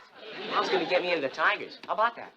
Aren't the Tigers a little old for you? Oh, no, I think you'll have to admit your brother's a little advanced for his age, which, as anyone can see, certainly runs in the family. Oh, Dad, I'd like you to meet Harold Wilson, the president of the Tigers and the best player on the team. How do you do, sir? It's a great pleasure meeting you. You know, Ross has spoken very highly of you. Well, if he doesn't, who will? You know, this certainly is a fine old house you have here. It's done in excellent taste. Well, we like to keep it up in case the bank comes by to check on their property. Well, nice meeting you. Oh, listen, my pleasure. Let's go up to my room. I got a great stamp collection. Hey, wait a minute, kid. Why don't you show me the rest of the house, huh? Okay. Yes, sir, this certainly is a fine old house. Really done in excellent taste. Ross, would you mind getting me a glass of water? I'm a bit thirsty. Oh, you are? Patty, as long as you're headed that way, would you mind getting Hal a glass of water? Oh, not at all. No. Don't make your sister do it. You go get it, Ross. Oh, let her so we can talk. I'll be right back with the water. No. I'm not thirsty anymore. You know what I would like to see, though, Ross? Your stamp collection. Why don't you run up and get it? Now? Yeah, there's no time like the present. Hurry up, kid. Collecting stamps your hobby? Girls. Oh, boy, I've been waiting to meet you for months. Listen, I got my car outside. Why don't we take a little ride? Oh, well, what about Ross? Oh, he's a nice kid, but he's got an even nicer sister. What are you doing there? Oh, look, Harold, I don't really... Play your cards right with me, and I'll take you dancing. I'm an outstanding dancer. Very light on my feet, you know. You gotta be to be an outstanding basketball player. Yeah, Harold. Don't call me Harold. Boy, that sounds so formal. You know, just call me Hal. Look, Patty, I can have my pick of any girl I want, but I picked you. But we gotta get one thing straight. You date me, you don't date anybody else. Look, Harold, you have no idea how flattered I am, but could you give me some time to think this over? Sure, I'd be glad to. Good. I just thought it over. Yeah? Get lost! That's the way you feel about it. Here's my stamp album, Hal. Forget it, kid. What happened? Did you say something to hurt his feelings? All I said was no. What's the big idea? Now I'll never get into the Tigers. Ross, that guy isn't a tiger. He's a wolf. Boy, Patty, the one time in my life you could have done something for me and you blew it. I might have known.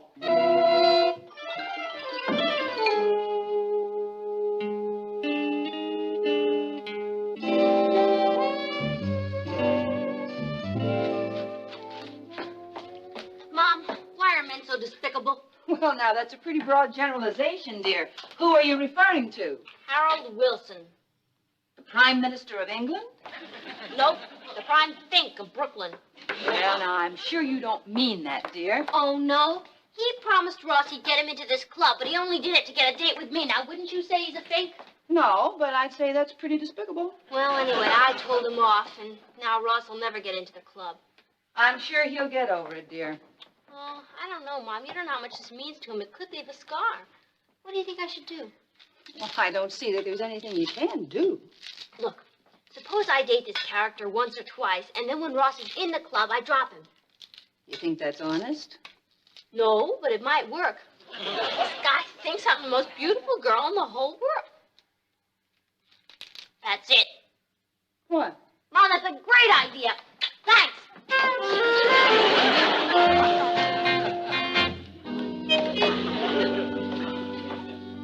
It's a little early for Halloween, isn't it? I have a date with Ross's friend, Harold Wilson. I thought you didn't like him. That isn't quite right. I despise him. I really can't wait to write a book about you. Don't you see, Cathy? When Harold sees me like this, he's going to lose all interest in me, but that doesn't give him any reason to be mad at Ross, so Ross will be in the Tigers, and I'll be off the hook. Now, isn't that good sound psychology? Well, it doesn't sound like any psychology I've ever read about. Cathy, that's one thing you've got to learn. Life is not a textbook. Hey, there's Bratman now. Well, how do I look? Terrible. Thanks. Hi there, Mr. Lane. It certainly is a lovely evening, isn't it? I'll tell Ross you're here. Oh, no, I'm here to see Patty, sir. Well, hi, Harold. Thanks for coming over. Oh, why don't you come on inside and make yourself comfortable? Awfully dark in here, isn't it?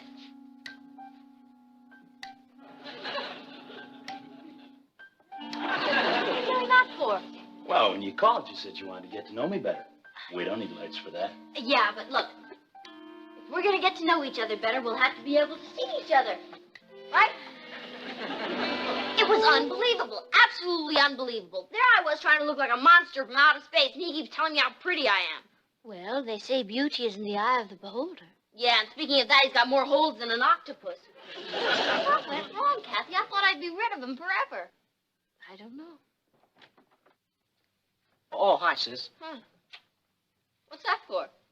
We're going out with Hal. Now, when you come right down to it, he's not such a bad guy, is he? Ross, I'll do a lot for you, but I won't lie. Well, anyway, he told me he's still going to try and get me into the Tigers, so thanks. And I do the same for you. Thanks. And if I want to get into the Tigers, I'll be sure and let you know. Ross, watch it. Why aren't you wearing your glasses? Well, Hal says a person looks better without them. That's why he doesn't wear his. Well, when you think about it, it's really kind of funny. How am I going to get rid of him without making him mad now?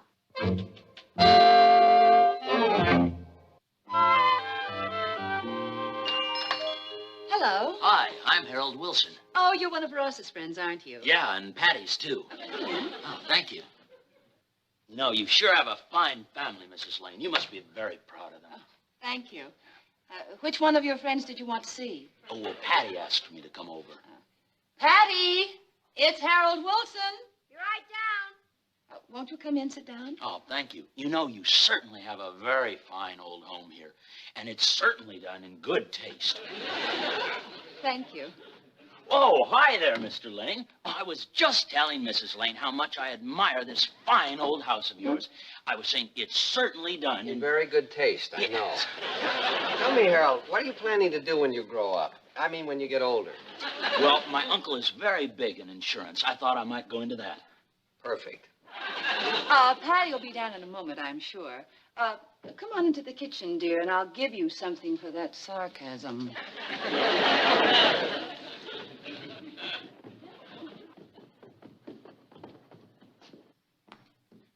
Oh, hi, Harold. Thanks for coming over. Oh, you kidding? Anytime. Hey, I'm starting to grow on you, huh?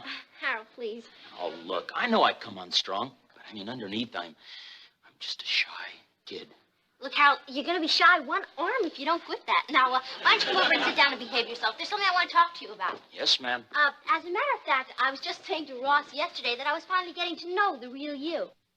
By the way, when do you think the Tigers will decide about letting Ross in the club? Well, we're going to have a membership meeting on Saturday night. Saturday, huh? Wonderful. Only 3 long days to go. Do you think they'll let him in? Well, if I say so. I am the president and the best player on the team. Harold, would you mind not putting your feet on that table? It's one of the nicest things we have in this fine old house. Sorry. That's okay. Look, Harold, I want to do everything I can to make you feel the same way about me as I feel about you. I don't want to make the same mistakes that your other girlfriends made. No chance in that. Boy, you put them all down. Good. Someone told me you used to go with Betty Sue Watson. Why'd you stop going with her? Betty Sue is okay. Great-looking girl, naturally. Oh, naturally. But there must have been something about her that bugged you. Yeah, Gabby. Talk to Blue Streak all the time. And, man, that can be a real drag with a girl. Oh, really? I'm so glad you told me that. And frankly, I couldn't agree with you more. You know, I think the reason people talk so much is because they're insecure. Now, I don't have that problem. I don't happen to be insecure. Therefore, I don't have to talk so much. Do you know what I mean? No, now, I don't think you're insecure either. I mean, either you've got it or you haven't. Don't you agree? No, You know, the first time I saw you, I said to myself, Patty, I said, that boy's got a deep side to him. And that's what makes it so easy to talk to you. And, I've got so much to tell you. Let me see. I suppose I should start with my childhood. It all began when I was born in Brooklyn Heights. And then, for my childhood, they gave me a horse. Now, how could they know that I was allergic to horsehair? Yeah, You know, I guess I've got the greatest parents in the whole world. And you know why? Because we communicate with one another. Now, I think that's the most important thing, don't you? Yeah, I mean, that's what modern life is based on, opening up your psyche. Patty, it's almost time for dinner, dear. Oh, hi, Mrs. Lane. It's 6 o'clock, Pat. Already? Do you realize we've been talking for 2 hours? Patty, can I tell you something? Yes. You are the most fascinating conversationalist I've ever met in my whole life.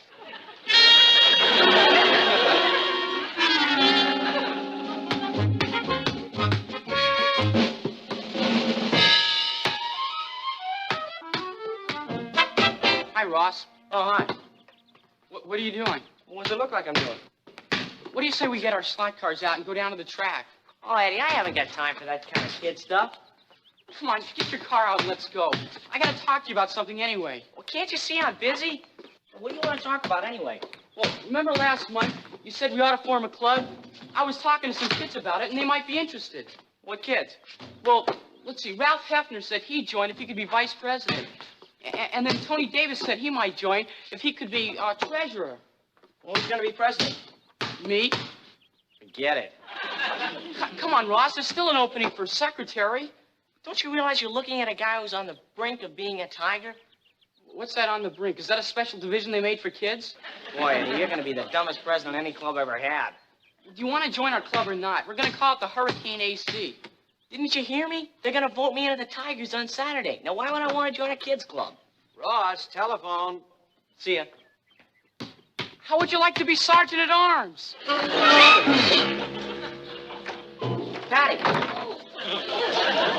Sorry about that. Guess who just phoned me? President Johnson. No, President Harold Wilson himself. Whee, what a thrill. He's really gone ape over you, you know. Well, I didn't have to go far. Well, what did Mr. America have to say? Looks like I'll be a tiger by Saturday. Oh, and I'm not supposed to tell you this, but he's going to invite you to the prom next week. Whoopee! He's got to be flattered.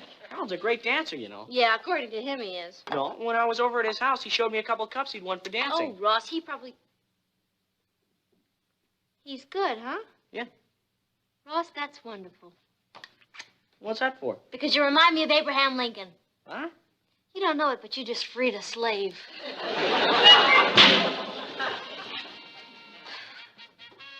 Hi, Harold. Don't you ever go anywhere without that basketball? No, I'm always fooling around with it. That's why I'm such an outstanding player. Oh, doesn't get in your way when you're sleeping? Never mind. Come on in.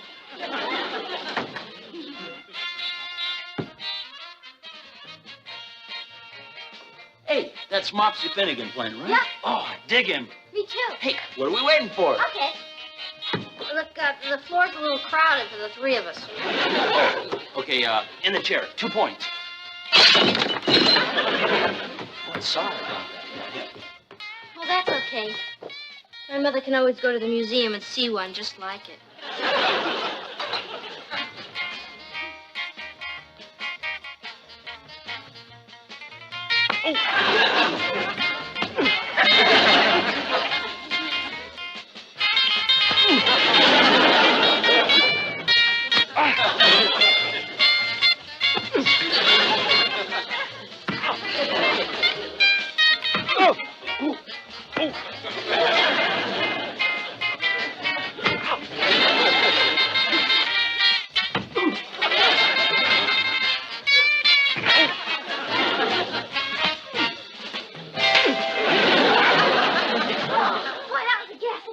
Hey, let's not. Oh, you mean you don't like the way I dance? Oh, I'm awfully sorry. I mean, I know how crazy you are about dancing, and if you never want to see me again, that's okay with me. I mean, I'll understand. Look, Patty, you want me to be honest with you, don't you? Oh, yeah. Okay. Dancing happens to be my bag. You know? I know. Keeps me up on my footwork. I know. But I get plenty of practice on the courts anyway, so who cares? Who cares? Yeah, I mean, who cares about dancing? I mean, when I can sit and listen to you talk. Come on, baby. Talk to me. I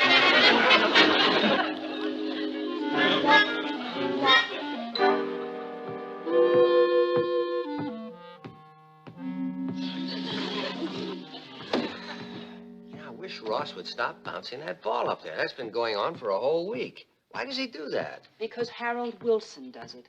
Honey, isn't there anything you can do to get rid of him? Sure, if you want to break a little boy's heart. The trick is to get Harold out of our lives and Ross into the Tigers. Well, how are you doing? He's harder to discourage than a cat in a fish factory.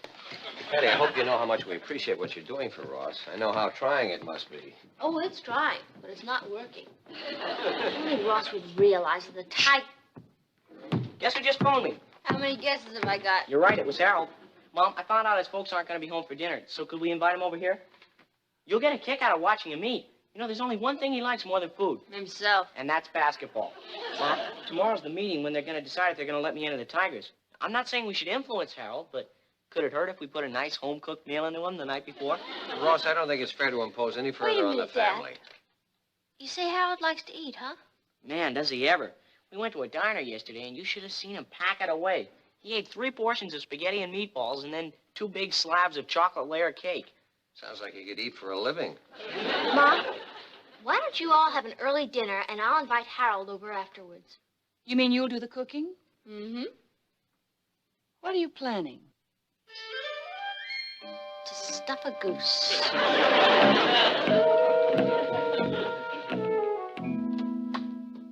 Hi. Hey, look at you. Oh, can you see me? What's your get-up? Oh, nothing. I just always dress like this when I'm cooking. I hope you don't mind. Oh, heck no. Just means you take eating as seriously as I do. Oh. There's only one thing I think that's more important than food. Yeah, girls. Hey, what'd you fix for me to eat? Oh, well, I had a little conference with Ross, and he told me what your favorite dish is. Don't tell me. Meatballs and spaghetti? Right, and chocolate layer cake. Oh, crazy. I hope you're hungry. Oh, man, I'm starved. Oh, good. Look, I don't think you'll be needing that at the table. Oh, yeah. Ah! Good points. Boy, meatballs and spaghetti. I could eat that 3 times a day. Well, good. There's nothing a good cook likes better than to watch somebody enjoy her food.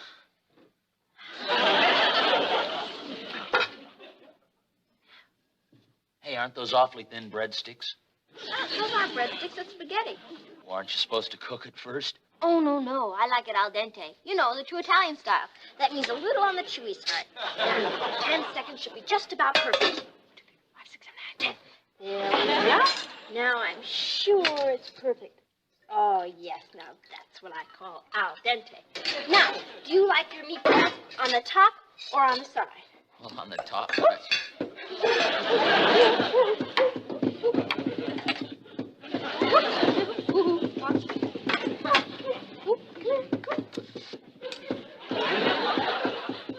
I got you, you little devil.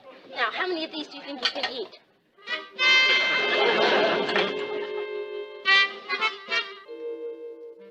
What's the matter? Ross said you were such a big eater, you haven't touched a thing. I guess I'm just not very hungry. Oh. Well, I'll tell you what might perk up your appetite. A nice piece of this chocolate cake, I mean. Oh, look, why don't you just help yourself while I go see who that is?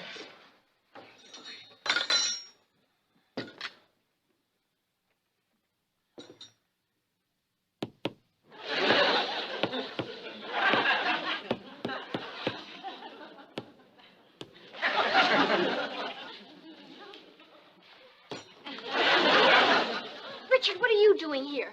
Well, I haven't seen you for a week, so I just thought I'd drop in. Oh, well, I'm a little tied up right now. Harold Wilson's here, isn't he? I don't think it's any of your affair. So it's true. I heard you were dating him, but I just couldn't believe it. Look, Richard. Okay. I just think you ought to let a fella know. Richard, the only reason I'm dating him is to help Ross out. Ross is trying to get into the club that Harold's in. Patty, who do you think you're kidding? It's true. Look, I've done everything I can to discourage him. I've looked my worst. I've stepped all over him when I was dancing with him, and I just cooked the worst meal ever. Patty? But he just won't discourage. Do you think for 1 minute that I could be interested in a creep like Harold Wilson? He's the biggest drag I've ever met. Patty? And the only reason I didn't say anything to you is I was afraid you would talk and it would get back to him. It already has. Hi, Harold. Now, wait a minute, Harold. Harold, you don't understand. You see, what you just saw was circumstantial evidence. Now, Harold, wait. What about Ross? Harold, he's really going to be a creep. Harold! Did he seem mad to you? I'm sorry. Sorry isn't going to get Ross into the Tigers. How could you for 1 second think that I would go out with a creep like that? Well, I didn't think you were interested in him. I thought you were interested in his father. His father? Yeah, well, I knew you were after that job at the plotter shop. What has the platter got to do with his father? He owns it. Perfect. Just perfect. Boy, something sure smells good in there. Haven't you eaten? Yeah, but that was over an hour ago. Step in, Richard. I've got a wonderful meal for you.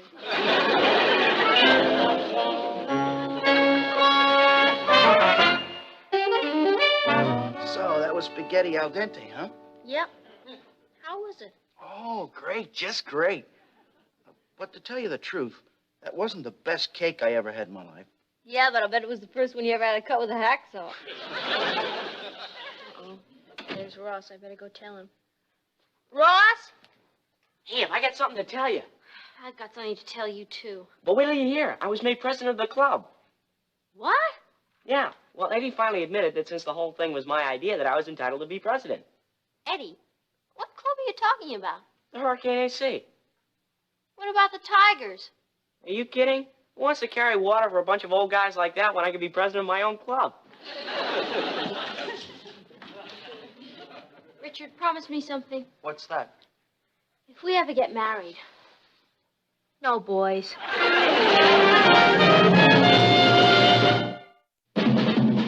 Here's Cathy, who's lived most everywhere, from Zanzibar to Berkeley Square. The Patty's only seen the sights a girl can see from Brooklyn Heights. What a crazy pair! But they're cousins, identical cousins, and you'll find they laugh alike, they walk alike, at times they even talk alike. You can lose your